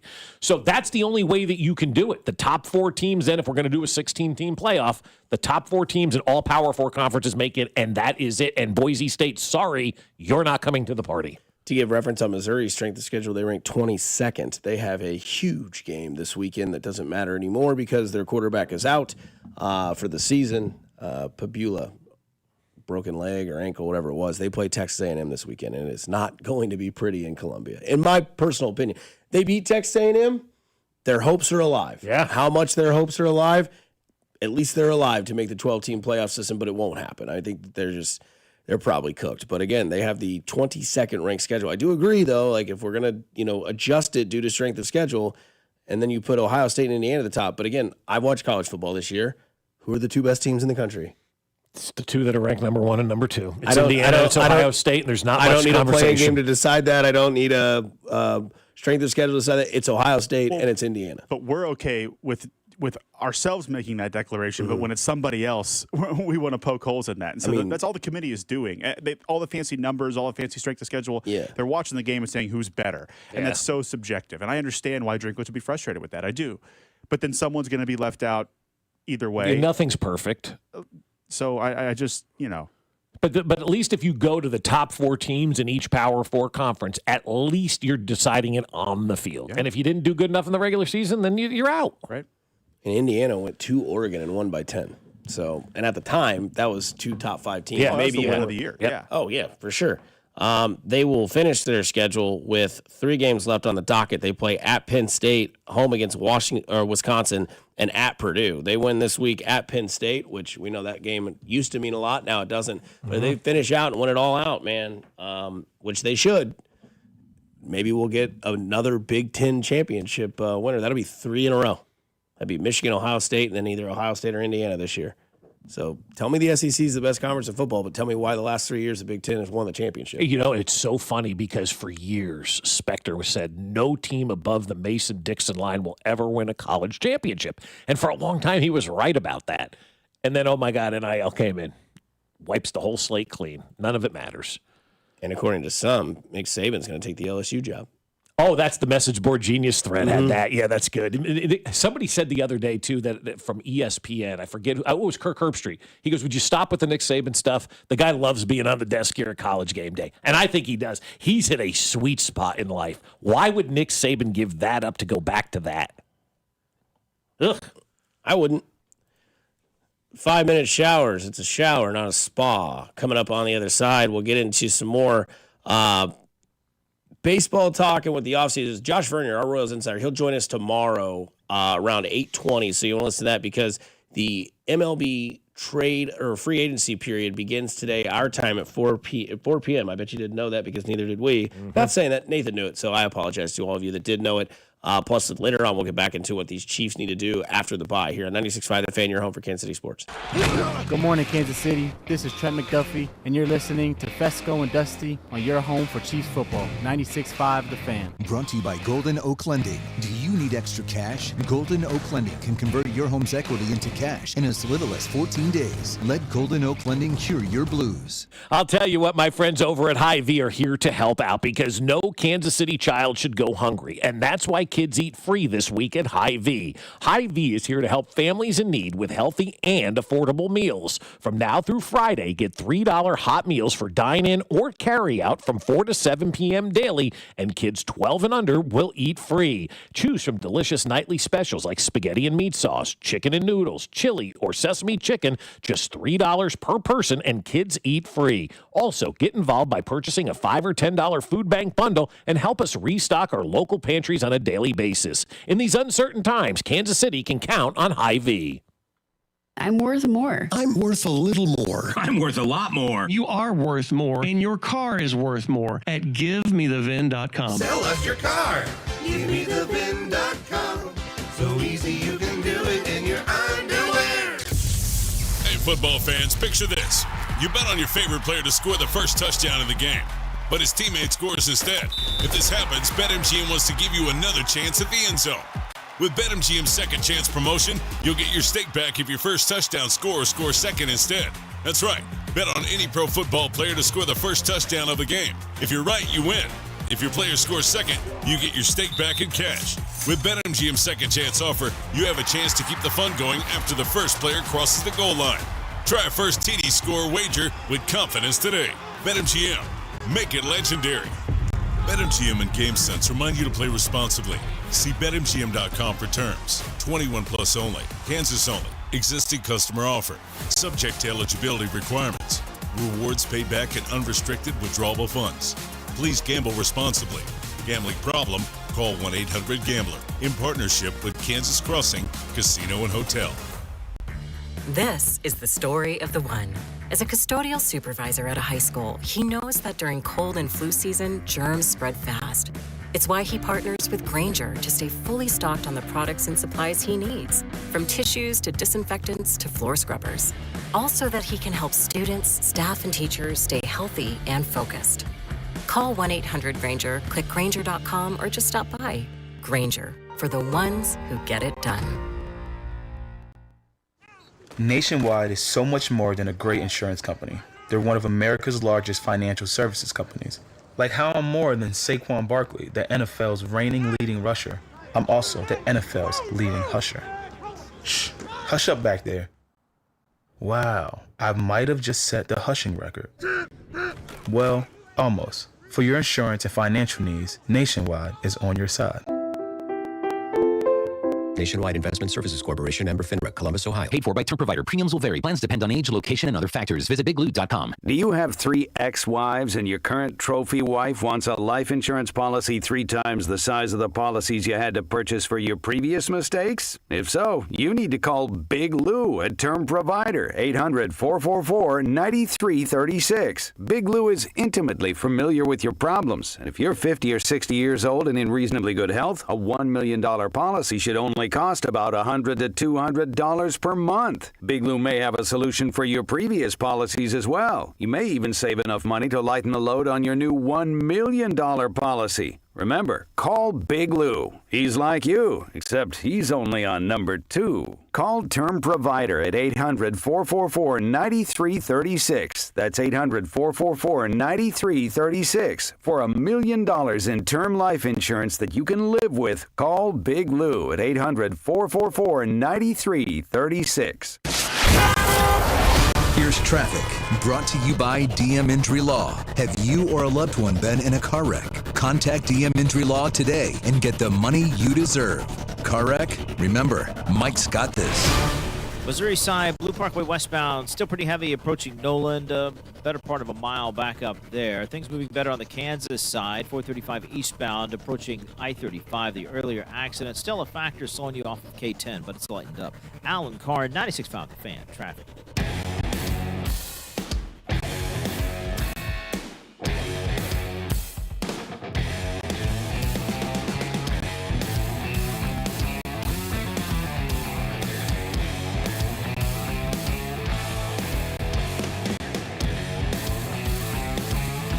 Back in on a Thursday here at about 8:45 on 96.5 The Fan, your home for Kansas City sports. You know,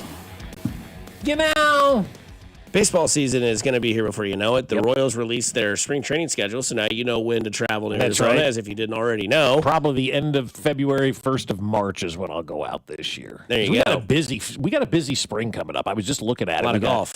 Well, yes, but we got my nephew's bar mitzvah, and then we're going to Greece after that, and then we come back, and then you and I are going to New York, which I needed to talk to you about that. Yeah, we're doing the trip. Yeah, we're going. I'm going to take Dusty to I'm New going York. to Jamaica in May. Who cares? Okay. Because I've already talked about this with Jen. She goes, Max taking off every damn day. You and Dusty can take a day off. So what we're going to do is we talk about it on air. We're going to take Friday, April 17th off, okay? We're going to fly to New York on that Thursday. So we'll have 3 nights. Are you going to take me to In-N-Out? There's no In-N-Out in New York. Oh, of all places, there's not it's an not In-N-Out? on the East Coast. Yeah. Yeah, Shake Shack's here. You know, you could. I've never had it. Yeah, well, okay. And there's many other But I'm places. eating bagels. I'm eating pizza. Yeah, I'm eating Italian sandwiches. We'll go to Katz's. We'll go to the Jewish Deli. I'll get you. I want to see Jersey Boys on Broadway. Okay, so we can do that too. But I was thinking about this because I do put thought into when I do trips and whatever. Mm-hmm. I was like telling Mac yesterday. You want to see everything. You're going to Portugal on your honeymoon. Do everything because you're never going to go back. And so I was thinking yesterday. I'm like, okay, Dusty. Bring him to New York, and we'll probably fly in on a Thursday. We'll stay in the city if the rates come down. My God! And then I want to take you to Asbury Park, and I think you need to do that. Like you're going to be that close, so that's why we're taking Friday off because we're going to fly in on Thursday.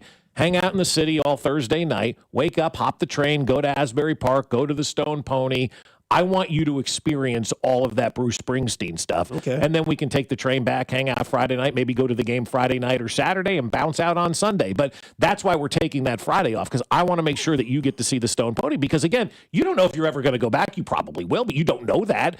And that's your guy, and that's his venue. And so that's why we're taking that day off. And so yeah, the spring has just gotten very busy. I know that I'm hard. For sure. Yeah, that'd be awesome to do the Bruce bucket list because the Stony Pony, man, like that's where it all started. Yeah. That's where it was.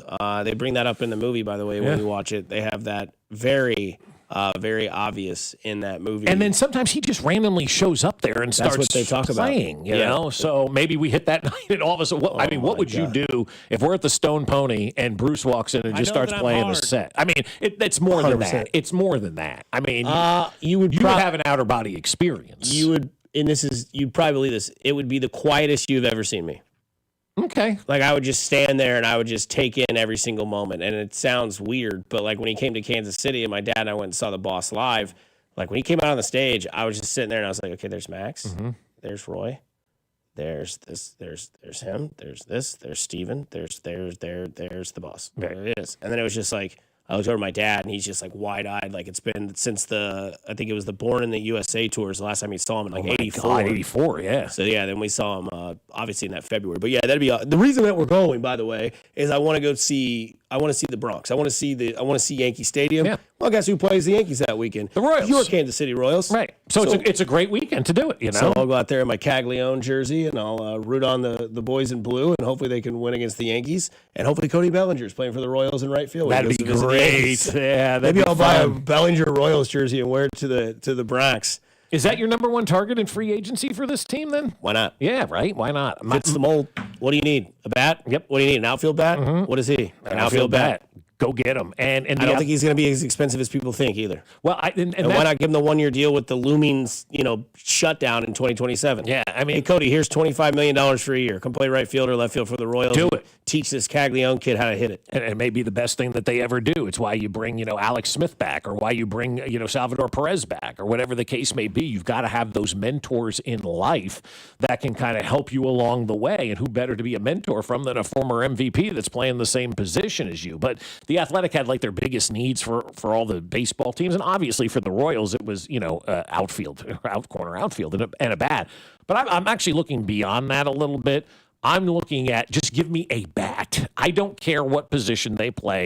We'll make it work. You can't have too many good players. You can't have too many good wide receivers. You can't have too many good offensive linemen, too many good defensive linemen. You can't have too many bats, regardless of that position. Like, it always does sort itself out. When you think, oh, we've got too many of this, or no, it always sorts itself out. So if that bat that you have to go acquire happens to be Bichette, because, you can get him, who I would love to come in here and be the second baseman for this team, okay, that's the bat that I got. I don't necessarily then have to go out and get an outfield bat. I need a legitimate bat in this lineup. And I think if you have a legitimate bat in this lineup, the Royals are going to be your odds-on favorite to win the Central next year. So you're okay with the John Heyman report of the Royals being a dark horse for Bregman, who plays third base? Yes. Relocating a Gold Glover off to third base. I am. Okay. I am absolutely okay with that. 100% in favor of doing something like that. And that was going to be something else that I suggested. I would absolutely make a run at Bregman. I don't care that you have Michael Garcia there. You can go get Bregman. You can move Garcia to second base. And now all of a sudden, holy, you know what, man? Yeah. I mean, I think that he's just going to get so much more money somewhere else. Probably so. And he's probably one of those guys in his career who's like, I play third. It's like, okay, well, we have a Gold Glove third base and we don't need you. Yeah. We need an outfield bat that can be productive. That doesn't fit the mold. I think you're both probably right. I'm probably okay with, in that world, shifting Michael Garcia because the bat's more important to this team right now. Yeah. But, yeah, Dusty, Bregman opted out of a 2-year, $80 million deal, so it's probably at least a third year worth. Almost the same amount. So we're probably starting at like 3 for 110, 120 on the bidding.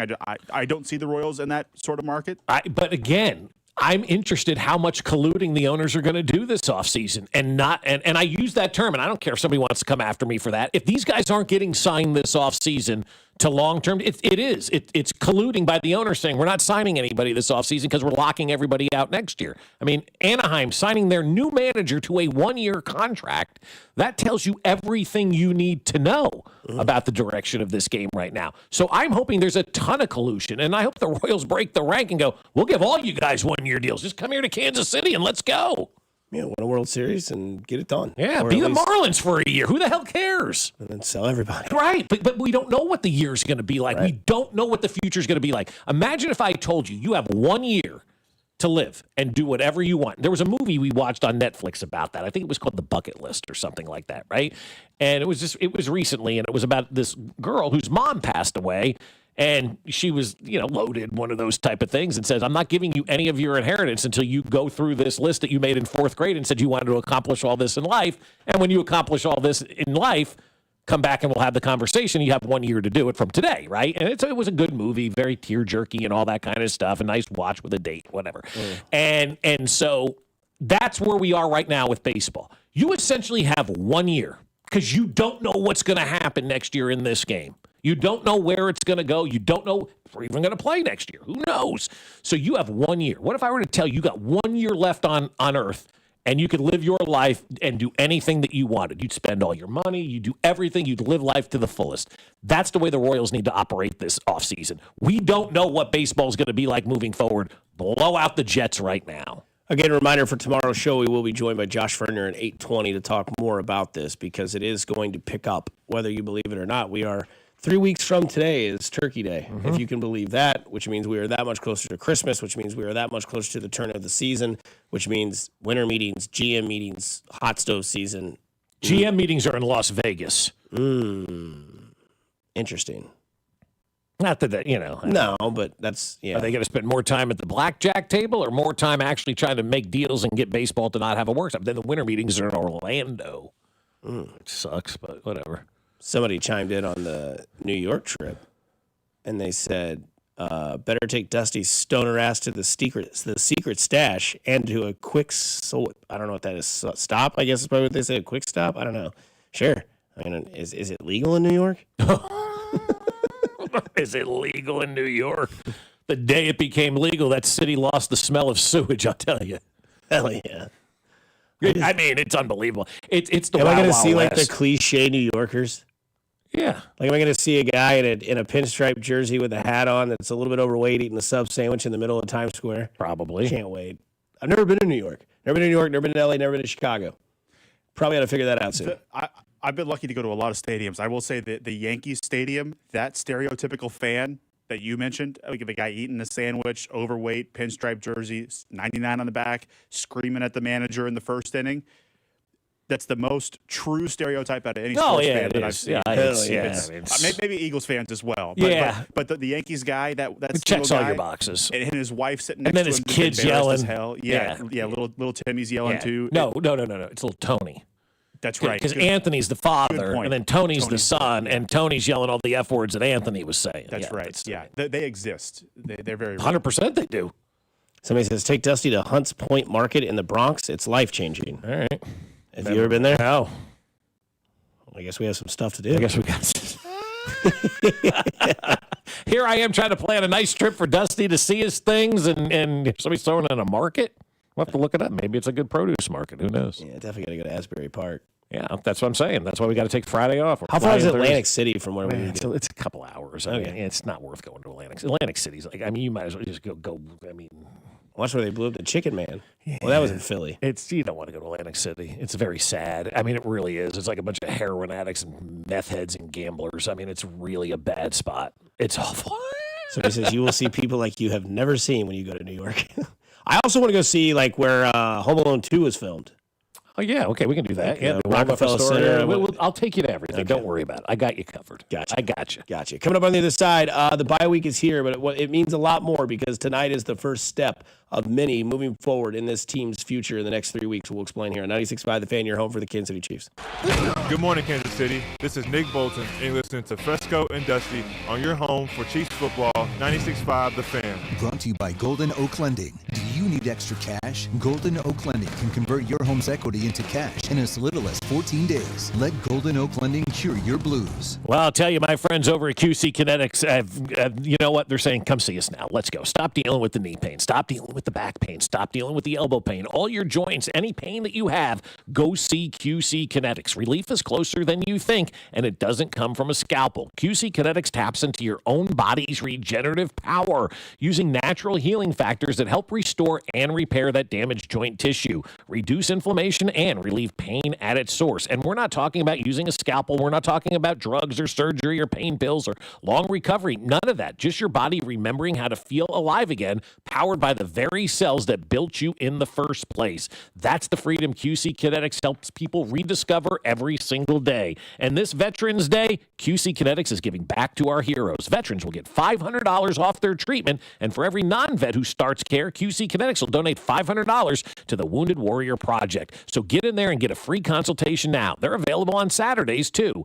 816-412-6299. That's 816-412-6299. Off 435 in State Line and in Gladstone with QC Kinetics. At Casey's, when someone asked for a cup of coffee that wouldn't put them in debt, but still had freshly ground beans, rich flavor, and a price that starts with a 9 and ends with a D9 cents, We were too nice to say no. Any size darn good coffee, just 99 cents with Casey's Rewards. Limited time only. See store for details. Every NFL Thursday is your chance to hit the jackpot on FanDuel. Because with FanDuel's Thursday touchdown jackpot, you can win a share of $2 million in bonus bets each week. To get in on this Thursday's action, all you have to do is place an anytime touchdown score bet before the game kicks off. And if your player scores the first or last touchdown of the game, you'll win your bet plus a share of bonus bets. Just visit FanDuel.com/Alex to take a shot at the jackpot. That's FanDuel.com/Alex for your chance to win a share of $2 million in bonus bets. Play your game with FanDuel, an official sports betting partner of the NFL and 96.5 The Fan. 21 and present in Kansas. Opt in. Must apply profit boost token on select market. Prize pool to be split equally among all eligible participants who made the correct first or last touchdown pick. Bonus issued as non-withdrawable bonus bets will expire 21 days after receipt. Restrictions apply. See terms at sportsbook.fanduel.com. FanDuel is offering online sports wagering in Kansas under agreement with Kansas Star Casino, LLC. Gambling problem? Getting help is your best bet. Call 1-800-522-4700 or visit kansasgamblinghelp.com. I'm Mitch Holtis, voice of the Kansas City Chiefs. Choosing the best doctor for your eyes is one of the most important medical decisions you'll ever make. Whether you're considering blade-free LASIK, all laser cataract surgery, and premium lens implants, or want a world-renowned doctor to help with your glaucoma, macular degeneration, dry eyes, or diabetes, trust my doctor, Dr. Steven Silverstein. Call Silverstein Eye Centers to make an appointment, 816-358-3600. Experience the best eye care in Kansas City. If you're 55 or older and into that whole saving money thing, T-Mobile has an exclusive phone and internet bundle just for you.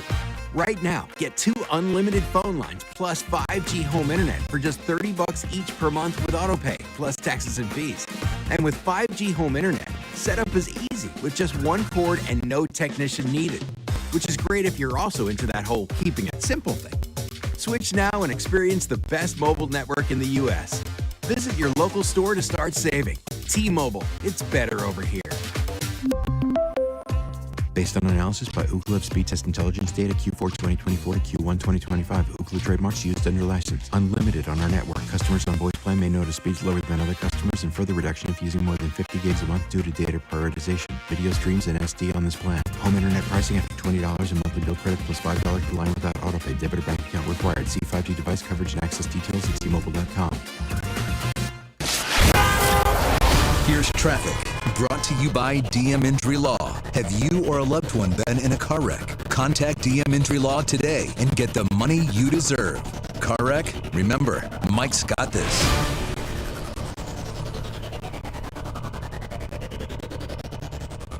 Kansas side 70 eastbound gets heavy at 635. Stays slow to 18th Street Expressway with construction taking away 2 left lanes. 35 northbound heavy at the merge with 69 Highway with an accident reporting before 75th Street. Allen Carr, 96.5 The Fan. Traffic.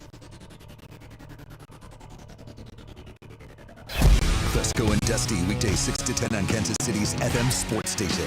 96.5 The Fan, KFNC FM and AM, HD1 and HD2 Kansas City, an Odyssey sports station.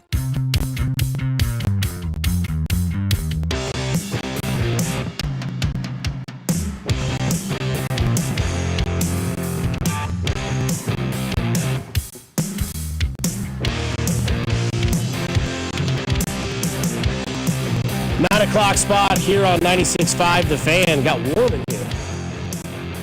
Oh, Dolly, and hot today. But yeah, we are here for another hour. Tomorrow is Friday, so bye-week Friday, no Red Friday, no round table, no Golden Locks today. He is in Atlantis in the Bahamas. Do you think he brought his sunscreen? I would hope so. Okay, I would hope so. Yes, no doubt about it. Yeah, but if he didn't, he's going to come back. He's going to look terrible. Then we're going to have a talk.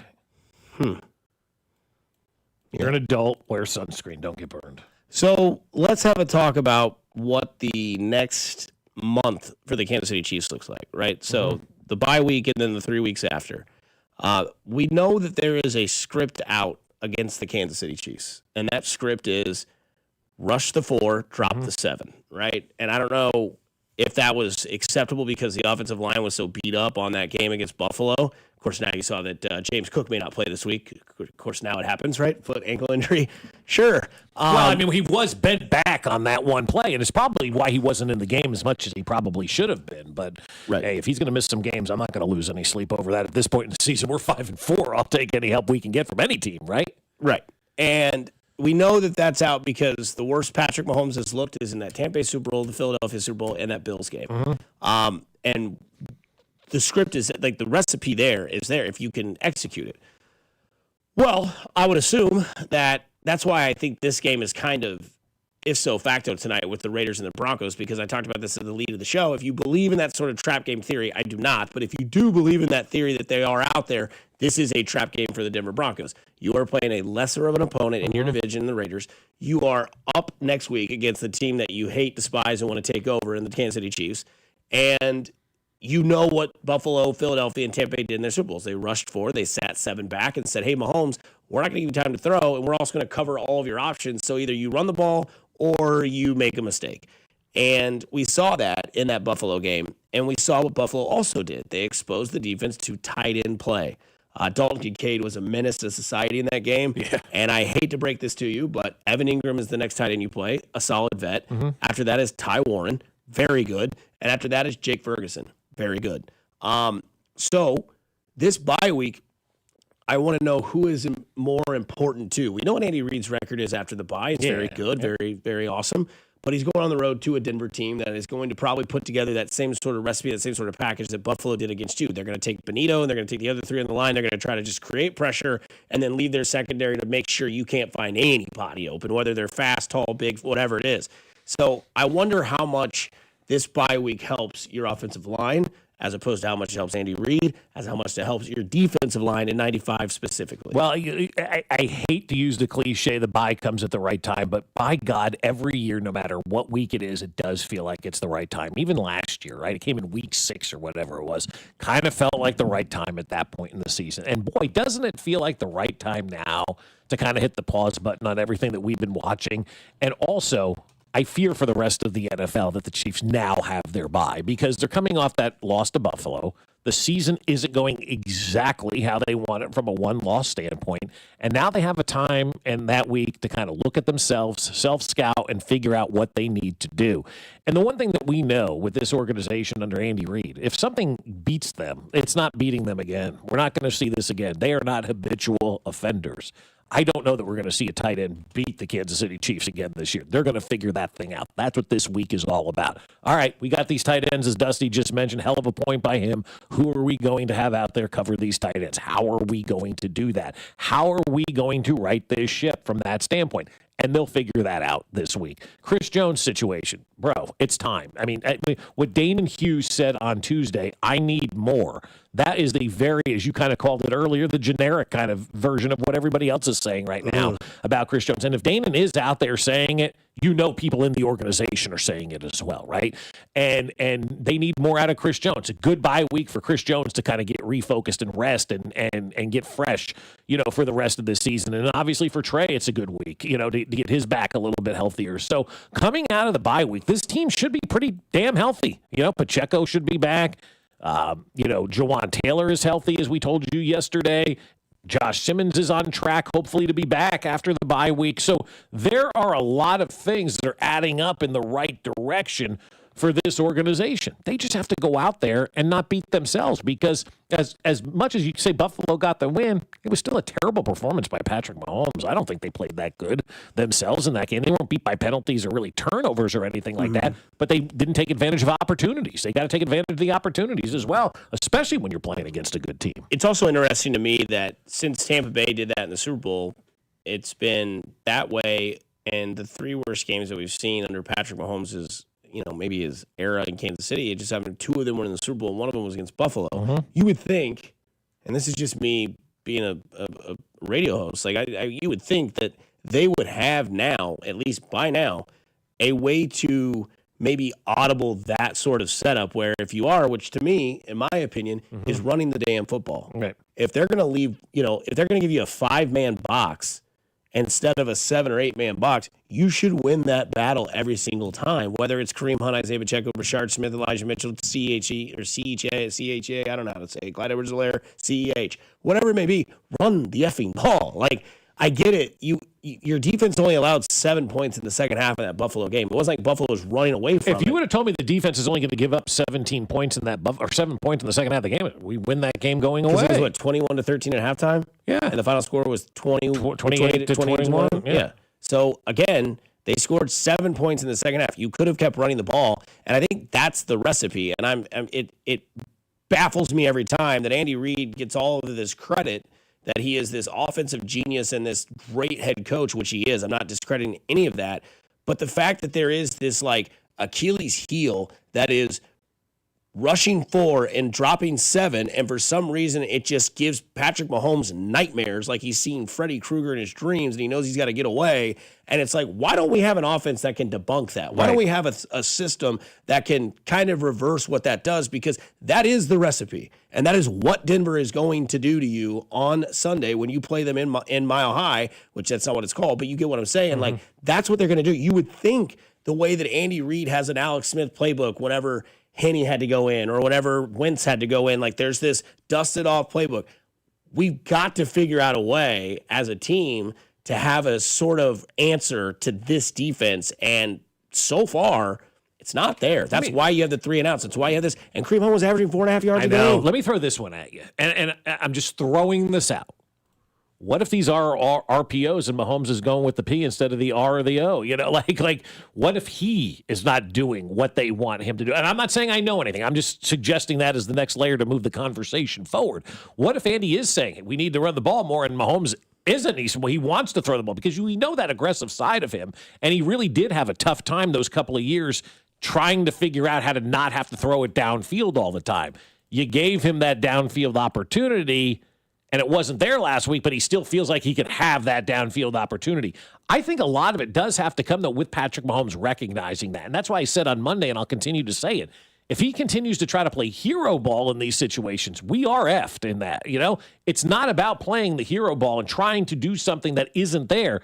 You've got to change that logic, and you've got to change that thinking. Okay, fine. You're only rushing 4 in the first play of the game and dropping 7. We're audibling out of the pass, and I'm handing it off, and we're running. And we're going to run until you decide not to drop 7. And then at the line, when you decide not to do that, you're going to blitz me? Fine. Then I'll go up over the top at it. But I think there has to be some buy-in from the quarterback as much as the head coach as well on this. But we know at the end of the day, neither want to run the football, right? Neither of those guys have anything to do with the run. But sometimes things you don't want to have anything to do with, you need and you have to use. And the run is one of those things. No doubt about it. We'll dive completely more into a random thought that we have, plus college football, the SEC and Big Ten, the battle that is in college football. Plus, we'll get into some more fun stuff as well here on 96.5 The Fan, your home for Kansas City sports. You're listening to Fescoe and Dusty. Tune in to hear former Chiefs linebacker Derek Johnson every Monday at 7:20, right here on your home for Chiefs football. 96.5 The Fan.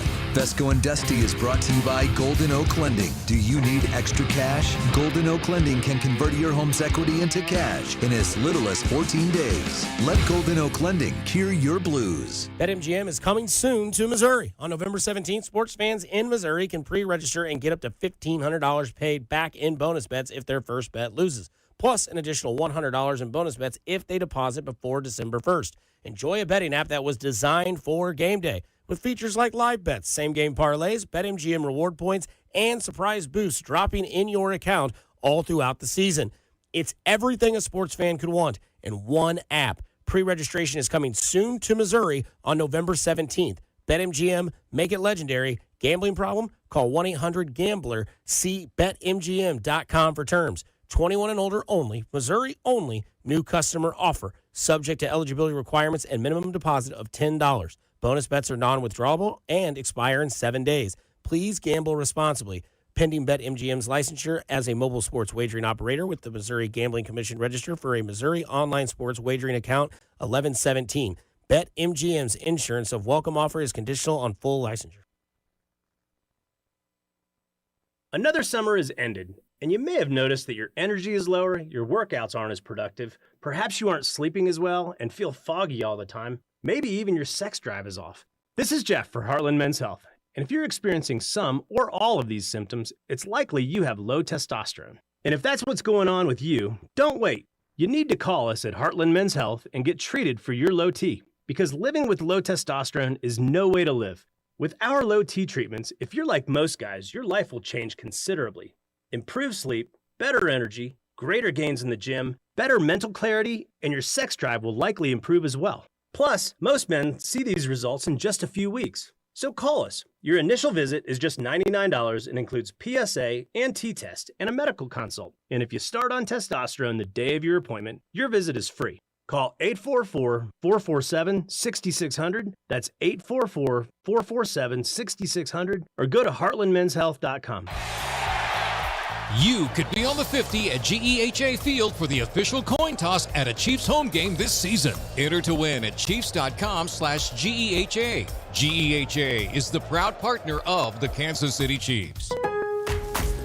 On the job, every minute counts. That's why Lowe's now has ProBlock Quick Dry Primer, expertly manufactured by Sherwin-Williams. Engineered for pros to dry fast and go on smooth for virtually flawless results that keep your job moving. It's available in oil and water-based, and getting it is easy. Order online by 2 p.m. and get free same-day delivery right to your job site. Lowe's, we help, you save. Orders placed after 2 p.m. will be delivered next day. Valid in select zip codes. Subject to driver availability. More terms apply. I'm Ed Evans, CEO of Consumer Cellular. Ever wonder why Big Wireless wants you on an unlimited plan? They probably want you to cover the cost of those 20-somethings using all that data every month. But most people 50 and up like me only use 12 gigs or less. Don't get bamboozled by Big Wireless. Switch to Consumer Cellular. Our plans start at just $20, and we use the same towers as the big guys. Join the millions who choose something better, because if you're not using all that data, you're probably getting used. Call 1-888-FREEDOM or visit consumercellular.com/facts. Plans include $5 credit for autopay and e-billing. See site for additional facts. I'm Kristen Press. And I'm Tobin Heath. We're World Cup winners, Olympians, and the hosts of The Recap Show. Every week, we sit down with the icons, disruptors, and game changers on the field and beyond it to talk victories, heartbreaks, and everything in between. We've built a space where athletes, change makers, and people creating the future of women's sports can show up and show off as their full, unapologetic selves. Follow and listen to The Recap Show wherever you get your podcasts. Hey, Zach, are you smiling at my gorgeous canyon view? No, Donald. I'm smiling because I've got something I want to tell the whole world. Well, do it. Shout it out. T-Mobile's got home internet. Whoa, I love that echo. T-Mobile's got home internet. How much is it? Look at that, Zach. We got the neighbor's attention. Just $35 a month. And you love a great deal, Denise. Plus, they've got a 5-year price guarantee. That's 5 whole trips around the sun. I'm switching. Me too. Yes, T-Mobile home internet for the neighborhood. Donald, you still haven't returned my weed whacker. Carl, don't you embarrass me like this, please. What's everyone yelling about? T-Mobile's got home internet. And Donald's got my weed whacker. Yes, T-Mobile's got home internet. Just $35 a month with autopay and any voice line. And it's guaranteed for 5 years. Beautiful yodeling, Carl. Taxes and fees apply. See T-Mobile.com/ISP for details and exclusions. Expect mostly sunny skies today with a high temperature reaching 69. Weather brought to you by Staples. Have an easy holiday at Staples. Save on top tech and gaming gifts, shipping supplies and services to get your packages there safely, even custom cards and wrapping paper. Staples. That was easy.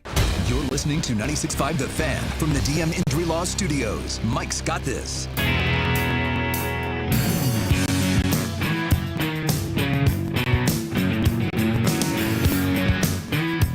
I hate to be this guy, but there is some sad news out of the NFL as Marshawn Kneeland of the Dallas Cowboys has been found dead this morning. If you watched that Monday Night Football game against the Cardinals and the Cowboys and you remember the blocked punt scored by a Cowboy player, it was Marshawn Kneeland who did that. He passed away at the young age of 24. Brutal. Absolutely brutal. That's why I tell you every day, man, stay kind, stay safe, stay groovy, enjoy life, man. It's just 24 years old, just scored a touchdown on Monday Night Football.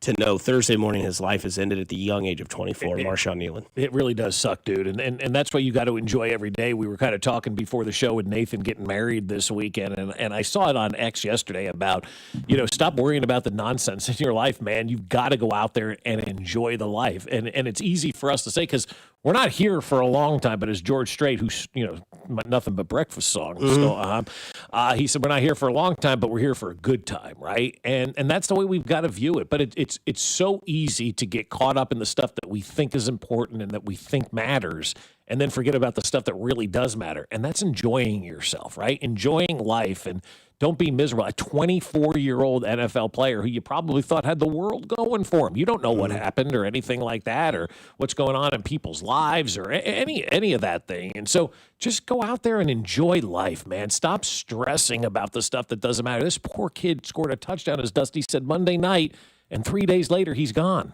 I mean, it's awful, awful, awful. I feel so bad. Terrible. 24 years old. Marshawn Nealon has passed away. Cowboys, looks like a linebacker, a lineman. Defensive end, I think. Defensive end, number 54 for the Cowboys. Again, as Bob had just said, he scored a touchdown on Monday Night Football covering a punt block against Arizona. So life is too short. Don't be angry. Yeah. Just head up. We talked about the Chiefs on previously before we went to a break, and somebody asked a question on the text line, where did the Thornton deep ball go? Well, everybody moved down a spot on the roster, and we told you this. They say it's so funny how they say everybody's going to eat. That's not true. No. Everybody's going to eat, but you may get more. You may get seconds. I may only get firsts. I may get some scraps. You may get thirds. Yeah. Everybody's eating. You're going to eat, but how much? Right. And that's what I tried to tell people when Rashee Rice came back. I was like, yes, everybody's going to eat. That's, cool. But, somebody's going to get – it's like the Family Guy skit of John Goodman at the Thanksgiving table. Are we going to be able to eat? Yes, once your father is done. But there's never any left. And he's, so overweight, and they're all, skin and bones. Yeah. He's, drinking the gravy. That's essentially the same thing when it comes to this Chiefs team, because it's going to go through Rashee Rice. It's going to go through Xavier Worthy, Travis Kelce, and then it's either Juju or it's Hollywood Brown, and then it's Thornton. And by the time you got into all those names and all the game, and you hand the ball off 4 times in 4 quarters, then that ball's not there. It's not necessarily a necessity for your offense anymore like it was weeks 1 through 6. Yeah, you didn't. You needed that in your first 5 games or 6 games of the season to go out there and win. You needed Tyquan Thornton. It's not a bad thing that the deep ball has been gone. It sounds like somebody placed a bet or maybe picked them up on their fantasy team and is kind of wondering where they are. We would have told you don't take any Chiefs wide receivers on your fantasy team because you don't know who it's going to be from week to week to week to week. And so, yeah, there's going to be guys losing opportunities out there. I would love to see them run the ball more. They had the opportunity to do so on Monday or whenever that was, Sunday, and they chose not to. So hopefully, we'll kind of get back to being more of a balanced offense and figure things out, especially when they drop those 7, because you can't keep trying to throw into that coverage. It's just not working for this team. It's their kryptonite right now, and I'm quite frankly more surprised that more teams just don't do that. I really am. I'm surprised more teams just don't rush 4 and drop 7 the entire time. And you've got to have it. You've got to have it, yeah, right? You've do. got to have like a Joey Bosa, which they did that. That defensive line for the Bucs that year was insane. Yep. Philadelphia line, and then obviously Bosa was insane against Kansas City on the Sunday afternoon game. But it seems like more teams, and maybe you know this better than I do or Nathan, it seems to me more teams now are really good on their defensive lines. I mean, like let's take the Giants, for example, right? They're not a good football team, but by God, that defensive line, man, with Burns and Thibodeau and Carter, like they get after that, right? Dexter Lawrence as well. I mean, it feels like to me like everybody now has a good defensive line in the NFL. Am I just imagining that? No, and so I think because on one hand I want to say they put up 21 points. We don't think they had an impressive day offensively. We don't think Mahomes was good. We don't think they ran the ball enough. We think the whole team was kind of out of sorts. The line was banged up. They still put up 21. That would be okay under the thought that there's 4 other guys on the other side of that line that are trying to beat you. These guys are they're in the NFL as well. They are paid as well. They're trying to beat you. But the Chiefs can't do that themselves to other teams on the defensive side of the ball. So it feels like watching the Chiefs play this season in its entirety, you feel at a disadvantage immediately because the Chiefs don't have that luxury on their defensive line. Right. And so if they did, maybe games like this where the team's a little bit out of sorts feel a little bit more like a toss-up like they have in the last couple of years. And then in those cases, you trust 15 to win the game, make a play late. So I don't know, because it does feel like we sit here a lot and we say, yeah, they got pressure with the front 4. Well, we've said that about almost the entire league now. just the Chiefs aren't one of those teams. And there's the flip side. That's what we were kind of talking about on Tuesday. It's like, did the Chiefs miss the boat from a defensive standpoint and kind of forget about? Now, this year they didn't. They drafted two guys, second and third rounds. They drafted defensive linemen, but maybe it's them trying to catch up a little bit to maybe where this league is, because for the last decade, the Chiefs have set the trends in this league, right? And now all of a sudden you got these great defensive lines, and George Karlaftis, a hell of a player. Chris Jones in his prime, hell of a player. But that's about it right now along that defensive line. And so I would think this offseason, from a draft standpoint, you're focusing on that defensive line a lot more, because this league now shows you if you got a great defensive line that can get four guys to the quarterback, boy, you're really taking away a lot of the game. No doubt. But yeah, I don't know, man. I just feel like the recipe to beating that defense is just running the ball. Yeah, I agree. But you're also dealing with a coach who, this was the conversation for 10 years in Philadelphia, too. I know. And how did it end in Philadelphia? Not good. Yeah, you gotta, I mean, again, I'm not calling for that. No. I'm just saying that, like, the guy that we praise that can adjust and kind of keep up with the Joneses in the NFL, the one thing that he's never adjusted to and never tried to keep up with is running the ball. And when your quarterback has PTSD of the four-man front being rushes and the seven guys dropping back, and he looks like he did, you got to figure something out. Now, whether maybe the answer to that, and somebody in the text line brought this up as well, maybe the answer to that is, like, when you think that's what they're doing, then Rashee Rice isn't going to get open anyway. Bring him in the backfield and use him like he used Deebo Samuel. And they did that for a couple plays on and Sunday. then they stopped. I know. And after the first quarter, I'm like, I just don't get it. Do you know how excited I was watching Rashee Rice in the first quarter of that game? I'm like, he's doing everything we said that he was going to do this week. He's running the ball out of the backfield. And then the second quarter started, and it was like they all of a sudden forgot that number 4 was out there. But, you know, Andy is like all of us. We all have that one thing that we're just not willing to give in on, right? In life, whether it's somebody quitting smoking, whether it's somebody quitting drinking, whether it's somebody, you know, starting to wear their seatbelt who never did. I'm just looking for things out there. Andy with the running game is like, he's going to go kicking and screaming with that running game. And if that's the only thing that at the end of 15, 20 years of Andy Reid, we go, I wish we ran the ball a few more times. We would have had 17 Super Bowls, you know. Just like someone that knows they need to stop smoking. Like Andy knows he needs to run the ball. Like he said it walking off the field in the first half. We need to get the run game going. We need to establish something on the ground. Then do it. And then completely got away from it in the second half. And so that's when it frustrates me more. Not when running is less of a part of the game plan, but when the Chiefs trail, which was by one score. 2 scores were part of the game, but a lot of the game they were down by 1 score in the second half there, and it was pass, punt, hero ball, punt, right? Or 4th and 17 where we're going to go for this, and that was random and incredible and great, but that's not the norm. There's no need to do that clock saving sort of pull those plays out. We need chunks here. When you're down by 1 score, even if it's the middle of the 4th quarter, you can still use both of those. I'm going to jump in here for a second, and I apologize for this, but it reminded me of something that we go back to that playoff game in New England in 2016 when the Chiefs lost, and Andy said, I've got to score first before I can worry about scoring second. So that would kind of go into the face of what he said about 10 years ago up in New England. I'll always remember that because fans were so mad. Why aren't we in the hurry up? He goes, because if we don't score once, we can't score twice. We got to make sure we score that one time. And I think that playoff game is a pretty extreme example of that because it was like under the 2-minute warning before they scored. I mean, they bled that clock. But that's sort of the mindset that I'm operating under. And when you're down by 1 score and you don't have to score twice, why are we so out of sorts? And that's what I'm saying. Like, why do we revert back to go back to that Alex Smith offense that kind of matriculated the ball down the field in that game? And it just feels like, you know, Andy with the run game is like my kids in school. If they don't get it right the first time, they give up and they want to walk away and drop the class, right? It's like they run the ball and they only get 3 yards. We're done here. We're dropping the run game. No, do it again. And then do it a third time. And then you know what? At 4th and 1, do it again. Yeah, I don't know. But we're not the only ones saying that. I can promise you that. I know there are people within the organization who say, hey, let's run the ball more. And people in the NFL going, this team needs to run the ball more. Oh, everyone across the league is saying before the half, on the 1-yard line, line up under center, run the ball. The problem was the timeouts. They didn't have any. And if they didn't, they wanted to make sure they got at least 3 points. And if they got stuff there, they weren't going to get any points. But I sent out a tweet. I said, I don't trust this team to get 1 yard. I would be much more mad about that usually. But the way they were operating, I was fine with the 3 points. This year, they've been good at getting a yard, though. Right. In short yard situations, they've been able to fall back on that. Yeah, Kareem Hunt on Sunday had 11 rushes for 49 yards. It's 4.5 a carry. Yeah, I don't understand why they got away from that. He was running the ball good. Yeah, and then, of course, you have your coach on the text line.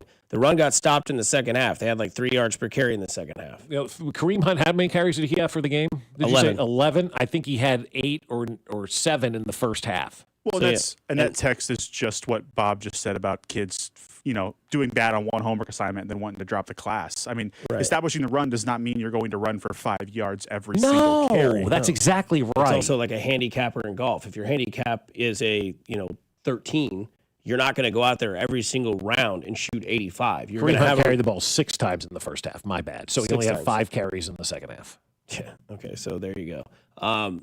It's like, a handicapper at golf. He's like, oh, what's your handicap? Oh, I'm a 10. Oh, so you shoot 82 every time? No.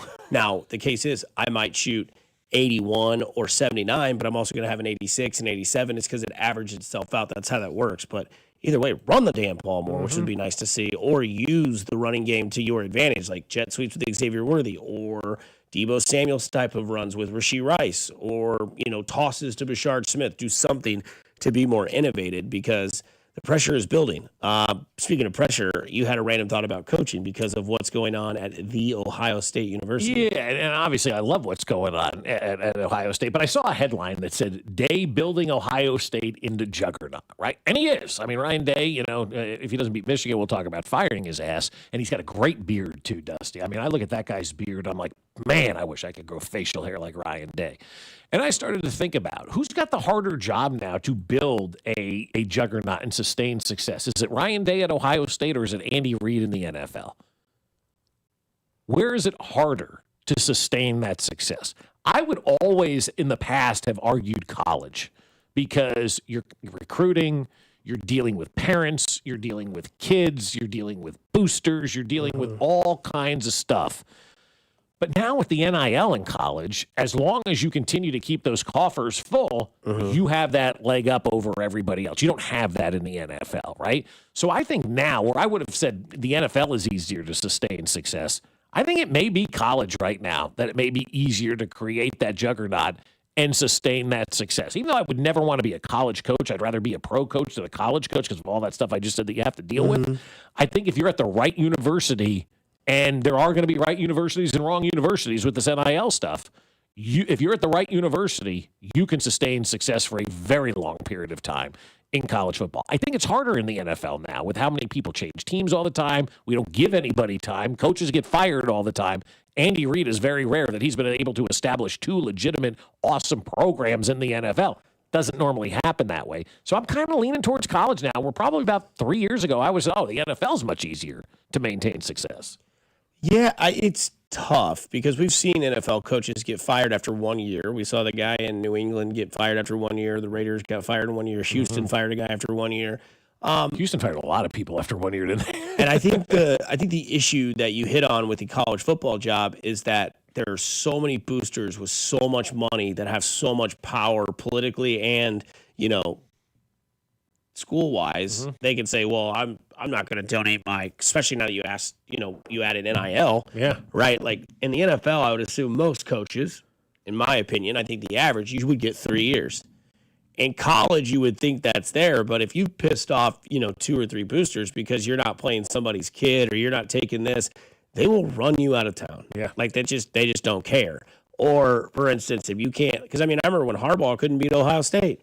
And they're like, well, is he the guy? I'm like, well, what's Michigan been since Lloyd Carr's been gone and you haven't had anybody coming in and fill the void of what they're doing? And yet here's Harbaugh winning 8-9 games a year and getting you a chance to play for something special, but yet he can't beat Ohio State, so get him out of here. Right. Really? Yeah. Okay. But that's where college is. 100%. I mean, like college is weird like that. Oh, you didn't beat Ohio State or Michigan, you're fired. I went 10-1 and won the national championship, but you didn't beat Michigan, right?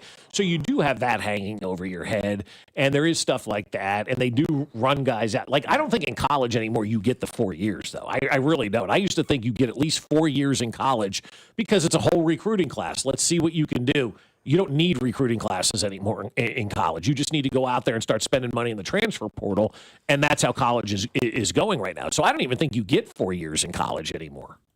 I think in both leagues, if you're in the upper echelon, whether it's NIL in college or if you're blessed with one of the top 4 or 5 quarterbacks in the NFL, I think if you're not in those sort of tiers, it's going to be difficult. In the NFL, like you said, players move on, but also the parity amongst teams, the salary cap. Everybody in that league is so good. Every player, has, I guess, it's been whittled down more than it has at college football. There's so many teams, so many different levels. Just by virtue of being in the NFL, the talent is more equal.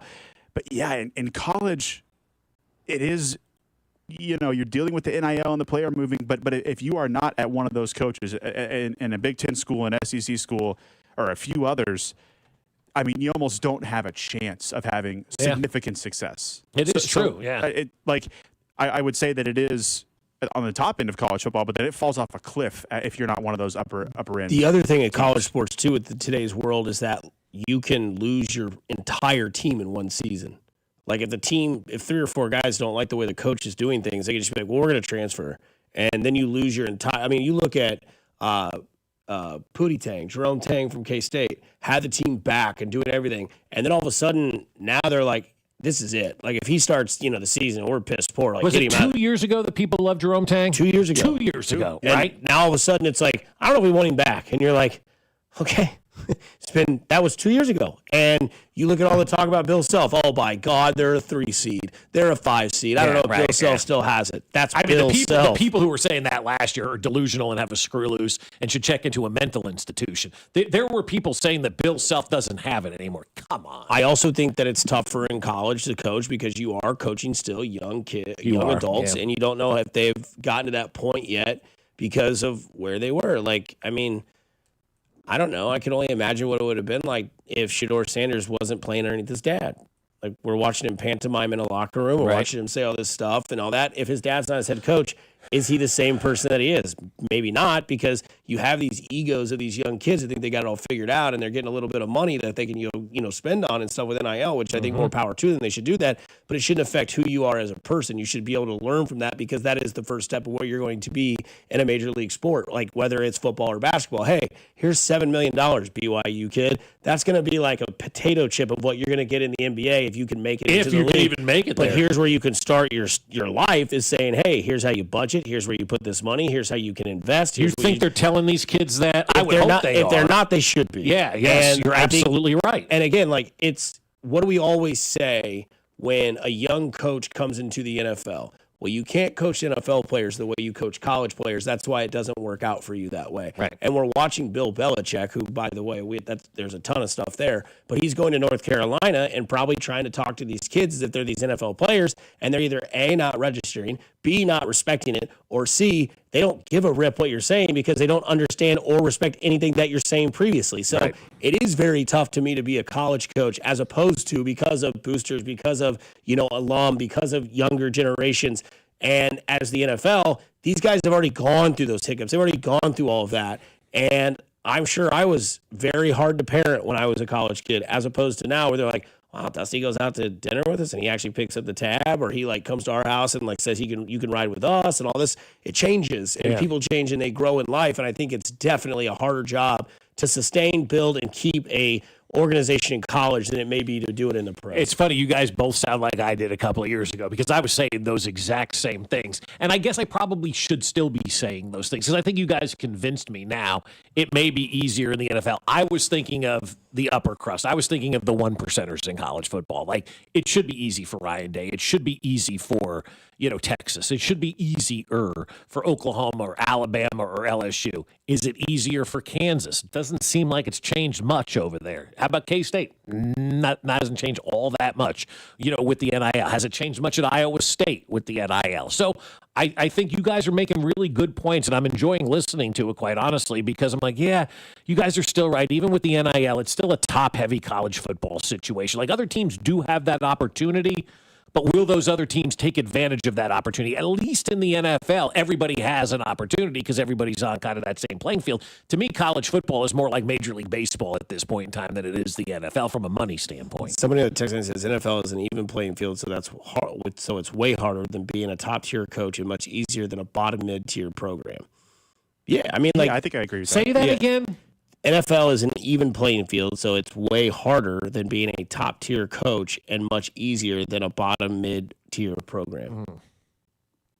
Yeah, yes, the NFL is even to an extent, but then you got some people have a better coach, some people have a better ownership, Yeah, I still think if you have Mahomes, Allen, Lamar on your team, you're living in a little bit of a different class than you are. Yeah, you're in a Mission Hills house as opposed to, somewhere else. Right. Yeah, you look at the most tenured coaches in the NFL. It's John Harbaugh, Andy Reid. McDermott's up there. McDermott's up there. Yeah. McVay's up there. Yeah. And what do they all have in common? Quarterback.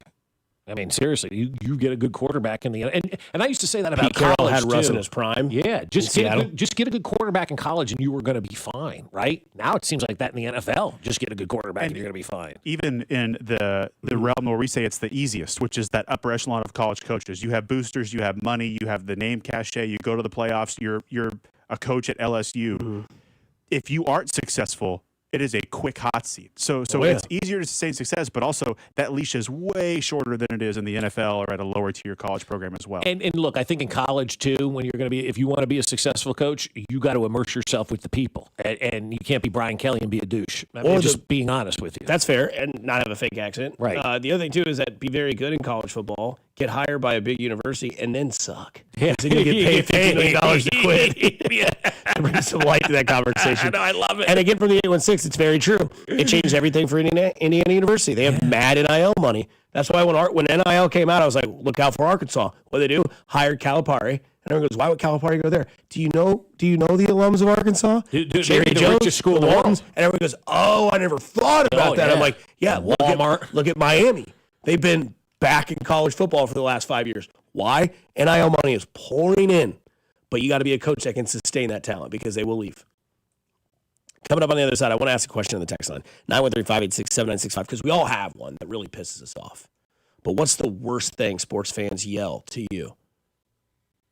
So again, what is the worst thing that sports fans yell, in your opinion? We'll dive into it on the other side. 913-586-7965. You're listening to 96.5 The Fan, your home for Kansas City sports. You're listening to Fescoe and Dusty, brought to you by Golden Oak Lending. Do you need extra cash? Golden Oak Lending can convert your home's equity into cash in as little as 14 days. Let Golden Oak Lending cure your blues. Your home for Kansas City sports. 96.5 The Fan.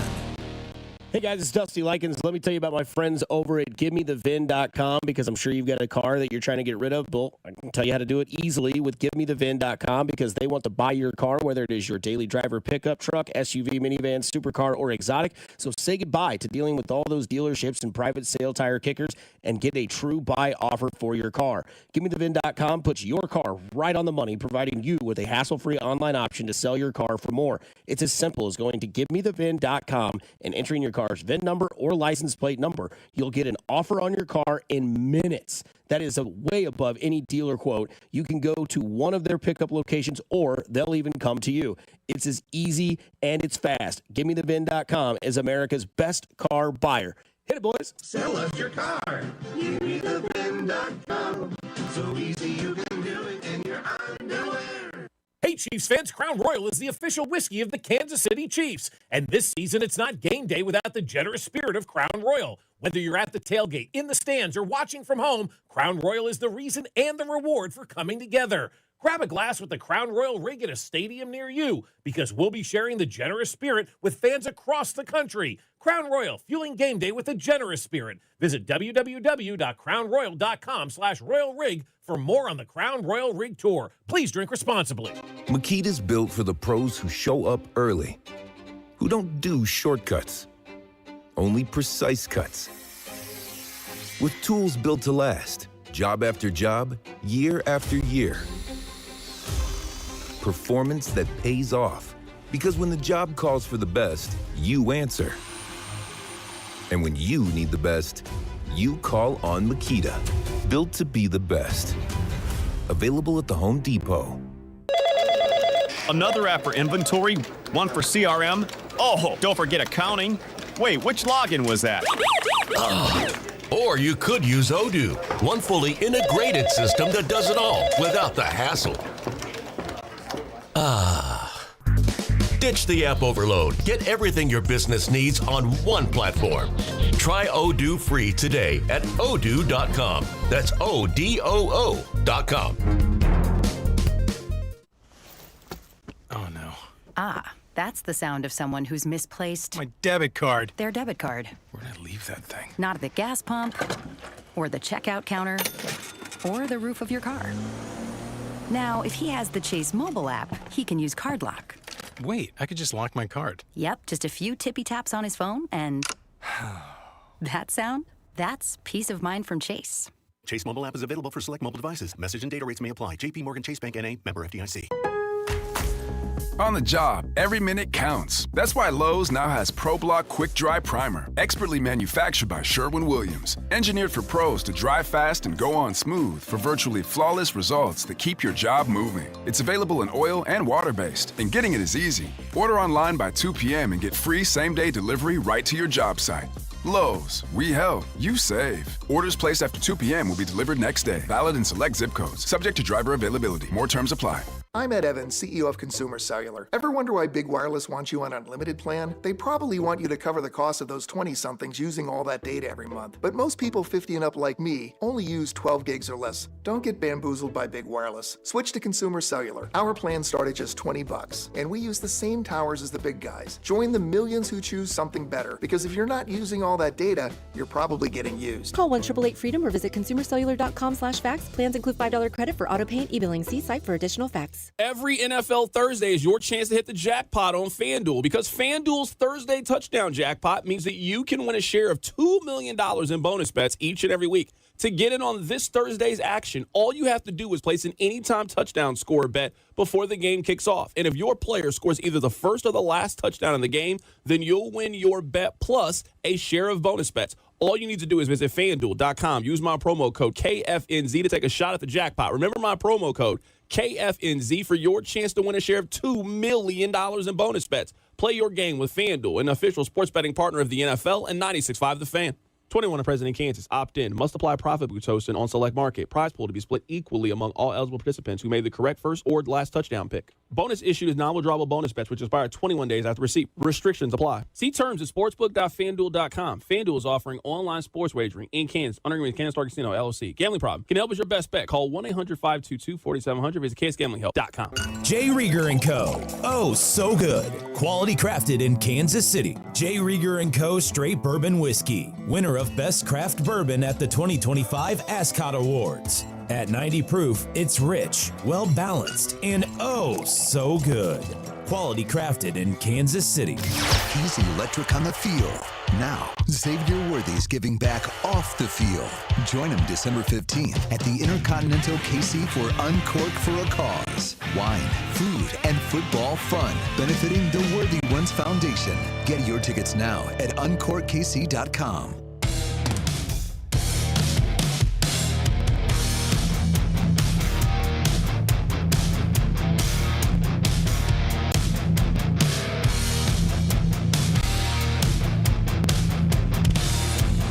All right, rolling through Thursday morning here, 96.5 The Fan, Fescoe and Dusty with you. Nathan in today. Mac is in Spain. Nathan gets married over the weekend. All hell's breaking loose here, man. Got a couple hours left of being a single gentleman. Anything you still want to accomplish? That's right. No, I think I'm good to go, Good? Bob. Okay. I think I'm good. All right, just making sure. It's weird being in this spot a couple days away because you watch movies or like you think your friends or whatever, just like you view marriage and getting married and you think that this is some like tumultuous like, oh, got to get it out of your system or got to have like some big night out or whatever. First of all, I can have fun with the same people after I'm married. Right. Second of all, I'm not doing anything tonight that I wasn't doing before that's going to hurt the relationship. So Right. it's an interesting like that just isn't a complete non-factor, and movies would let you believe. And I will believe the say this opposite. to you: if you have to get it out of your system, you're probably marrying the wrong person. Yeah. Yeah, you know, I agree. like I know my wife. If I tell my wife I'm doing this, fine, whatever, do whatever you want. Like people who have that clamp down spouse, probably not a good relationship Yeah, for you. there's You like got to the ask your ultimate- wife permission to do something. That's kind of how so Jaden is too, because like there's the ultimate level of trust. Like I know that you're not going to do anything that you and I deem to be over the lines. I'm not going to do that either. Right. Beyond that, she's like, "What the hell are you going to do?" Oh, okay, yeah, go do it, have fun, whatever. And I'm the Right. same way to her. Like, "Oh, you're going out with who to where for dinner? Okay, I'll see you later." See you later. You know, Immediately when the door shuts. I've been waiting to get that one out. Man. I have no idea. Hey, look, and if you can't fart around her, then you're definitely marrying the wrong person, right? Yeah. You fart a lot in your sleep. Well, I have no control. You're not in tomorrow, right? This is your only day this week. Yeah, he's right? got big rehearsal dinner tomorrow. My only day in. Yeah. There's got the the errands crane and stuff dog will start tomorrow. after the show today. It's full on wedding mode. Off Is of it? work altogether. So I think Kramer tomorrow. Yeah, so we need Raiders to win. You do need the Raiders to win. Must We be need the much better, yeah. That's Kramer's team, baby. Yeah. So do you know what your song is you're dancing to? Yes, the first dance will be to a song by the Alabama Shakes called "I Found You." So it's sing it. Come on, Brittany. We saw them in I think August at They're Starlight. good. She's so talented. So good. She's so talented. They remind me, and this is going to sound weird, and maybe like body shaming because I think she has lost a lot of weight recently. But they remind me of like a modern day blues traveler. Yeah, kind of like that bluegrassy. Really, I'll have to talented, listen. What's it called? Alabama Shakes. Alabama Shakes. I wonder if that's my kids. You've heard the song before. It's like you got to hold on. You haven't heard that song? I don't know. Maybe I have. think you'll recognize a few when you listen Yeah. to them. She might be She my also is a favorite solo vocalist artist. that's doing it right She has now. a very raspy electric sound. Okay, She's I'll have to great. go through the playlist my daughter just gave me with like some kind of country stuff. My kids put together great playlists, and I know this isn't like breaking news or anything like that, but they're in the Tyler Childers right now. So I've started listening to a lot. Have you listened to his stuff? Not a fan. I don't want to be that guy, but Yeah. I was on Tyler Childers about 4 years ago. Oh, you were that okay? When That's he was fine. Feather-Headed Indians and like which singing is all those great songs, song, and yeah. then he was reborn again Christianity wise, and he doesn't sing those songs anymore that have any drug use in them or any sort of cussing. And he's now Gotcha. like a different. So I singer. like the old stuff, is what you you're telling me. love old Tyler. No, Childers. I do love I do like it a lot. I'm listening to a lot of it now. As you mentioned, the Feathered Indian song is one of my favorite songs right now. And I'm like, I know I'm late to the party on this one because my friend Drew has been telling me for years about Tyler Childers, and I'm like, whatever. Then the kids are listening to it. I'm like, all right, cool. So. Yeah, this little riff right here. I'm sure you've heard this song before, maybe.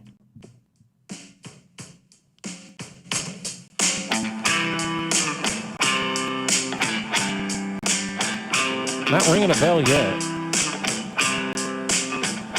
Bless my soul. I'd call them a little more like bluesy. Yeah, very than bluesy. country. I'm in though. I'll listen to that. Yeah, Yeah, they're great. They're a good jam band. They're a good patio you'll hear, session. You'll hear about 3 minutes of them on Saturday night. good. All right.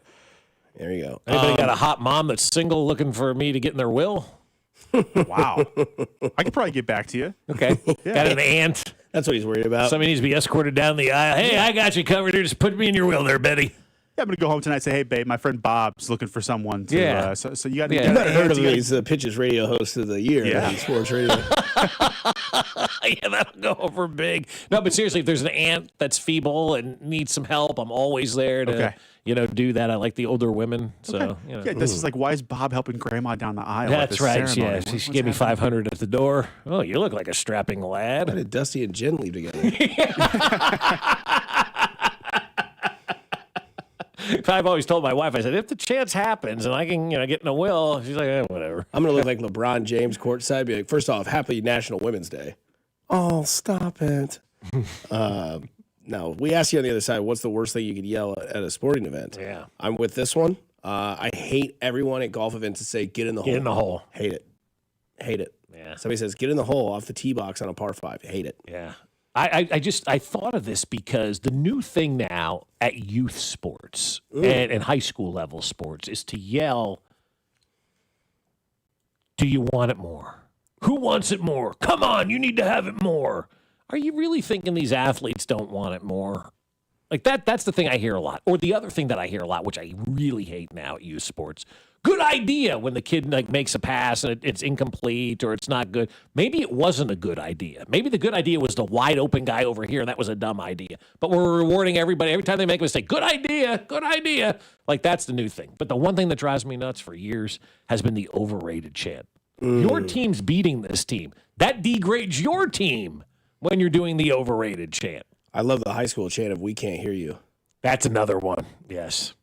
When we played Rockhurst, we'd always chant, "We have girls." That's right. Absolutely. That was our go-to. Yeah, I stood in many a student section yelling that at Rockhurst. We 100%. have girls. 100%. We took that show on the road to Rockhurst a few times when I was in school. I don't know if you guys went there and did that, but we felt like kings at Rockhurst. Did you Stadium go to yelling stuff Rockhurst? to them. No. I went to Blue Springs. Oh, okay. But yeah, Rockhurst was always the biggest game, either that or South, depending on how good South was that year. So I hate when someone has a bit, and there's a few of these guys on like TikTok, Instagram right now that's their account as they go to these games. They heckle a player in the same way, but not like heckling. There's one that I'm thinking of that are Giants fans that they yell like something that's funny but not funny to the player and try to get him to turn around. I hate when the bits are overused, and that extends to just like heckling a player here at the K. You're in the crown seats, you yell, "Hey, so and so, you suck." Everyone laughs. That's cool. Let it go. But then that guy's got to do that all night long. Right. Now the player's giving him the attention or the fans are looking at him. I don't care what it is. Just if you got to say something, say it and then forget it. It'd be better if you didn't say anything. Yeah, don't be the big guy. I get that. So looks like Josh Klingler texted into the show. The worst thing that people yell is, "Let's go." During a game. Go where? And no, I don't want to high five you. Get the hell away from me. Seems like a clean take. Next take is going to be don't spit on the sidewalk because that's his big thing. I hate when people spit. Somebody says rocker students would just yell back at us, "We got your girls." That is true. Yeah. Because when I was at South, it was all the. I think a lot of the Belfani kids went there. They definitely took a lot of our girls. Tony Temple, he definitely probably took a few girls from our school. They took our quarterback and I think eventually our head coach. Yeah, from Blue Springs. So the guy that yells "bunt" at a baseball game. God. Bunt it. Yeah. Well, you can't do that anymore because they don't shift dramatically. Or the guy that acts like he's on the sideline at a football game. Pass during play action. You know who actually my number one hated thing is at sporting events, TV, at home, or at the game is when they yell to the athlete by their first name as if they are best friends. Go Trav. Come on, Patrick. You know what another one is? When every single male, when they see the ball on the ground screaming ball. Every man, like a good one. It is a Pavlovian dog response. Anytime there's a fumble in the NFL, the entire place screams ball. I might be guilty of that one, though. No, we're all guilty of it. We all played like high too. school football, and we were all taught as soon as the ball came out to yell ball. And so here we are in our 40s and 30s and 50s. We're all still yelling ball when the fumble pops out. All right. We'll see you Saturday. Good luck with everything tomorrow. Yes. Good luck with everything Saturday. And thanks for the Minsky's Pizza. Can't wait. Thanks, guys. Hey, go do something nice for somebody today. You never know. It can change their day, their week, their month, their year. It is simply cool to care. Kansas City, stay kind, stay safe, stay humble, stay groovy. Coming up next, it's Cody Serta and Drew Nixon from 10 to 2. That's right. Steven Serta's in the house, one of my good buddies. We'll talk to you tomorrow on a Friday.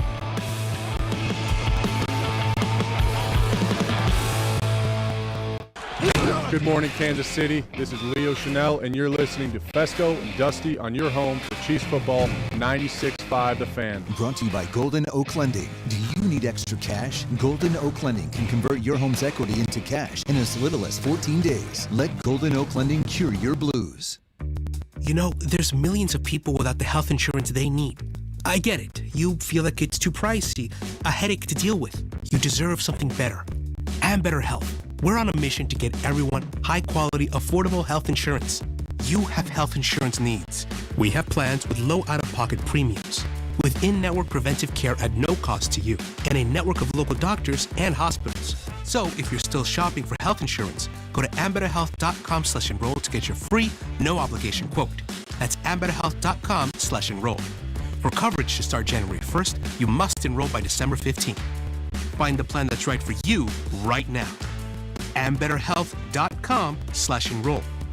Ambetter Health, on a mission for better. Ambetter Health is the brand name for health insurance products underwritten by subsidiaries of Centene Corporation. Go to ambetterhealth.com to see offerings in your state. This is a solicitation for insurance. Thank you, KC, for voting Century Roofing the best roofing company in the Metro in the Stars 2025 KC Favorites competition. After 35 years, we're giving back to you by extending our free material upgrade sale through the end of the year. Get a free upgrade to impact-resistant shingles with any roof replacement for better protection and possible insurance savings. Trust the best, Century Roofing. Visit CenturyRoofingKC.com for your free estimate today. Century Roofing. Trust the pillars of strength. Century Roofing, we've got you covered, KC. Do you owe $10,000 or more in credit card debt or personal loans? With credit card debt at all-time highs, Debt Relief Advocates is urgently notifying consumers of debt relief now being made available, designed to aid consumers with out-of-control credit card debt. Those who qualify and enroll for this relief program will only have to pay back a fraction of what they owe. This is not bankruptcy or a debt consolidation loan. This is a relief program that credit card companies would rather you not know about, as it ends your debt nightmare and saves you lots of money. Consumers owing at least $10,000 in credit card debt or personal loans can now take advantage of this debt relief as the cost of living